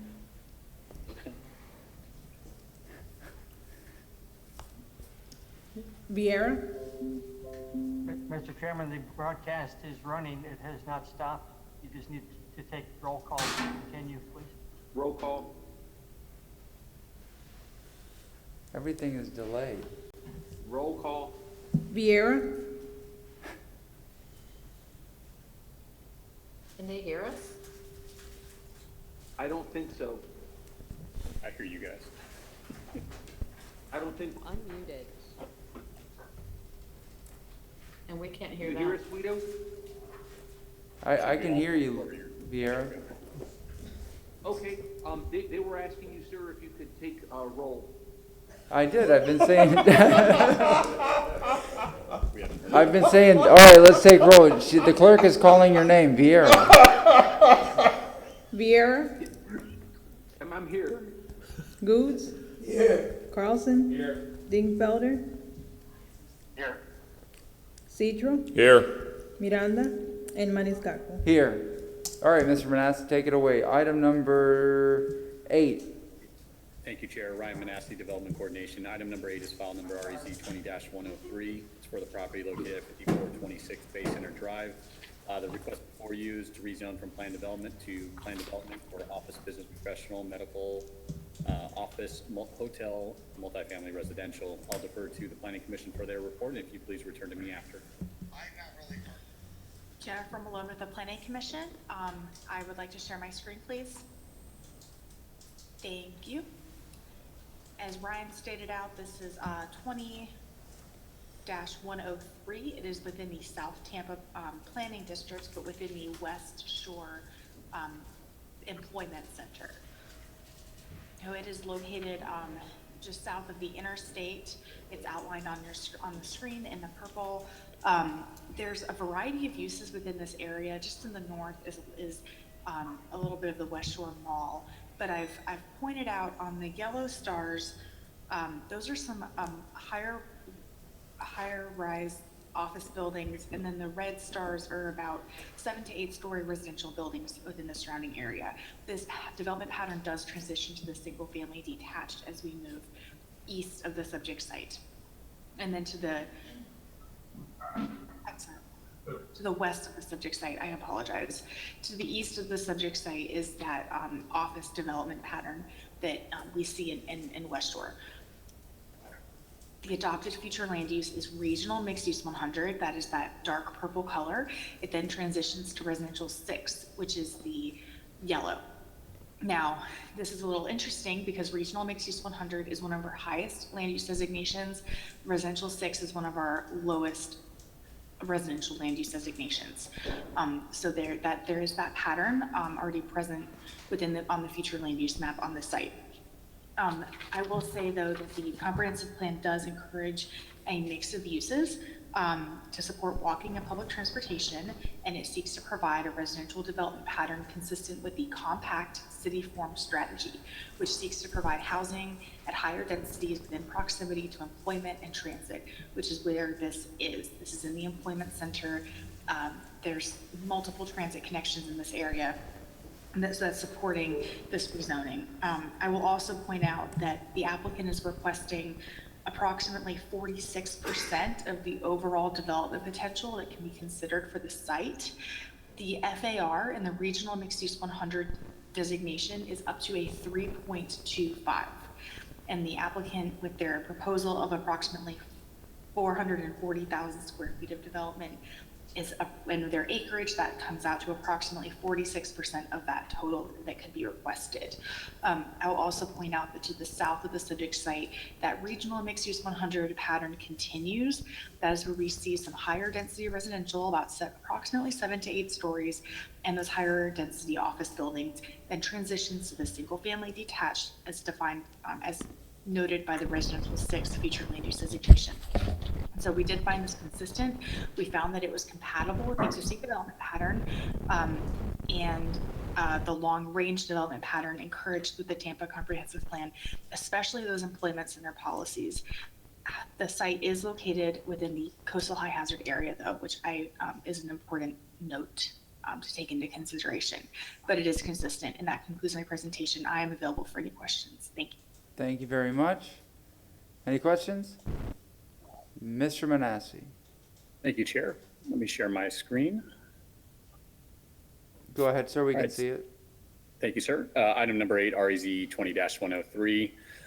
Again, the rezoning is requesting from PD, which it was approved for, or it is approved for office, business, professional, medical, hotel, and residential multifamily. And the proposed zoning is office, business, professional, medical office, hotel, and residential multifamily.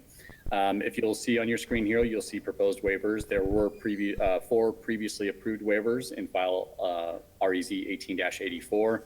And then you'll see your bottom section here where you see new waivers being requested. Although they're being requested, staff does not have issue with these waivers being requested. Again, the applicant is proposing to rezone that property at 5426 Bay Center Drive. And it's for, from PD to PD for office, business, professional, medical, hotel, and residential multifamily. The subject property was rezoned in 2018, and again, that file is REZ 18-84, and that was to allow 2 7-story office towers at 115 feet building height and a 7-story parking garage at 106 building height. This site is located on the south side of I-275, west of Southwest Shore Boulevard at the intersection of Mariner Street and Bay Center Drive. The subject parcel contains 6.26 acres, and the applicant proposes 2 options for development of the site. Both options include retaining the existing office building and parking garage approved in that REZ 1884, and I tried to do a little table here below so you can see those 2 options. You can see the 1884 and these existing approvals, and then the 2 options for the office building 7-story, the parking garage 11-story, and the residential building 9-story, parking garage 8, and then the building heights over here. Well, I didn't state this yet, but the property is located in the West Shore Overlay District. However, given the 50% of the existing development has been construction and the application of the overlay standards applies to only a portion of the property and would result in somewhat disjointed development, a waiver is being requested from the overlay standard to allow that general code to apply to this development as previously approved. The proposed development is configured with 2 towers on the western portion of the property, the existing office building and proposed office or residential building, and the garage structures on the eastern portion of the property to include the existing and proposed garage in both development options. Vehicular access to the structured garage is located on the north and south, with loading on the north and vehicular arrival plaza with surface parking on the west. The proposed building setbacks for the property are in the table that I've provided here below. And as you can see, the building setbacks, we can go over north is 25, south is 10, east is 5, and then west is 20. The garage is north 25, south 20 feet, east 25 feet, and the west is not applicable. Here's the aerial map for our subject property, which is outlined in red. And then there are no local or national historic landmarks within this 1,000 feet. As you can see here, the airport is to the north, and obviously I-275 here. And Jennifer explained this, more office uses here, and then it gets into the residential multifamily, then directly into single family detached going west, and then maintaining that office buildings and commercial uses going east. And then there's some residential multifamily here as well as office. The site plan that was submitted electronically and a few digital or physical copies delivered to your council. I pulled a couple of the pages for this PowerPoint. This is option 1. And I'll let the applicant explain both options in more detail. I know Randy Cohen's on, and I'm sure Dave Mechanic, and they both have a good presentation for that. So I put up both options just so you generally see what coincides with my summary in the staff report. And then they did provide options for option 1 and option 2 for elevations as well. And that's what's later in this slide as we go down. And then the photos of the site itself, the subject site viewing west, and then there's a view southeast. That's the existing parking garage and the existing building. And then this is the Bay Center Drive. It wraps around the, if you think about from the aerial, it just wraps around the whole development and gets back onto Mariner Street. And so that's what I was trying to give you a general idea of the vicinity. So looking over here on the right-hand side of this picture would be looking west, or looking south, but over here to the west, and that's the canal that leads west. And then this is looking north on Bay Center. And then this is just looking east on the south side, or I'm sorry, northeast on the south side of the proposed development. I do have a revised revision sheet that was sent out. I did put it in this PowerPoint as well. I know it looks very vast, but mainly it was just between myself and the agent and applicant, or I'm sorry, the agent and Mr. Cohen, to ensure that we clearly define these two options in the site data table. And that's why it looks like it's so vast, but really it's just the site data table wasn't changed after our DRC meeting. So other than that, then the other revisions are still the same as the staff report. And again, I just provided that here in the PowerPoint. So with that being said, the development review and compliance staff has reviewed the application, and we find it consistent with the City of Tampa, the applicable City of Tampa land development regulations. Should it be the pleasure of City Council to approve the waivers as identified in the report, there are some minor modifications to the site plan in between first and second reading. And if you would, please include that revision sheet in any reading of an ordinance. Staff is available for any questions you may have. Do you have any questions at this time? All right, Mr. Mechanic. And Mr. Cohen, if you could raise your hand so we could swear you in. Do you swear or affirm you would tell the truth, the whole truth, and nothing but the truth? I do. Thank you. And the clerk's office did receive written comments on this item. Thank you very much. And we have how many registered speakers online? We have 7, but only 5 are signed in. Very good. Mr. Mechanic, go ahead. Thank you, Mr. Chairman, council members. I'm David Mechanic. I'm here on behalf of the applicant Crescent Communities. I have with me Tim Graff with Crescent, and I have Dan Woodward of Highwood Woods Properties. Also with me is Randy Cohen of Cohen and Company. Ryan did a fairly thorough job in his report. And I would just like to try and synthesize this by saying that we're really only asking for 2 changes to the approved site plan. And that is the second building footprint is proposed to be slightly larger, and the building is proposed to be slightly taller. We are also reducing the number of permitted units in the building. And Randy will address those changes in more detail. I would just like to state that we concur with the staff report and agree to make all the changes that have been listed on the revised revision sheet.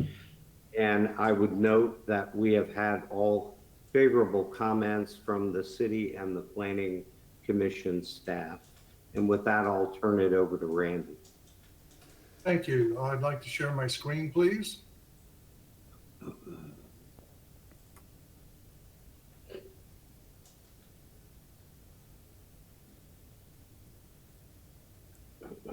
We can't see it yet. There we are. Go ahead. Let's go back to the beginning. Good evening, Randy Cohen, 4121 West Cypress Street. I have been sworn president of Cohen and Company. Just want to walk you through the zoning history of this project because it helps to understand. Project was originally approved in 2004. The north office building was constructed at that time, and this portion of the parking structure was constructed at that time. In 2018, the project was rezoned. The second building was enlarged to 223,488 square feet. It could contain office or up to 546 multifamily units or up to 524 hotel units. So it was a building that had 3 options of use in it. And that's important as we walk through this. Next slide is simply the second page of that REZ 1884 approval. I'm just going to walk through. Ryan already showed you the elevations out of the 1884 rezoning. Project is approved at this point.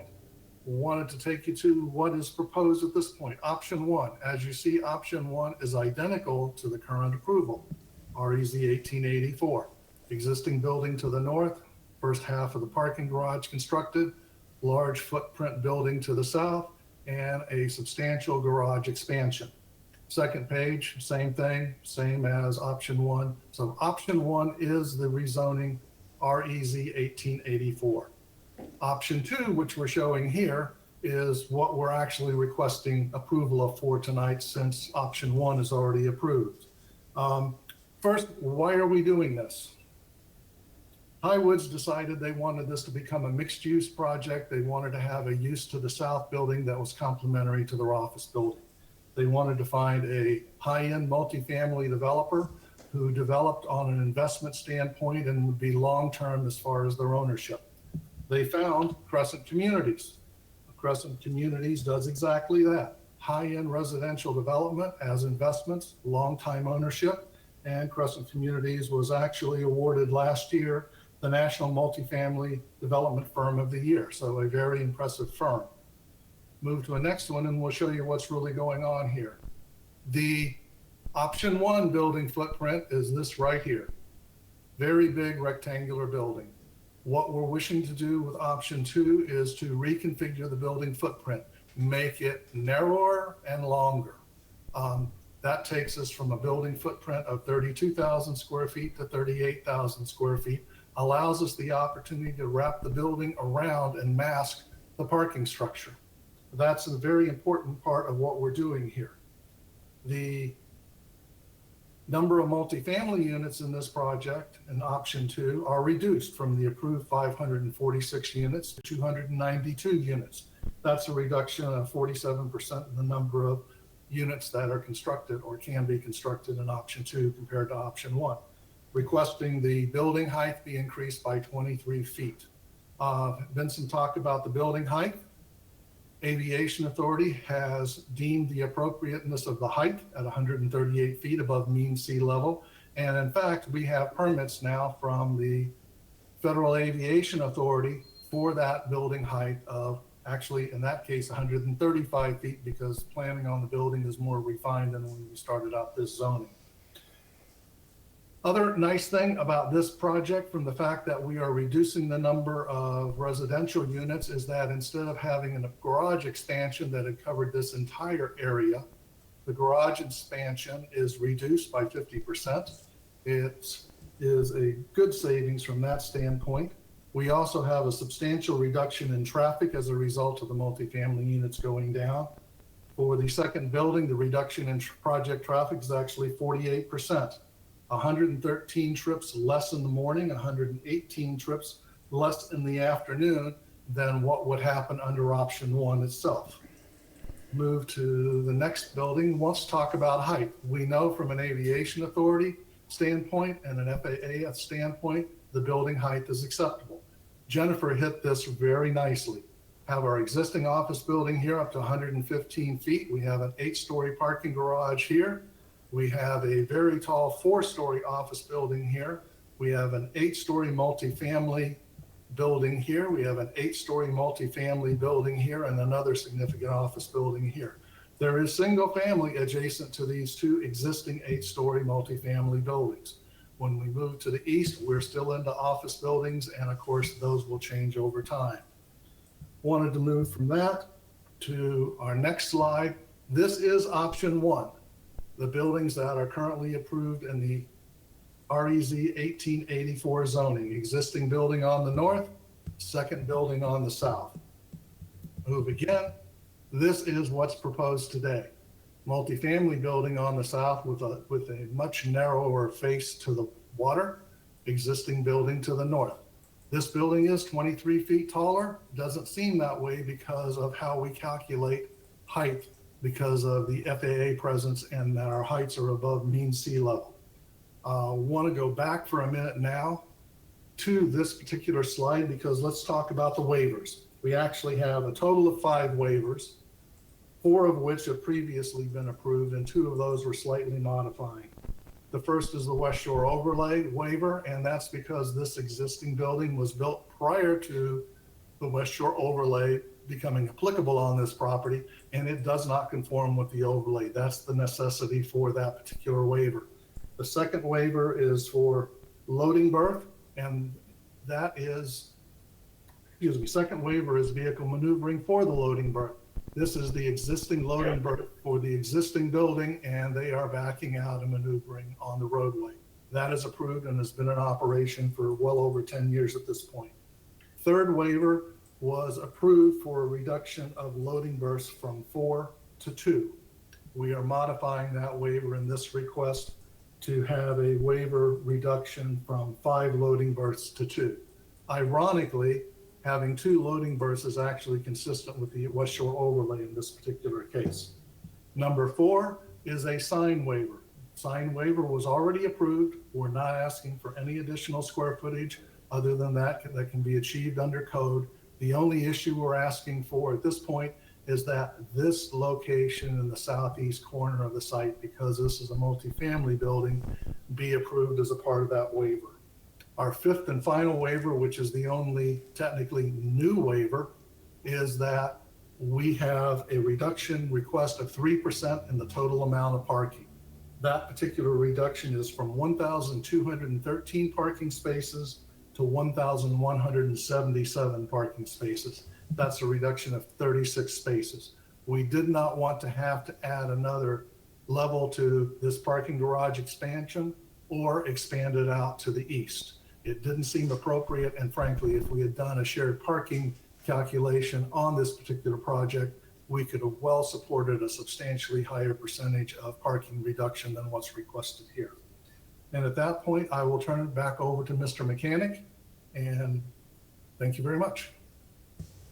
Thank you very much. Yeah, just to emphasize a couple of points, the parking reduction request is virtually minimal, and it takes advantage of the fact that the peak demand for office during the day is the opposite of the peak demand during the evening with the residential uses.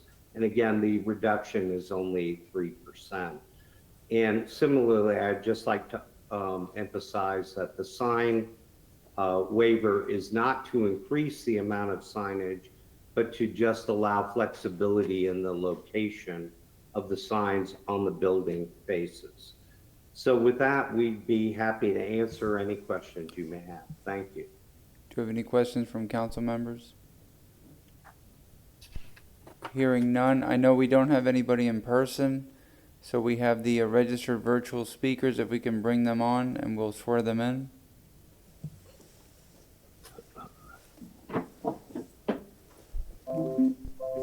Yes, Mr. Chairman, we have 5 of the 7 who registered who are online. I can bring them all over to be sworn in at once or bring them in individually, however you would like. All together as once is fine, and then I'll call them one by one. Okay, if you'll wait then until 5 appear on the screen, I'll start bringing them over. Thank you, sir.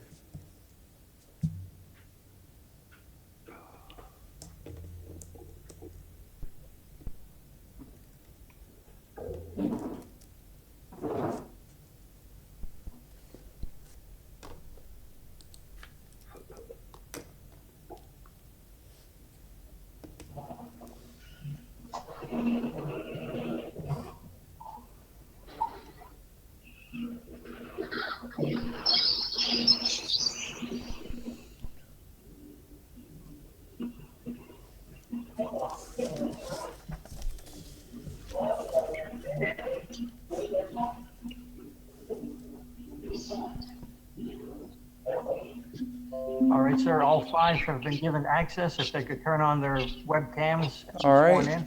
If you are registered to speak, please turn on your cameras and microphones, and we'll swear you in at this time. All right, I see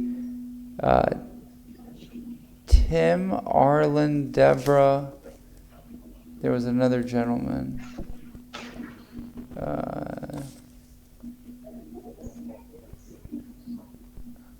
All right, we'll swear in the 3 now. It's Tim, Arlen, and Deborah. If you could raise your right hands.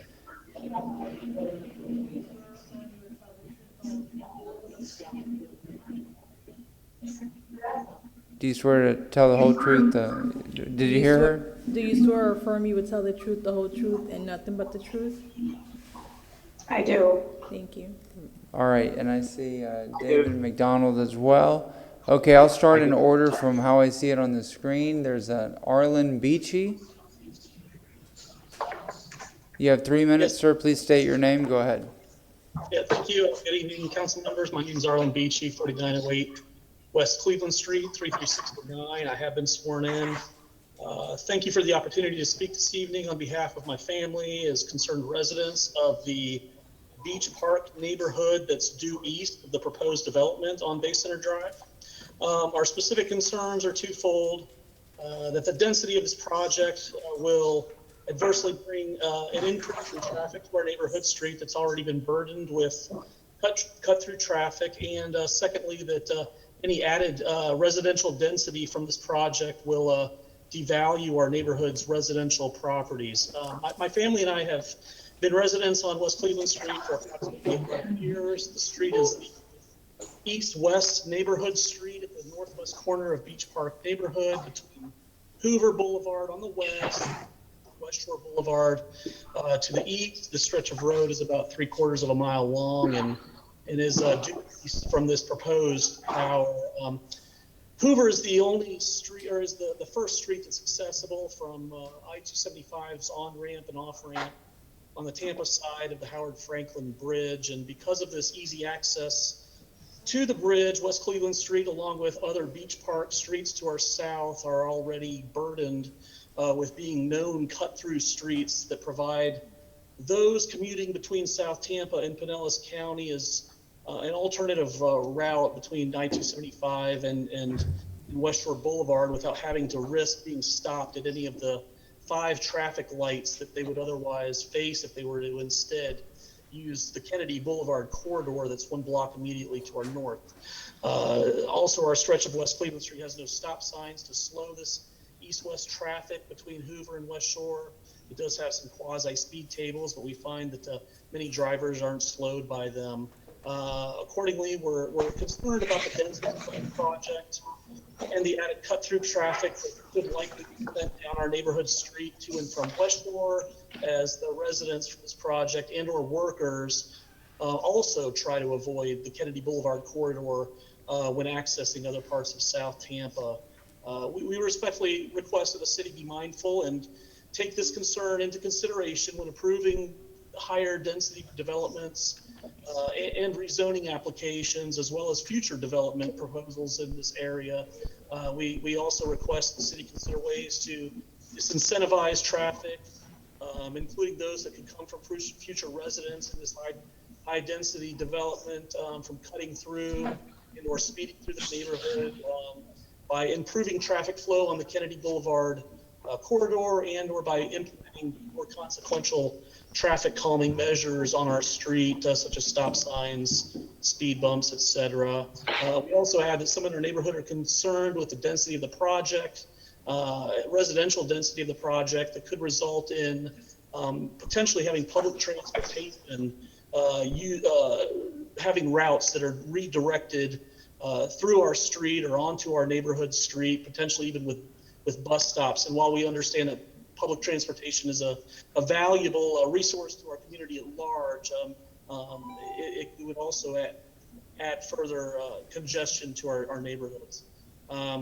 Finally, we also have neighbors that are concerned, our neighborhood is concerned that an increase in residential density could cause Hillsborough County Schools to rezone our neighborhood from what's considered to be one of the most highly desired public school zones in the county, and in doing so, it devalues the neighborhood and the homes within without providing us with any added value or amenities to the residents in our neighborhood. Thank you very much, sir. We thank you for the time and appreciate it. Thank you. Next up is Tim. Please state your name for the record. You may speak for 3 minutes. I could also share my screen, please. All right, I'll let you know when we see it.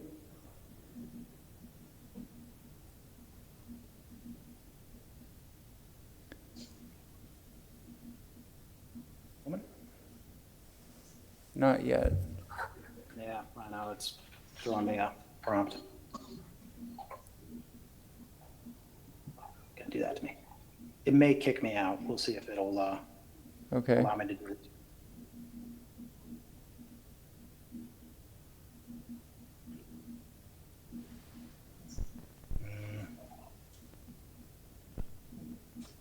Might need to, oh, wait a second. There we are. Right We here. see it. Beach Park Homeowners Association. Go ahead, sir. Yeah, great, excellent. All right. Okay, my name is Tim McGahey, 211 South Manhattan Avenue. I'm speaking as the president of the Beach Park Homeowners Association. Our neighborhood includes this proposed project, and we've had both a board meeting and a neighborhood discussion that have led me here this evening. So we're seeking your careful consideration because this project has several adverse impacts to our neighborhood, including those to our overburdened schools, additional traffic, and the reduced privacy. The density sought here is equal to all of the housing that you see within this black circle. So their location is the star. And so that's obviously a considerable impact. Now, they're seeking approval of this project with a number of waivers and exceptions that are based on previous approvals at this site. I'd be happy to dissect those, but in essence, they're seeking a transitive property to waivers.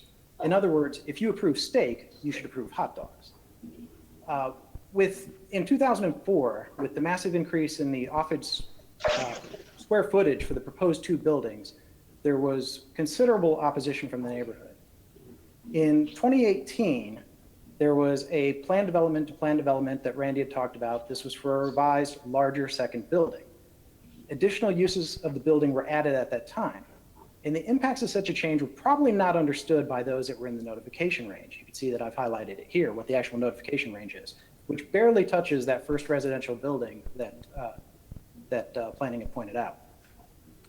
The proposed use of business or professional office for that building, that was the same as what's been in this area for 50 years, right? That's all the stuff that you see to the east. The 2021 proposal that we have in front of us now, it's a completely different primary use that's being proposed. And frankly, it's not in line with the area. Again, all of those existing buildings are some form of an office ultimately. And so, we feel that a planned development is meant to address specific conditions on site, and it's meant to reduce risk because both the city and the developer know what they can do at the site. And here we've gone from a building that was proposed in 2004 to a larger version of that building proposed in 2018. And now we have alternate uses being added. And then in 2021, all of those uses are still there, plus now 2 different designs they're asking you to consider. So Highwoods is proposing a 9-story building of apartments and are seeking approval and design and transportation waivers based on the justification that this use is less impactful than the 7-story offices that were already approved. But the proposal as they've got it would also allow them to ultimately have a 9-story office building or a 9-story hotel or a 7-story medical building. It's certainly clear how all of these multiple designs and waivers across all these users, all these possible uses, is very advantageous to the developer. It is not clear at all how this has reduced any risk for the city or for our neighborhood. Ultimately, they haven't seemed to have been able to commit to a project, and so we don't really have a lot of confidence that they can commit to the neighborhood. Thank you very much, The sir. 9-story building is way out of character for the neighborhood. The existing development that they have there is already pretty out of scale. I mean, they mentioned these other buildings, but you could see that the scale is vastly different. Thank you very much, sir. If I could please have an extra minute, please, since I am speaking on behalf of the neighborhood. Okay, go ahead. I'm nearly done, thank you. All right.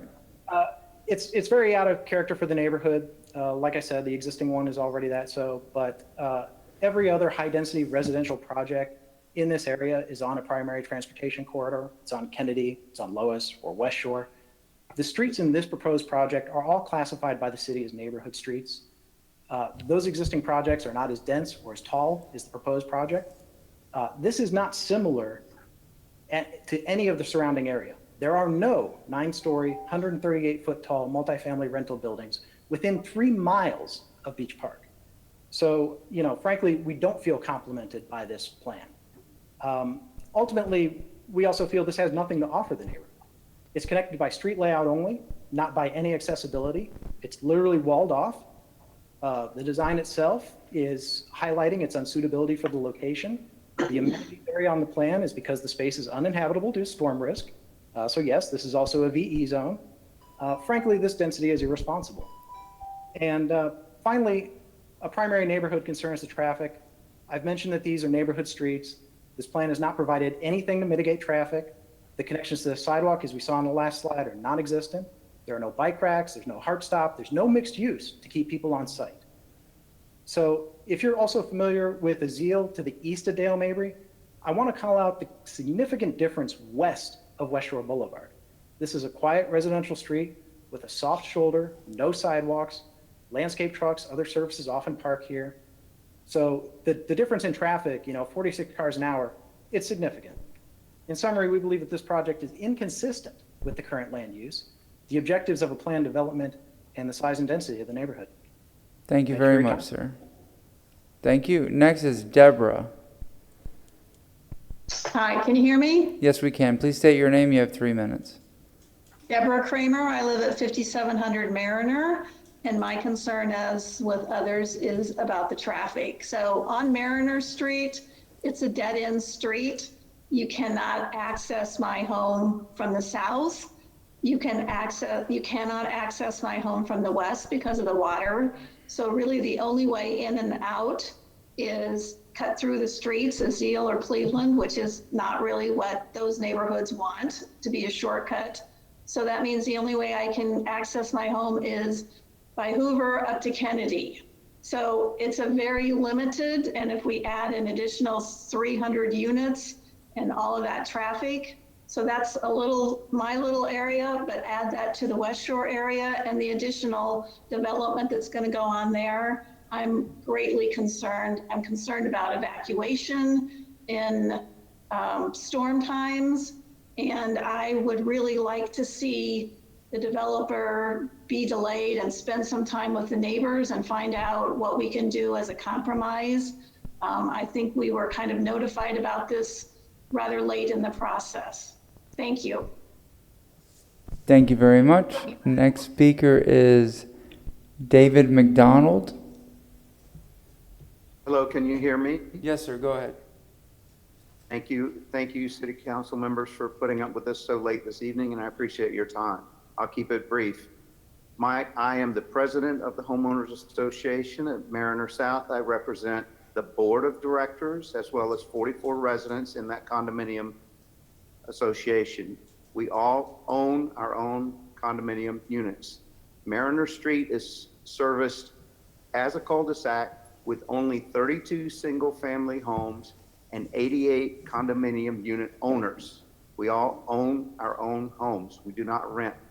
I have found errors and omissions in the presentation by the staff.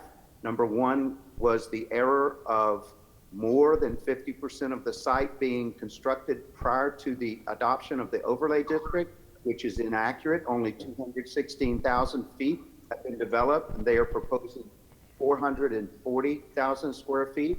Another error or omission is on line 6, where the staff had found it to be consistent with, if you go to line 6, on page 6, it says at the very last sentence says the proposed maximum building heights of both office and parking structures are in a scale compatible with the surrounding area. That's a true statement, but what is omitted is the residential proposal is inconsistent with the surrounding area because it increases the height 20%, going from 115 feet, which is proposed, on the original 2018 building that was approved, 138 feet, which is a 20% increase, and the staff did not address that in their consistency statement. They totally omitted the residential aspect of option 2. Furthermore, I would like to point out that the residents and the neighbors of Mariner share one way in and out as a cul-de-sac, as was mentioned by Deborah, and most of the people on Mariner have been locked down for the past year as the city of Tampa has mandated the COVID restrictions put in place for the entire city. Traffic studies done this past year are not valid, and they do not represent what is to come in the future with the addition of 292 apartments that will be tenants that are renting. And they will bring at least 500 cars to the area on a nightly use, not during daytime driving, but overnight, and they will be impacting our neighborhood. With that, I'd like to turn over my time and appreciate your consideration. Thank you. Thank you very much. And James, you're the last speaker, sir.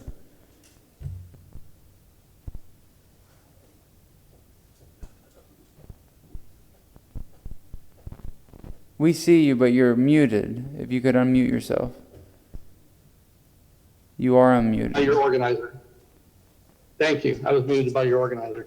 My name is James Creed. I live at 5701 Mariner Street, apartment number 703. Thank you for your time this evening. As board president of Mariner North Condominium Association, I am representing the 44 homeowners there, and I know that civic service can be very unrewarding. Rarely do folks show up to thank you when things are going right. The minutes of this very city council from May 5th, 2004, so that local residents spoke then about the traffic concerns in and around Hoover and Bay Center Drive because of phase 1 of this development. In fact, Mr. Dingfelder spoke eloquently at that time about the issues around this neighborhood at this time, and Mr. Councilman Dingfelder actually made some pretty good suggestions, which to the best of my knowledge were not followed up on. We now assemble 17 years later to consider phase 2, and to the best of my knowledge, none of the concerns brought up by residents then have been addressed to date. This project, plus others for Beach Park and adjacent West Shore areas, could be deferred and should be deferred until the residents' issues are adequately addressed. While this project is adjacent to other commercial properties, it also borders residential neighborhoods and will have a significant negative impact on those neighborhoods. When we met with the developer just last week for the first time, the developer basically said of the current proposal, well, it could be worse. And that's not the first time I've heard that tonight. However, I would remind you that 80% of a bad idea does not make it a good idea. The 292 apartments in this project is in excess. In fact, it is 3.5 times the size of the existing Mariner North and Mariner South buildings combined. It is not consistent with the current development density in this neighborhood. Because the project does not have direct access to Kennedy or West Shore, much of the east and southbound traffic will be traveling neighborhood streets like Mariner, Cleveland, and Azeel, putting an inappropriate amount of traffic on residential streets. Again, this is not a new issue. Residents on these streets have been meeting with representatives of the city for years now, trying to get these issues addressed. I would highlight to you the letter submitted by Axel Integre, who lives on Cleveland Street, who spoke very eloquently about the conditions on her street. If you haven't read it, you should before you vote. This project does not align with current plans to manage growth in Tampa and the proper area. It does not align with the West Shore overlay. We believe it should. It does not include any mixed-use features designed to minimize traffic or amenities for the local residents. It is not aligned with the 2040 comprehensive overlay. Schools are insufficient in the area, in contrast to PFS objective 1.5, and there are no plans to protect the 700 feet of direct bay access directly adjacent to this project, as outlined by LU objective 8.6 and 8.7. The local residents would have willingly partnered with the developers to address these issues in a collaborative manner. However, the developer waited until the last moment to reach out to the neighborhood and then indicated that no real changes were possible because the project was already well along. We openly acknowledge the developer's right to use the land in an appropriate manner and an economic incentive to do so quickly. Yet this structure will be there for decades to come, and it is critical we get it right. We really have to wait another 17 years before these issues can be addressed. With that, I cede my time. Thank you very much. Next speaker, John Dingfelder. Yes, sir, go ahead. Thank you, Mr. Chairman. Thank you to the folks who have stayed up so late to give us your input. I've got a question, one or two questions. Just out of curiosity, Mr. Creed, when you look back at the 2004 record, did I vote for or against the 2004 rezoning? Do you remember? The building's there, sir. Well, no, I meant, did I vote personally for it? I don't know. I believe you did. Again, we acknowledge the right for the property to be built, but you yourself caused for a variety of traffic issues to be addressed. My point is, a lot of assurances are going to be made in this meeting tonight, and the likelihood that those issues will be addressed is about zero. That is certainly the pattern for the last 17 years. I'm sure Margaret Vesey had some influence on that particular evening. So my other question comes back to staff. Do we still have staff on board? Yes, Manasseh's on the line. Yeah, Mr. Ryan, even though I can't see you, there you are. So Ryan, let's run through these numbers again just for clarification. The 2018 approval, which by the way, Mr. Creed, Mr. McDonald, et cetera, I was not on council in 2018. The 2018 approval was included how many residential units as a possibility, and that would be on the existing zoning that's there today.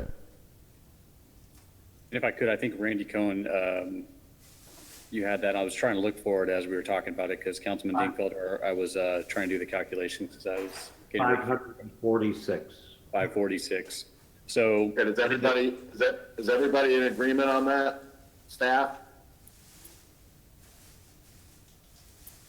Did you want the dwelling count? Is that where we're? Well, yeah, I assume that's what we're talking about. 546 dwelling units per acre. Is that what you're requesting, Councilman Dingfelder? No, not per acre. 6 total units. I know. I'm asking. Do you want the calculation like we previously? Okay. Mm-hmm. Okay. So here's my problem to the 5 of you that are brave enough to stay up this late. They have an existing right to pull a permit today for 546 residential units. Now, I'm not saying that that's not upsetting to you. I know that must be upsetting to you. I have no idea what happened in 2018. I don't know who participated or who didn't participate, but as a matter of legal right, and Ms. Wells is on the screen here, will tell you that all they have to do is pull the permit and they could build those 546 units today. In contrast, they're talking about 292 units. Okay? So it's not a perfect world, but I'm a little bit torn because if you're worried about traffic and things like that, to me, I'd rather have 292 units. So, you know, and I'm very familiar with that street because as many of you know, my dad lived in Mariner South for probably 10 years, David. So anyway, that's the part, and I'm not asking really for any of you to speak on it, but this is what I'm torn up about, because I'm not saying it's an ideal spot for residential, but that train left the station, you know, 3 years ago in 2018, and I'm sorry to say that's a done deal. Now, is there a possibility that this developer could work with you between first and second reading and come up with some possible mitigation, perhaps funding some additional speed bumps, you know, in the neighborhood and you know, addressing some of that? I think that's completely reasonable. And frankly, I'm going to make a motion to have a delay, an extra delay between first and second reading.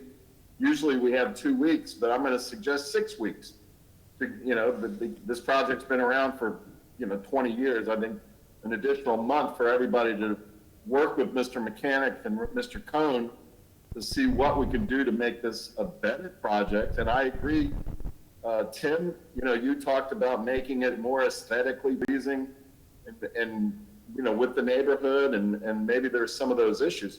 But when it comes to raw numbers, again, if I lived over there in the Mariner neighborhood, I'd rather have 292 than 546. So that's just one councilman's opinion, and we're not set up to have an additional discourse on this, and I apologize for that. Thank you, Mr. Chairman. Thank you very much. Does anybody else have any questions or comments? Mr. Manassi, yes, sir? Sure, I just want to be clear, and I appreciate Councilman Dinkelfelder's comments. I just wanted to make sure myself and legal staff were on the same page as what can be included if there was this motion for an extended second reading. As the rezoning, it would have to be for on the property, and Kate, correct me if I'm wrong, I don't believe anything with speed bumps outside the property boundary would be applicable to adding to this rezoning request. And I'm not trying to make it difficult to anybody, it's just I'm trying to make it enforceable for you through this PD. Thank you, Ryan. Kate Wells, I Yes. agree with that comment with regard to any suggestions or requests for mitigation. That mitigation would have to occur on site. Well, let me respectfully suggest that when it comes to transportation, sometimes these projects, and we just had one on Rattlesnake, the conditions speak to off-site improvements. We had another one up there by Kennedy, by UT. The conditions speak to off-site improvements. And I'm not talking about funding through the neighborhood association. I'm talking about funding additional improvements through the city that might help mitigate some of the impacts of the project. And I'm not necessarily saying it's 100% required, but what I am saying is maybe it's something that, when you're building almost 300, units, you're talking about a multi-million-dollar project, and some additional mitigation offered through the neighborhood, Mr. Mechanic, might be a very nice and appropriate thing. You're not going to solve and fix every problem, Mr. Cohn, but I think some dialogue in that regard might be appropriate, and adding an additional condition or two along those lines doesn't seem like a huge deal. All right, Councilman Vieira, I saw your hand up, and then we'll go to Mr. Cohen. No, I was going to inquire with the applicant as to their position on that, including the delayed second reading. I assume they'll address that, but that was all. Thank you, sir. Mr. Cohen, and then Mechanic. Well, go to your rebuttal unless there's any other questions from council. Can we answer the question? I am making the question outside of their rebuttal, so I don't. Okay, well. May I answer? Go ahead, Mr. Cohen. Thank you very much. This property is a part of the West Shore DRI.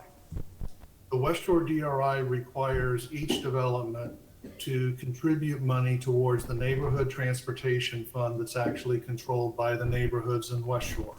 In this particular case, that dollar amount would be right at $85,900. So this developer will be considerably providing funds for improvements in the neighborhood. That's how all the speed tables have basically been constructed in Beach Park, among other things. And I will say that in 2018, since we increased the size of that second office building, there was a full transportation study that was done, reviewed, and approved as a part of the 2018 rezoning. But this developer will be paying and has paid. First building paid into the neighborhood trust fund. Second building will pay into the neighborhood trust fund, transportation fund, excuse me, not trust fund. And that amount is almost $86,000. Thank you. Well, and to further answer that question, this project would be paying approximately $300,000 in multimodal fees, which the expense of those dollars are solely within the discretion of the city, not this applicant. So that's a considerable sum of money that could be used to address some of the neighborhood concerns. I believe that Mr. Tim Graff of Crescent Resources wanted to respond to these questions. If we could do that, if he can, I think he's registered. I'm hoping he can hook in here. I see him, There sir. He was not sworn in, so we have to swear him in. If you could raise your right hand, Tim. Do you swear or affirm you will tell the truth, the whole truth, and nothing but the truth? I do. Thank you. Go ahead. What's the question? Mr. Mechanic. You just texted me and indicated you wanted to speak, so. No, I said I had trouble. I couldn't find out the camera thing on my screen. I was having technical difficulties in case I needed to speak. I'm sorry. Well, I guess the question is, I mean, I think we would be happy to continue to talk to the neighborhood. However, I would point out that the neighbors had identified a couple of issues that we thought we could assist with that would not be part of the zoning approval. There was a concern about silting over of the canal in front of our building, and we agreed to assist them in getting appropriate action taken by the DOT and potentially the city. Again, that can't be a condition of the zoning, but we were willing to do that. Similarly, there was the property along the seawall in front, the west side of this property is not owned by Highwoods, but we offered to assist the neighborhood in activating that area to make it a public recreational space. And so we offered to do both of those things. So Mr. Dingfelder, I think we were working in the direction that you're suggesting now.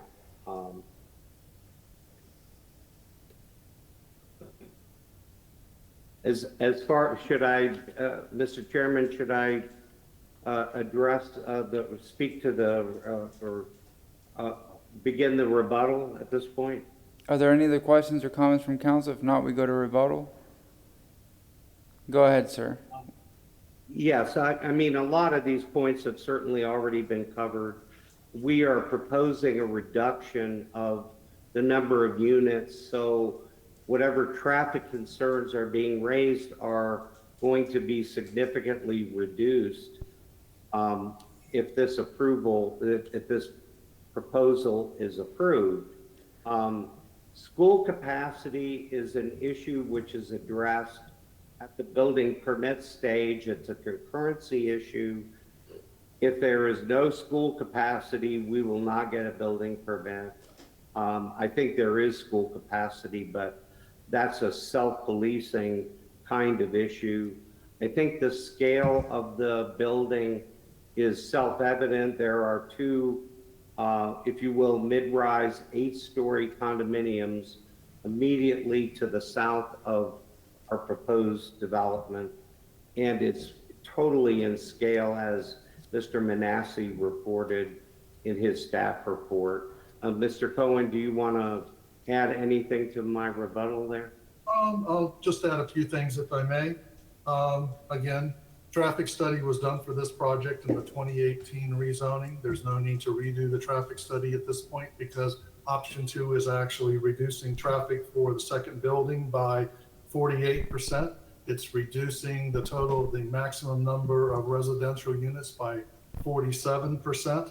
The project is mixed use. We have residential and we have office. That's 2 of the legs of a 3-legged stool of mixed use. Employment and residential. The third is retail. We are a substantial mixed use project, 40% one use, 60% the other use. Impact fees, Mobility fees, those are $325,000. I've calculated them. The neighborhood transportation fee, which is under the control of the neighborhood committee as well as the city of Tampa, will be $85,900.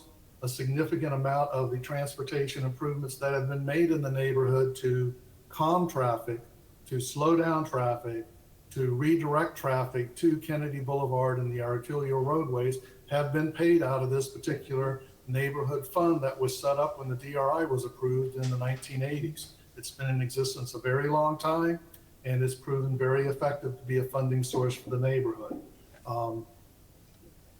This project will be a good neighbor. It's contributing money to continue to be a good neighbor. It has provided substantial funds in the past to the neighborhood through the transportation neighborhood fees that are charged out of the DRI. And I'll turn it back to you, Dave. I don't think we have anything else to add. Be happy to answer any other questions you have. All right, anything else? If not, a motion to close?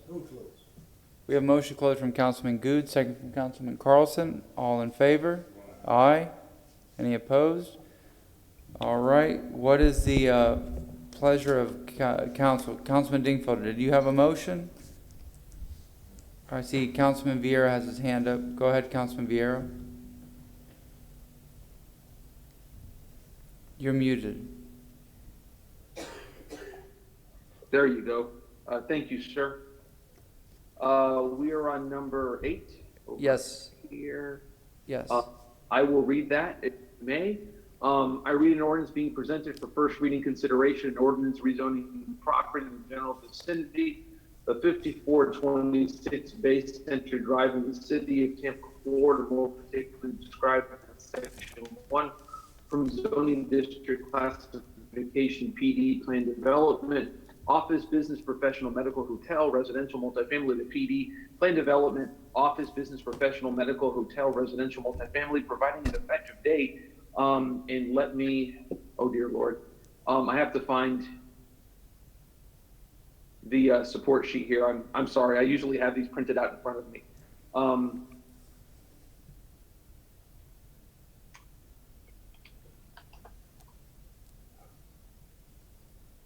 Here.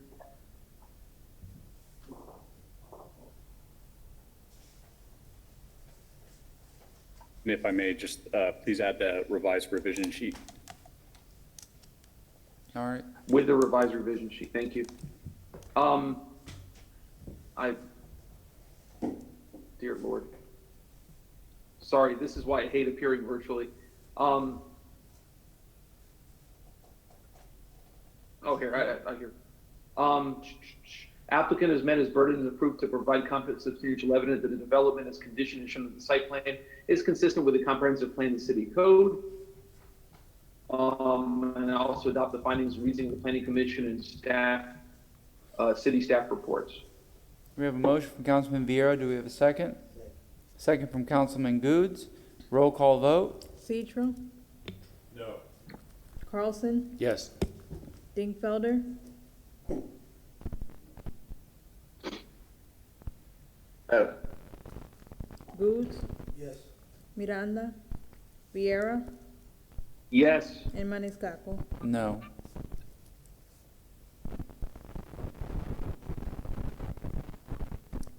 Motion did not carry with Citro, Dingfelder, and Maniscalco voting no, and Miranda being absent at vote. Can we ask that we be heard before a full council? I didn't realize Mr. Miranda was not present. Do we know where he is? Yeah, he's already gone home.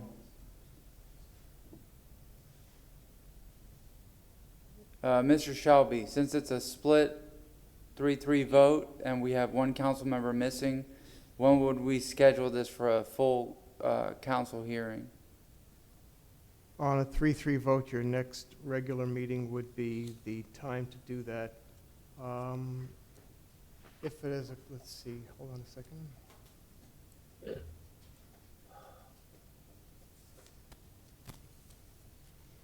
If a motion in a quasi-judicial matter fails to receive at least 4 votes, the motion fails. And if another motion in order is not made, the public hearing shall be automatically reopened and continued to a time certain at the next regularly scheduled council meeting. All right, which would be this Thursday coming up? Should we try, Councilmember Dingfelder was suggesting maybe an amended motion. If you made that amendment, I don't know if we're allowed to do this, but if we made that amendment, would you vote for it so that there would be time for the community to talk to the developer? Did you get that, Councilman Dingfelder? You had stated at the beginning of the hearing. I was waiting for Mr. Mechanic to propose a delay and you know, some meaningful dialogue in terms of additional mitigation to the community and possible addressing some of the issues that the president of the Neighborhood Association addressed in terms of site plan and the aesthetics of how the site plan related to the community, but I didn't hear any of that. Mr. Shelby? If we can reopen the hearing, please. You get a motion to Move to reopen? open, Viera. Motion reopened by Councilman Vieira, second by Councilman Goods. All in favor? Aye. Aye. All right. I will certainly make, Dave Mechanic for the record, I'll certainly make that request to continue to allow for additional dialogue with the neighborhood. When do we want to come back with this for second reading? It would be first reading. It would be for, excuse me, Martin Shelby for the record. It would be to allow Mr. Miranda to review the file and to be prepared to vote, to be able to ask any additional. That's not what I'm sorry. That's not what I'm talking about, Mr. Shelby. Oh, are you talking about actually meeting with the petitioner, meeting with the neighborhood? No, let me, if you could just restate it, please. Well, there was a question to me, and I think Mr. Carlson's insinuation was, could I support a motion for first reading this evening? And I said, and my answer is yes, but it would have to be contingent upon a second reading being delayed, being deferred, I'd say 6 to 8 weeks, to give Mr. Mechanic and his team plenty of opportunity to meet with these folks and see what they can do. You know, I don't know what they can do, but just see what they can do. And with that, I'll support that motion. It's a slightly different motion. It's Lewis's motion with a little tweak. So it's Lewis point 2. So what? March? It would come back at a regular council meeting, correct? What would You could come Mr. back Mechanic like to do? For the daytime meeting, because second reading. Mr. Mechanic, are you okay with that, or would you Yeah, rather? we'll take whatever date you Would you rather have a continuation or first reading tonight? I'd rather have the first reading, if I have an option on that. Yes, sir. And I think, sorry, Ms. Wells may cut me off, but I think the implication and the discussion that Mr. Dingfelder had earlier would be that whether we stated it overtly or not, that there would be some conversation between first and second reading. So I guess now it's in the motion. Question for the board, Mr. Chairman, Martin Shelby. The question is, what would change between first and second reading that would allow for council to add additional competent substantial evidence to the record? I guess my point is this, that I'm concerned that there would be, if there is something that is not resolved between first and second reading and votes are changed, I'm wanting to make sure that there is a legal basis for that change of votes. Mr. Shelby, what you're saying, I think, goes back to the first portion of it. In that case, against Mechanic's choice, I think we're looking at the continuous to look at the options that may be available that Mr. Dingfellow was talking about. If that's the case, because you're right. If you go to a hearing, what would change? How would we know what we go into these discussions again? So I think. And by the way, a change that might actually, if a change is agreed upon by the petitioner, might require going back to first reading, depending on what that change is. Correct. I think the safest route, again, for me, I think the safest route is to look at the continuance so those options can be discussed and then we come back first reading versus going into that other segue and we still have to revert back. Now, mind you, Mr. Mechanic's position right now, based on the rules as they're stated, is he can have it heard as early as next week under these rules. Now, if he's willing to agree to a continuance to address some of council's concerns, that would cause him to take some extra time. That's his prerogative if he wishes. Under the circumstances, I would just simply request the continuance. Okay, and can it be done during a regular council meeting, or it has to be scheduled for an evening meeting? It does not have to be scheduled for an evening meeting. It does or does not? Does not. So let's do it during a regular council meeting and give that 4 to 6 week period that Councilman Dingfelder suggested, and I see March 18th. May we inquire of the petitioner as to his position on that? We would agree to that date. Thank you. All right, so someone make a motion. Mr. Shelby, I'm sorry, Councilman Vieira, Mr. Shelby. Yes, sir. What do we do about the prior vote we just made?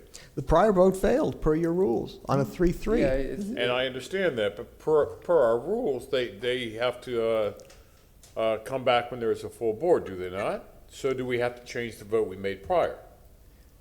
Do we have to rescind the vote we just made? No, sir. No. The vote failed on a 3-3.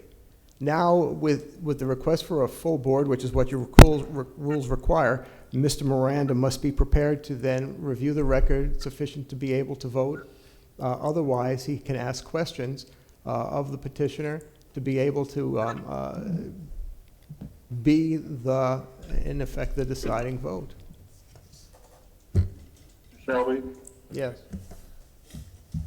Mr. Chairman? Yes. Martin, when you read the rule a minute ago, I thought what you said was, unless there's another motion. And I just heard Mr. Vieira trying to make a motion to continue. So if there's a motion, if there is a motion, then it takes away that 3-3 Miranda tiebreaker issue, because now the motion failed 3-3. Now there's a new motion on the floor. The new motion on the floor is to continue. All right. Except the question is a new motion entirely in order to allow a full council? What you're asking is that's not what the motion is. Okay. If I may, the motion failed. There was not a motion to deny that was taken. The applicant has requested that this matter be continued. I have made that motion. I think we ought to vote on the motion. It is the applicant's wish for this to be continued. Yes, sir. And was there a second? If I'm correct. No, you are correct, sir. You are correct. Was there a second to that motion? We have a motion from Councilman Vieira, a second from Councilman Carlson. All in favor? Aye. Any opposed? All right. Again, the date and time for that, please. That's going to be a regular council meeting, which will be March 18th.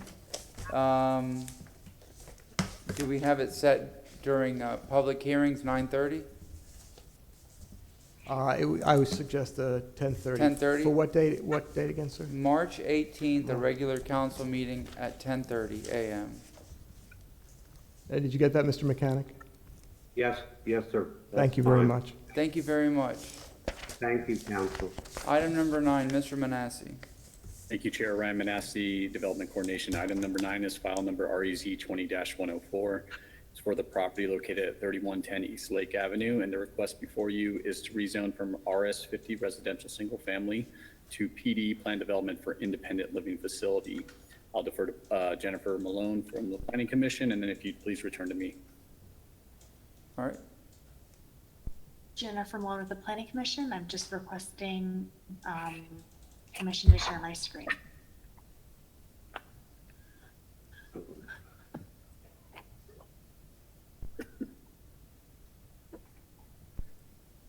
Okay, go ahead.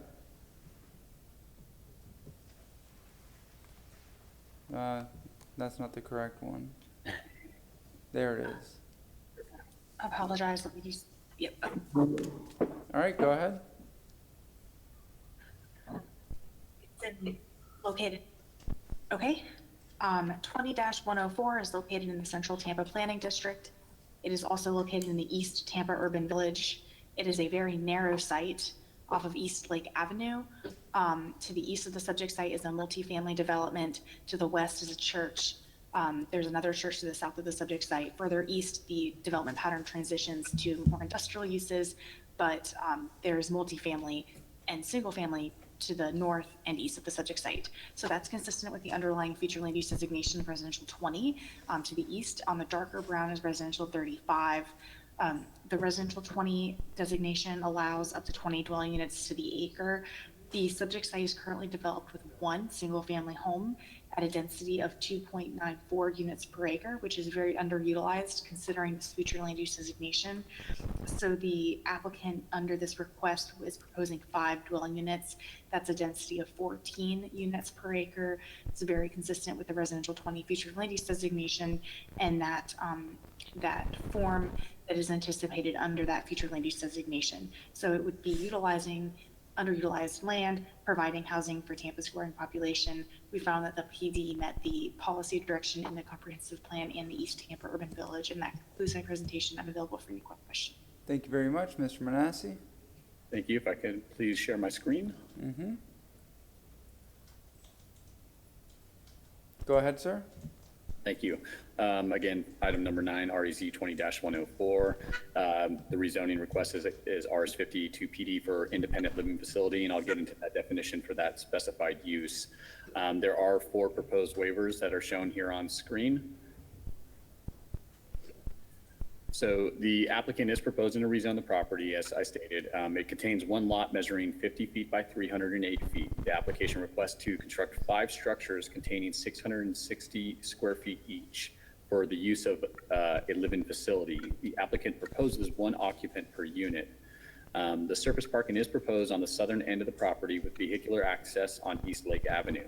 Pedestrian connections are proposed along the east, providing connectivity from the parking area to each structure. The subject site is located in the East Tampa Urban Village and the East Tampa Overlay District, whereas compliance with that East Tampa Overlay District design standards are required at time of permitting.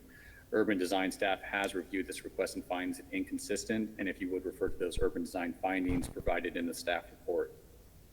The site is located on the north side of East Lake Avenue, east of 30th Street and west of North 34th Street. The proposed PD setbacks are north 20 feet, south 95 feet, west 7 feet, and east 7 feet. The maximum building height is proposed at 35 feet. The property is surrounded by single-family residential uses to the north and west in the RS50 zoning district and a church to the south in the residential multifamily RM16 zoning district. And also a residential multifamily to the east in the RM18 and RS50 zoning district. This aerial map further shows the any of the national or local historic landmarks that we try to find within 1,000 feet. As you can see, there are none. And then as Jennifer showed, it's a very unique site as it has a small frontage, but it is very deep in depth. So that's outlined in red there. And here's East Lake Avenue.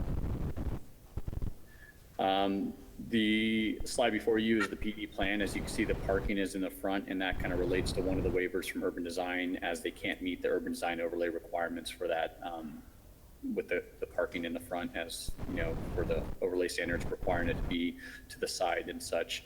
But as you can see, that these independent living facilities are aligned with this pedestrian connection to each one to the parking area, and then furthermore going out to the street with the sidewalk on East Lake Avenue. Here's some elevations. So the north elevation, this would be the south elevation, and these structures that you see here are the solid waste areas for their trash receptacles. And then here's the east elevations. This is the site on East Lake Avenue currently. and then the community center and church south of the site.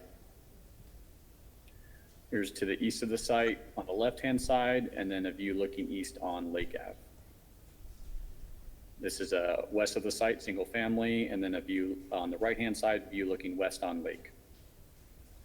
I did originally provide a revised revision sheet, and if you would please include that in any motion that you make tonight. This sheet that is shown here has 2 additions, so it's a revised revision sheet. And what I wanted to point out was through this PD rezoning, applicants do have the ability to define a specified use. An independent living facility is not found in our code. So what staff has to do is work closely with the applicant to ensure that the use that they're describing is defined appropriately for this PD rezoning. And if you look at bullet points 1 and 2, and I'll just read them off for the record, the proposed project is comprised of 5 independent living homes intended for a maximum of 2 occupants each. Independent living homes in this instance shall be defined as residential single-family detached dwellings located on a single zoning lot for the purpose of providing housing opportunities for the city's critical population, including but not limited to military veterans.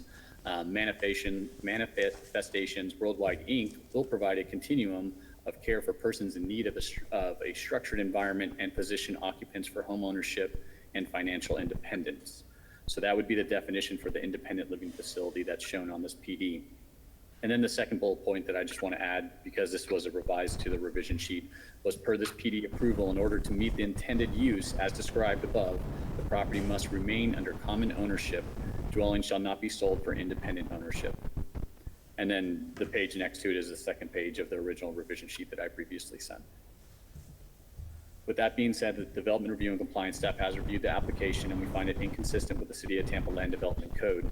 Please see the findings from Transportation regarding the required parking waiver and Urban Design regarding parking located in the front yard. Should it be the pleasure of City Council to approve the waivers as identified in the report and approve this application, there are minor modifications as listed in the revised revision sheet that must be completed by the applicant between first and second reading. And if you would, please include that in any ordinance. Staff is available for any questions. Thank you very much. Councilman Goods. I think Ms. Dingfelder was first. I'll give deference to her. All right, Councilman Dingfelder, then Councilman Goods. You, Councilman Goods and Mr. Chairman. So in regard to the urban design objections, was that their only objection? Was the parking lot in the front yard?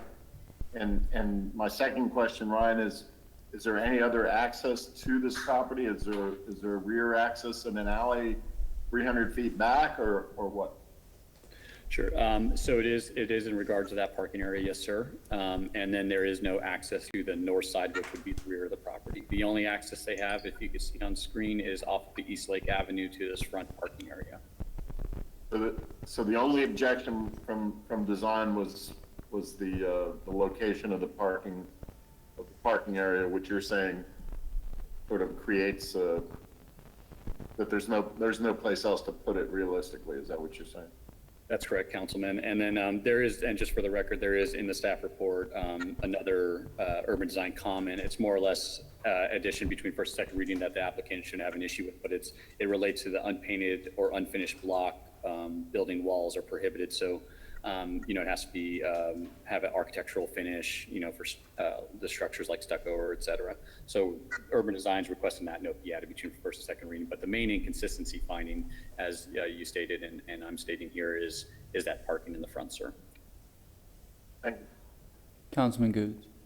Mr. Dingfelder asked for one of those. I know East Tampa has a certain overlay designs for that district there. I was just wondering, is it meeting all those requirements, Ryan? I know there's a few that are there that I look at it. I don't think it's meeting all of those requirements. Councilman Goods, Ryan Manassi, and to further answer your question, so I scrolled up to the proposed waivers, and waiver 1 and 2 come from section 27240, and that would be from the East Tampa overlay code. So as you can see, one of them being increase the front yard setback from the required 44 to 95. That's like a soft inconsistency from East Tampa just because of the unique shape of the site. But the main issue, I think, with the urban design folks is the allowing of the driveway to be constructed in the front yard. And that's directly from that East Tampa overlay design criteria. On the revision you put in there in reference with the independent, that's a concern with the independent living facility. Could you read that again? I know it's hard for me to see. Could you read that again, what they're saying that's going to be? Yes, sir. So I'll just read it verbatim so it's very clear. The proposed project is comprised of 5 independent living homes. They are intended for a maximum of 2 occupants each. Independent living homes, in this instance for this PD, shall be defined as residential single-family detached dwellings located on a single zoning lot for the purpose of providing housing opportunities for the city's critical population, including but not limited to military veterans. Manifestations Worldwide, Inc., which is the applicant, will provide a continuum of care for the persons in need of the structured environment and position occupants for home ownership and financial independence. Okay, so with that being said, it wouldn't be anything like for any rehab housing or anything like that, strictly veterans and... Correct, sir. So when it comes to those type of like professional residential facilities and congregate living facilities, those are licensed by the state for those specific uses. Okay. This applicant came in and had their own defined use, and that's what we've been working with him to further define this use that's specific just for this PD. So in this instance, this is not a use that would have to be licensed by the state, because if you're a professional residential facility or a congregate living facility, there's certain licenses that they would have to get to do those type of activities. So for this purpose, that's why staff worked very closely again with the applicant to try to, determine and get very analytical with this defined use for this independent living facility. I know the church does a lot of good work over there, but I still have to look at the residents in that area, see what we're actually putting there, though. But I know the church does a lot of good work, and I'll just hear from the applicant in a few minutes. All right, anybody else? All right, we have an applicant, I believe, in person on the second floor. This is Eileen Rosario, Development and Growth, and we do have one applicant here that would like to speak on this item. Thank you. Okay, I believe it's Mark Jones.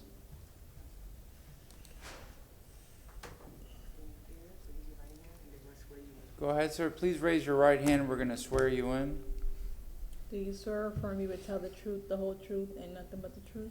Yes, I do. Thank you. All right, go ahead. Please state your name, and you may begin. Good morning. I'm Dr. Mark Jones, founder of Manifestations Worldwide, located at 3102 East Lake Avenue. All right, this is your opportunity to present your case if you have anything to say. If not. Well, first of all, thank you, Mr. Chairman and council members, for taking the time to hear our zoning requests. I want to start by saying, listening to tonight's hearing, I realize I need to add you all to my prayer list. So I'm going to make sure that Come on, Doc. Come on. That happens right away. Manifestations Worldwide has been located in East Tampa for the last 18 years. And this particular project is part of our continuing efforts to add value to the quality of life of our citizens in East Tampa. So this program, which we're focusing on, is geared toward providing these detached independent living structures, particularly but not limited to the veteran population. We currently receive a lot of calls from the Veterans Administration, Mike Ward at the Veterans Administration, asking if we have any place for veterans that are trying to just get back on their feet. So one of our unique programs is to do just that, help veterans to prepare for home ownership. We have a lot of programs already in the area providing jobs. Our church is not just a church that's there on Sunday, but we're there 7 days a week. We have about 40 people who work for us on staff, another 10 or 11 people who work for us as contractors through our schools. Currently, we operate 14 buildings in East Tampa. Is all a part of the work that we do there. So this particular project is primarily geared, again, towards serving a particular group that we believe is very important to take care of our veterans and to make sure that we help them particularly to gain independence, home ownership, and other services that will help them, after all that they have sacrificed for us. So that's really all I have to say about the project. I thank you so much for hearing this matter tonight. All right, thank you very much. Councilman Goods? Well, good morning, Pastor. Good morning. You know, I was hesitant when I saw what it was, but then I saw your name and I know the work that your congregation does for the East Tampa community. I just wanted to make sure that what we were putting there was something that was going to be viable and something that I wouldn't have you know how it goes over there, I wouldn't have a headache later on. So I kind of can entrust that I will go ahead and support this, knowing that I know you and your deacons and your people that will make sure that things are done right and in order, and especially when you're helping veterans. And so I think that's a good thing, and I know that you'll monitor it well with that property, because it's going to be on your property with the church. So I'm going to go ahead and support it this evening, but because I know that you'll make sure things stay in order. Absolutely. Thank you very much. Anybody else? All right. Do we have anybody for, well, I think that was Chairman, it. this There is w- Pete Wells. If I could just state for the record that with all rezoning applications, the identity of the applicant is not a factor that is relevant in your consideration. And I mean no disrespect, Pastor. It's the question before council is the proposed use and the appropriateness of the use, especially with regard to the waiver. So I would just caution council when you are deliberating that the operator of the establishment is not a factor for your consideration. Thank you. All right. She's correct. Thank you, Ms. Wells. She's correct. Do we have any public comment on the second floor, any registered speakers? There are no registered speakers to speak on this item.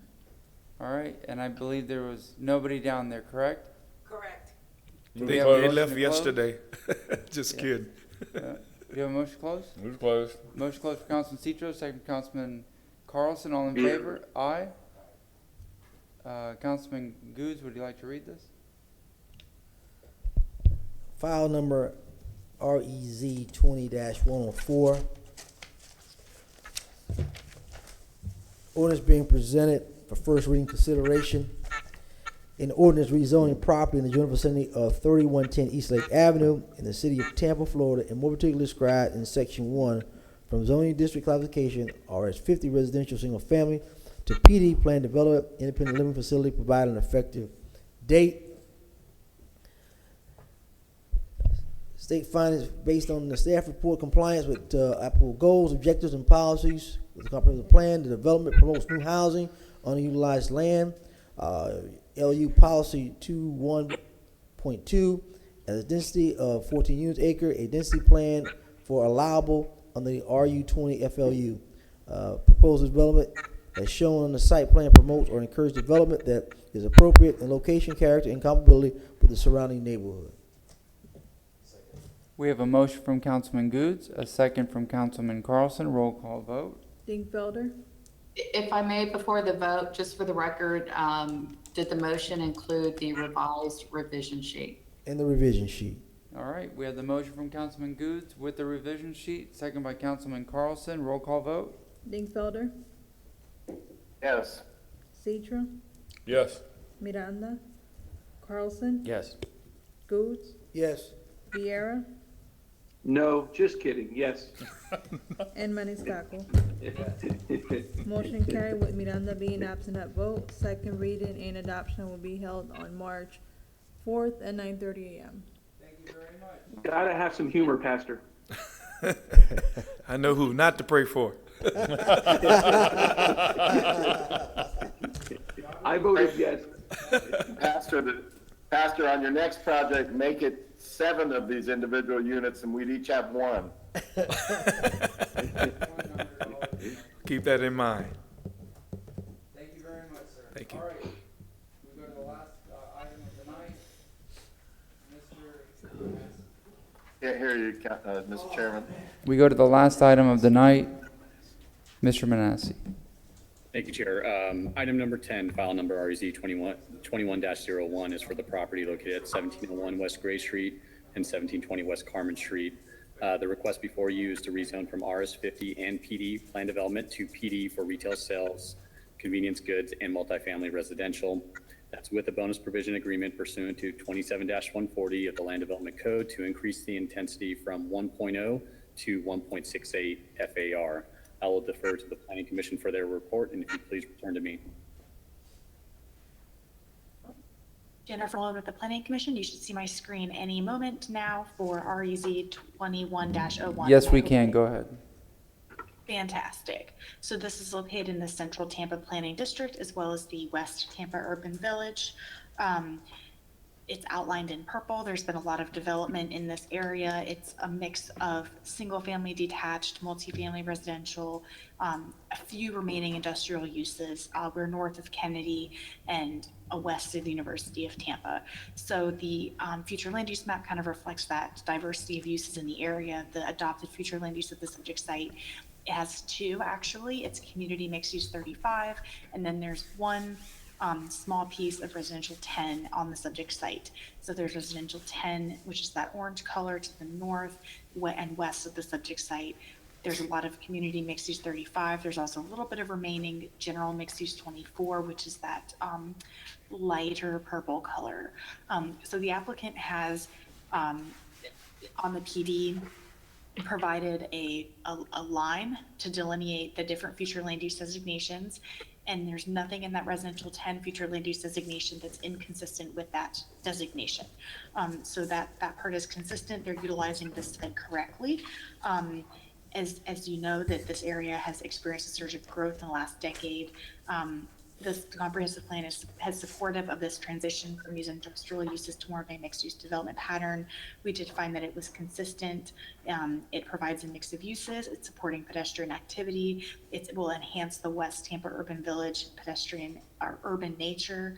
The entryways are consistent to the multifamily units that face the public right-of-way. That's a very big design component in the plan.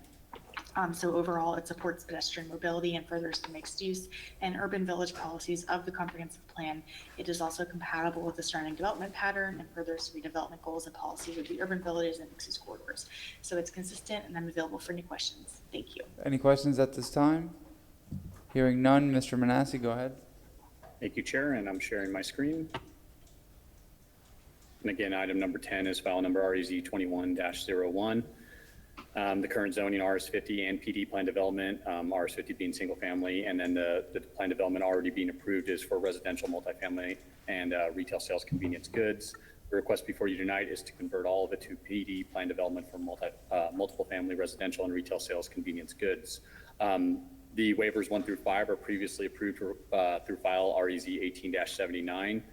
There is one new waiver being requested, and I did make a modification to that waiver after speaking with the applicant because there was a typo in my staff report.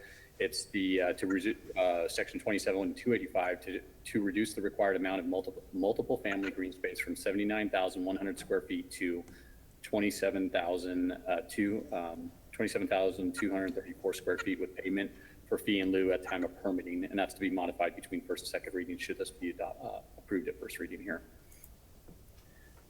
Again, the petitioner is proposing to rezone the property, and it is currently RS50, and again, that file that's already approved is PD file REZ 1879, and it's to construct, to go to PD and to construct 226 multifamily dwelling units and 1,100 square feet of convenient goods retail sales in a 373,979 square feet, 4-story building with attached parking garage.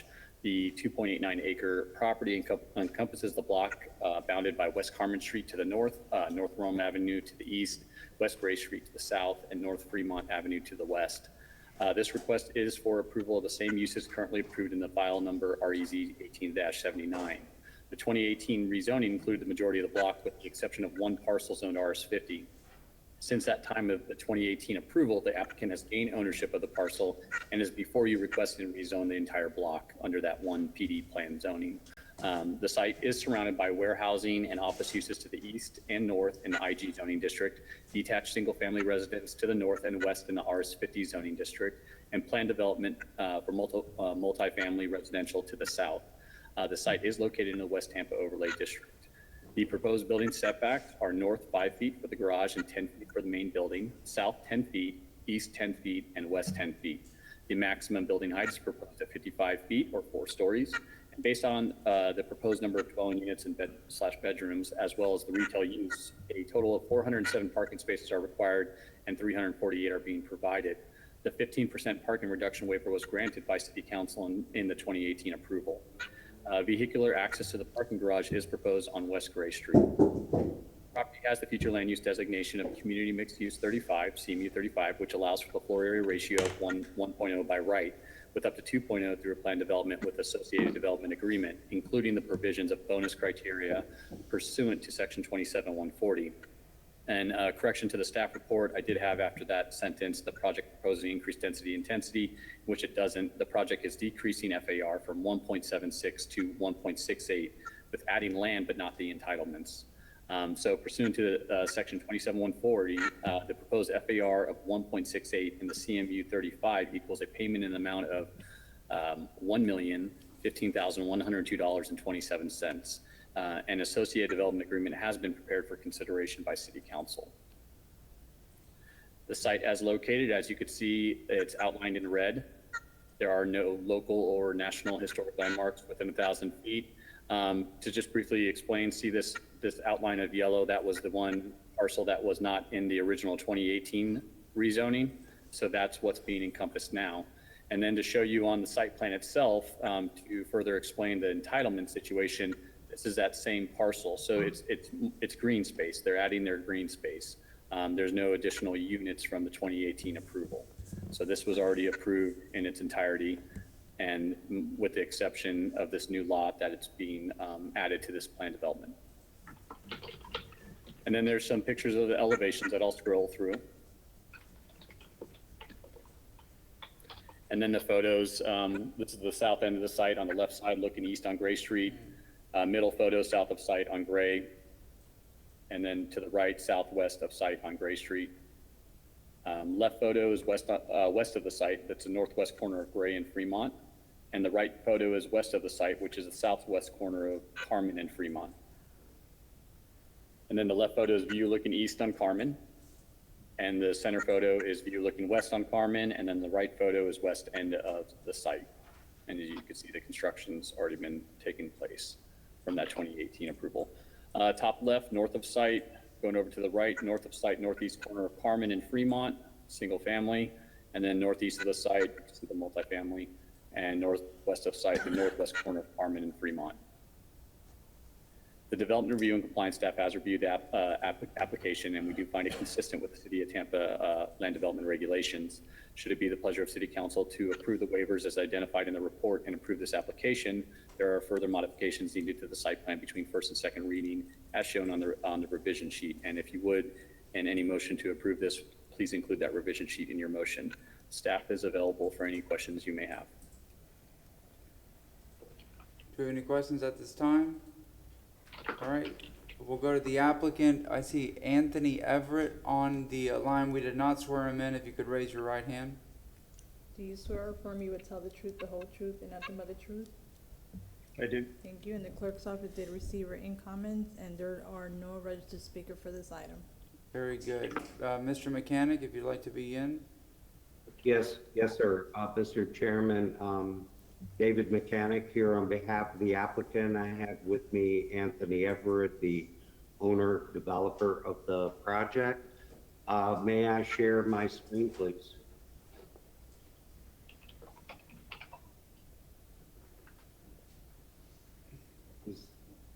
Oh.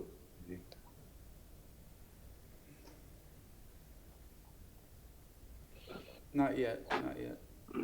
There we are. Go ahead, sir. Okay. Well, that's advanced. I mean, this is, especially at this late hour, I'll try to be brief.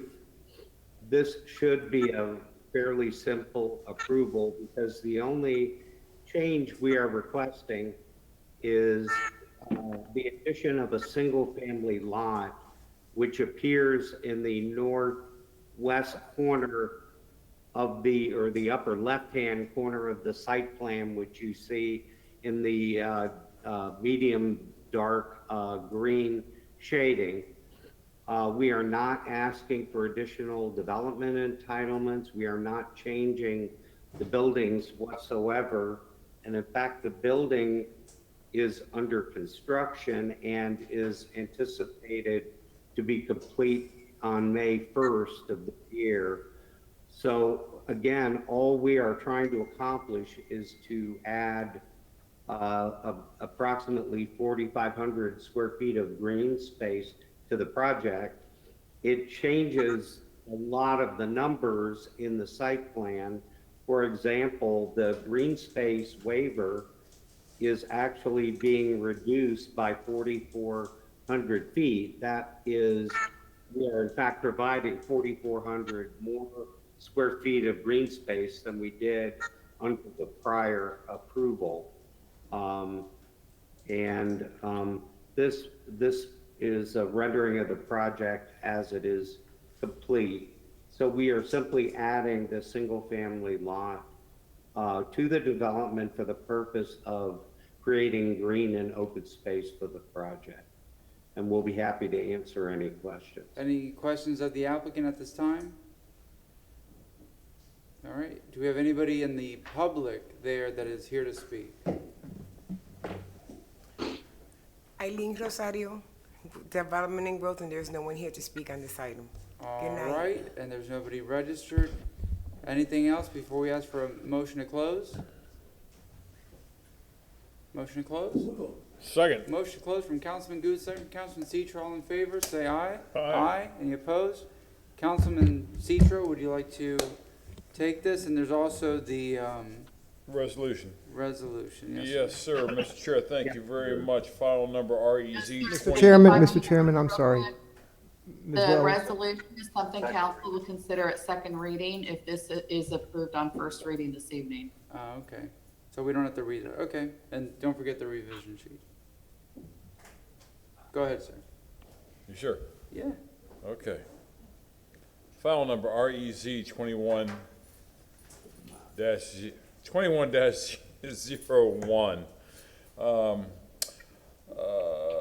Application, oh goodness me, I am sorry. Item 10. Requesting to rezone property generally located at 1701 West Gray Street and 1720 West Carmen Street from RS50 to PD, to PD retail sales, convenience goods, multifamily, residential with bonus provision agreement pursuant to 27-140 of the Land Development Code to increase the intensity from 1.0 to 1.68 FAR. That the applicant Mr. has- Chairman, I'm sorry, Mr. Citro, I believe the ordinance by title only is below that, and unless He was reading it, right? pardon me, were you reading the FAR to increase the intensity? Yes. Okay. Yeah, it was correct.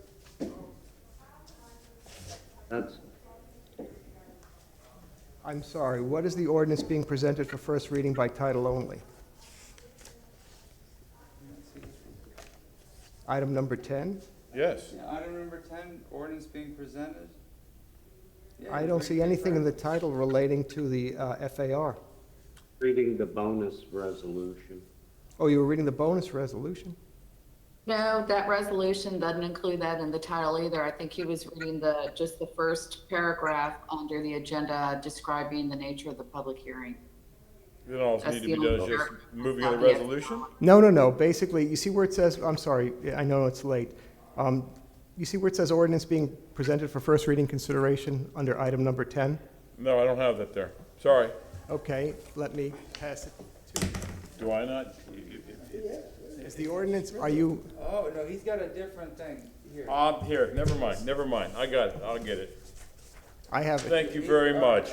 Ordinance being presented for first reading consideration, ordinance rezoning the property in the general vicinity of 1701 West Gray Street and 1720 West Carmen Street in the city of Tampa, Florida, more particularly described in section 1, from zoning district classifications RS50 residential single family to PD plan development, and PD plan development to PD plan development residential multifamily retail sales convenience good providing for an effective date. as the petitioner has met the burden of proof with competent substantial evidence that development is as conditioned and shown on the site plan is consistent with the comprehensive plan and city codes.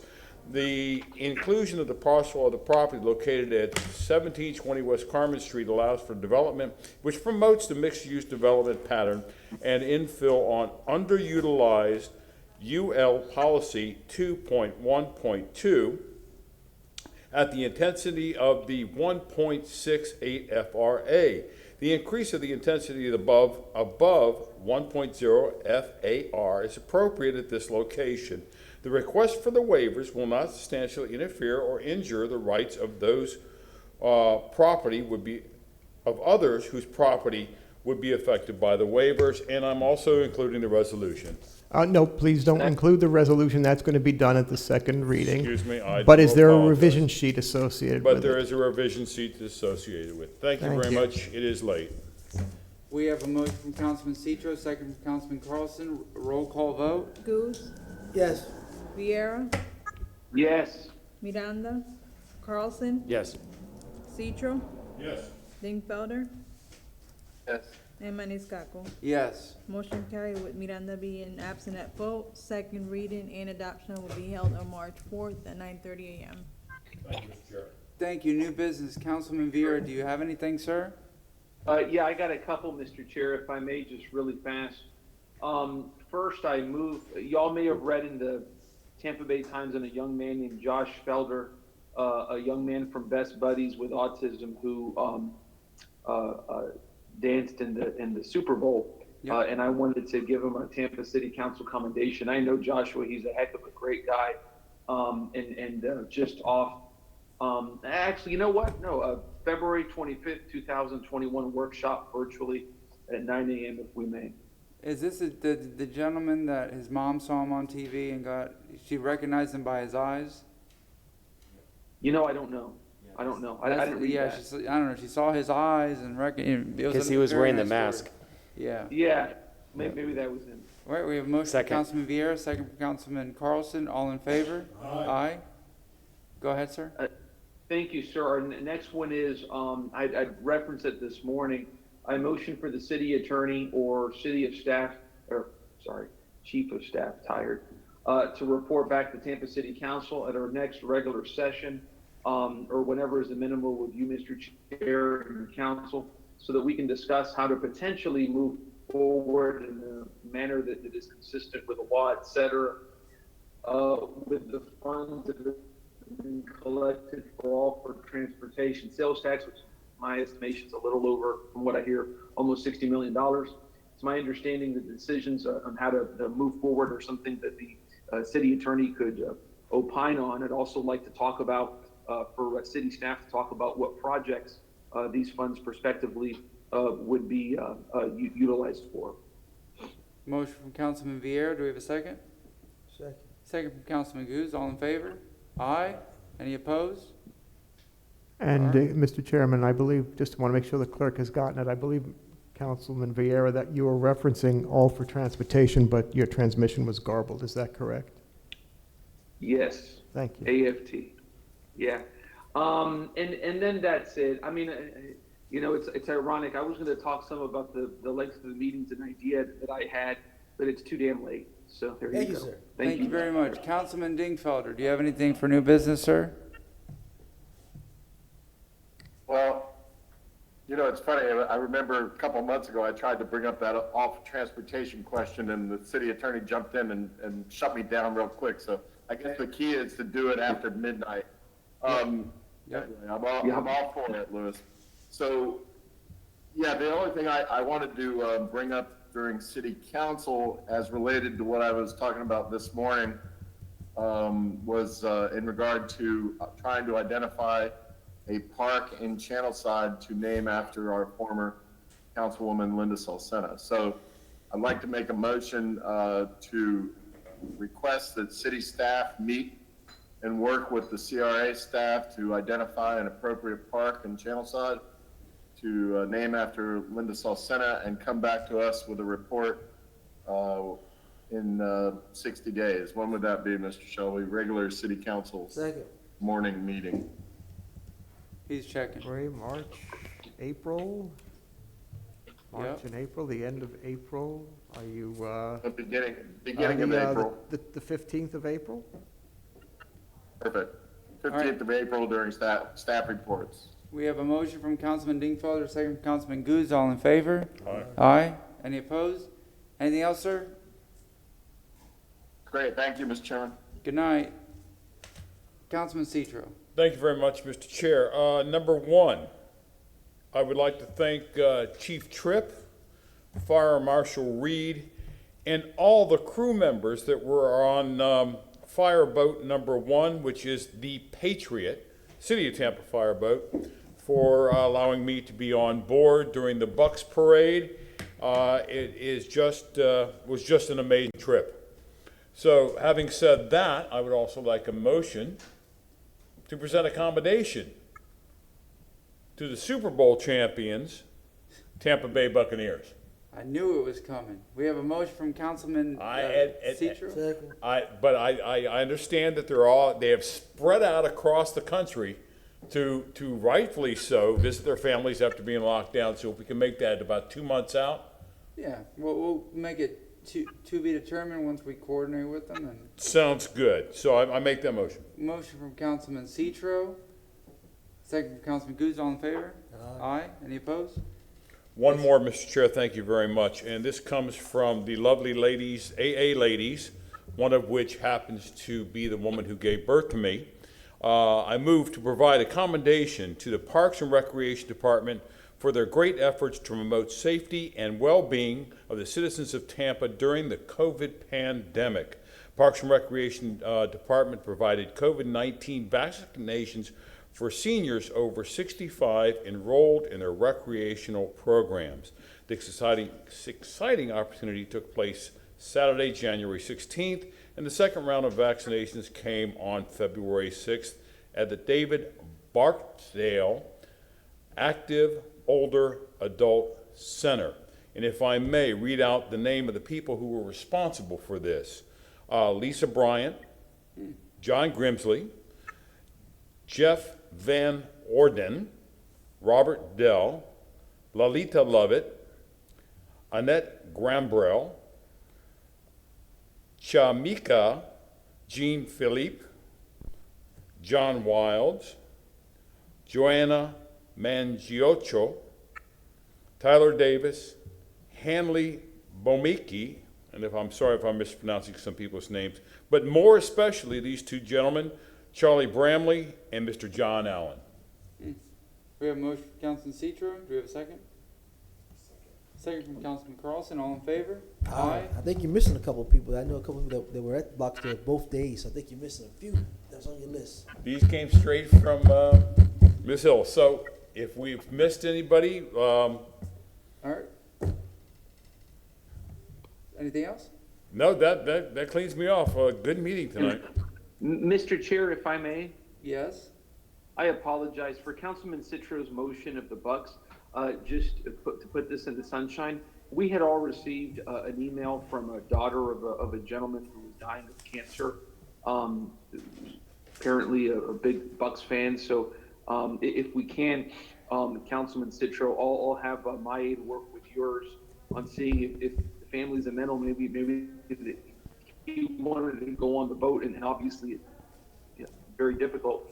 But maybe we can have this gentleman here, and maybe that'll be a good thing. So just that. Thank you. All right, Councilman Goods. Yes, sir. Just one thing. Remember last week we talked about the Joseph Stafford Memorial Award, and apparently we had a little miscommunication. But I'd like to go ahead and make a commendation for Miss Ida Walker to be virtual or downstairs for accommodation on March 4th for being a recipient of the Joseph Stafford Award, Memorial Award. And we have had two things going on versus the actual ceremony yeah. group, Yeah. and then we had the actual award. That commendation is going to be to the group, Correct. and this commendation is going to be to the individual. Correct. We have a motion from Councilman Goods. Do we have Second. a second from Councilman Citro. All in favor? Aye. Anything else? That's it, sir. Anything, Mr. Carlson? Just quickly, I need to make a motion to receive and file my conflict form from last week that I've given to the clerk, please. All right, motion to receive and file, I guess, from Councilman Carlson. Do we have a second? Second. Second from Councilman Citro. All in favor? Aye. And then quickly, because of sunshine, we can't talk about these things, but I'll make this really short so we don't hopefully end up in a long conversation right now. But we made a motion, or we passed a motion last week for the coastal high hazard area. And as I've looked at that more and listened to the community, I really think we need to focus on south of Gandy. And so I sent my feedback to the staff. I made a separate motion to focus on south of Gandy. The original motion that Councilman Dingfelder made was supposed to be south of Euclid. It ended up being the whole coastal high hazard area. I would encourage you all to talk to the community. The south of Gandy people really want something just south of Gandy, and I think the rest of the people don't want anything. So we'll leave that for another day, but I just want to throw that out there. The second thing is that I've been getting an unusual number of calls in the last month or so about weird water bills. People, one of them was Yoli, but we're getting these. People are getting these unusually large, like 2-3 times size water bills. And if it's one person, that it could be an anomaly. But I'm hearing several of them, and so if you all see a pattern of it, maybe we should contact the water department and ask them if there's anything weird going on with their system. That's all. Thank you, sir. Thank you very much. Councilman Dingfelder. Well, thank you. I just wanted to follow up on Mr. Carlson's comment in regard to the proposed moratorium and the South of Gandy issue. It's funny, Bill, by total coincidence, I had sent an email to some of the staff members who were involved in this, and I think the legal as well, suggesting that they explore ways to not include the rest of the city, if possible. And one of the things that I was suggesting was possibility, because this is as also related to transportation and evacuation and that sort of thing, was to perhaps look at to exclude projects that are in transit or transportation corridors. So I think it'd be good if we formalized the motion to at least request that staff, while they're putting all this together, and as well as is here this evening, I don't want to get into a big discussion, but at least she's here to hear it, to request that staff look at options for excluding the rest of the city, and possibly one of those options being areas that are on transit corridors, like downtown, Channelside, Kennedy, et cetera. Those are major transit corridors where evacuation might be less of an issue. Second. So, We have a motion from Councilman Dingfelder, second from Councilman Carlson. All in favor? Aye. Aye. Any opposed? All right. May I have a motion to receive and file? Motion to file. Motion from Councilman Good, second from Councilman Citro. All in favor? Aye. Aye. We are adjourned. Thank you, sir. All right. We'll be at the waffle. I went the wrong way.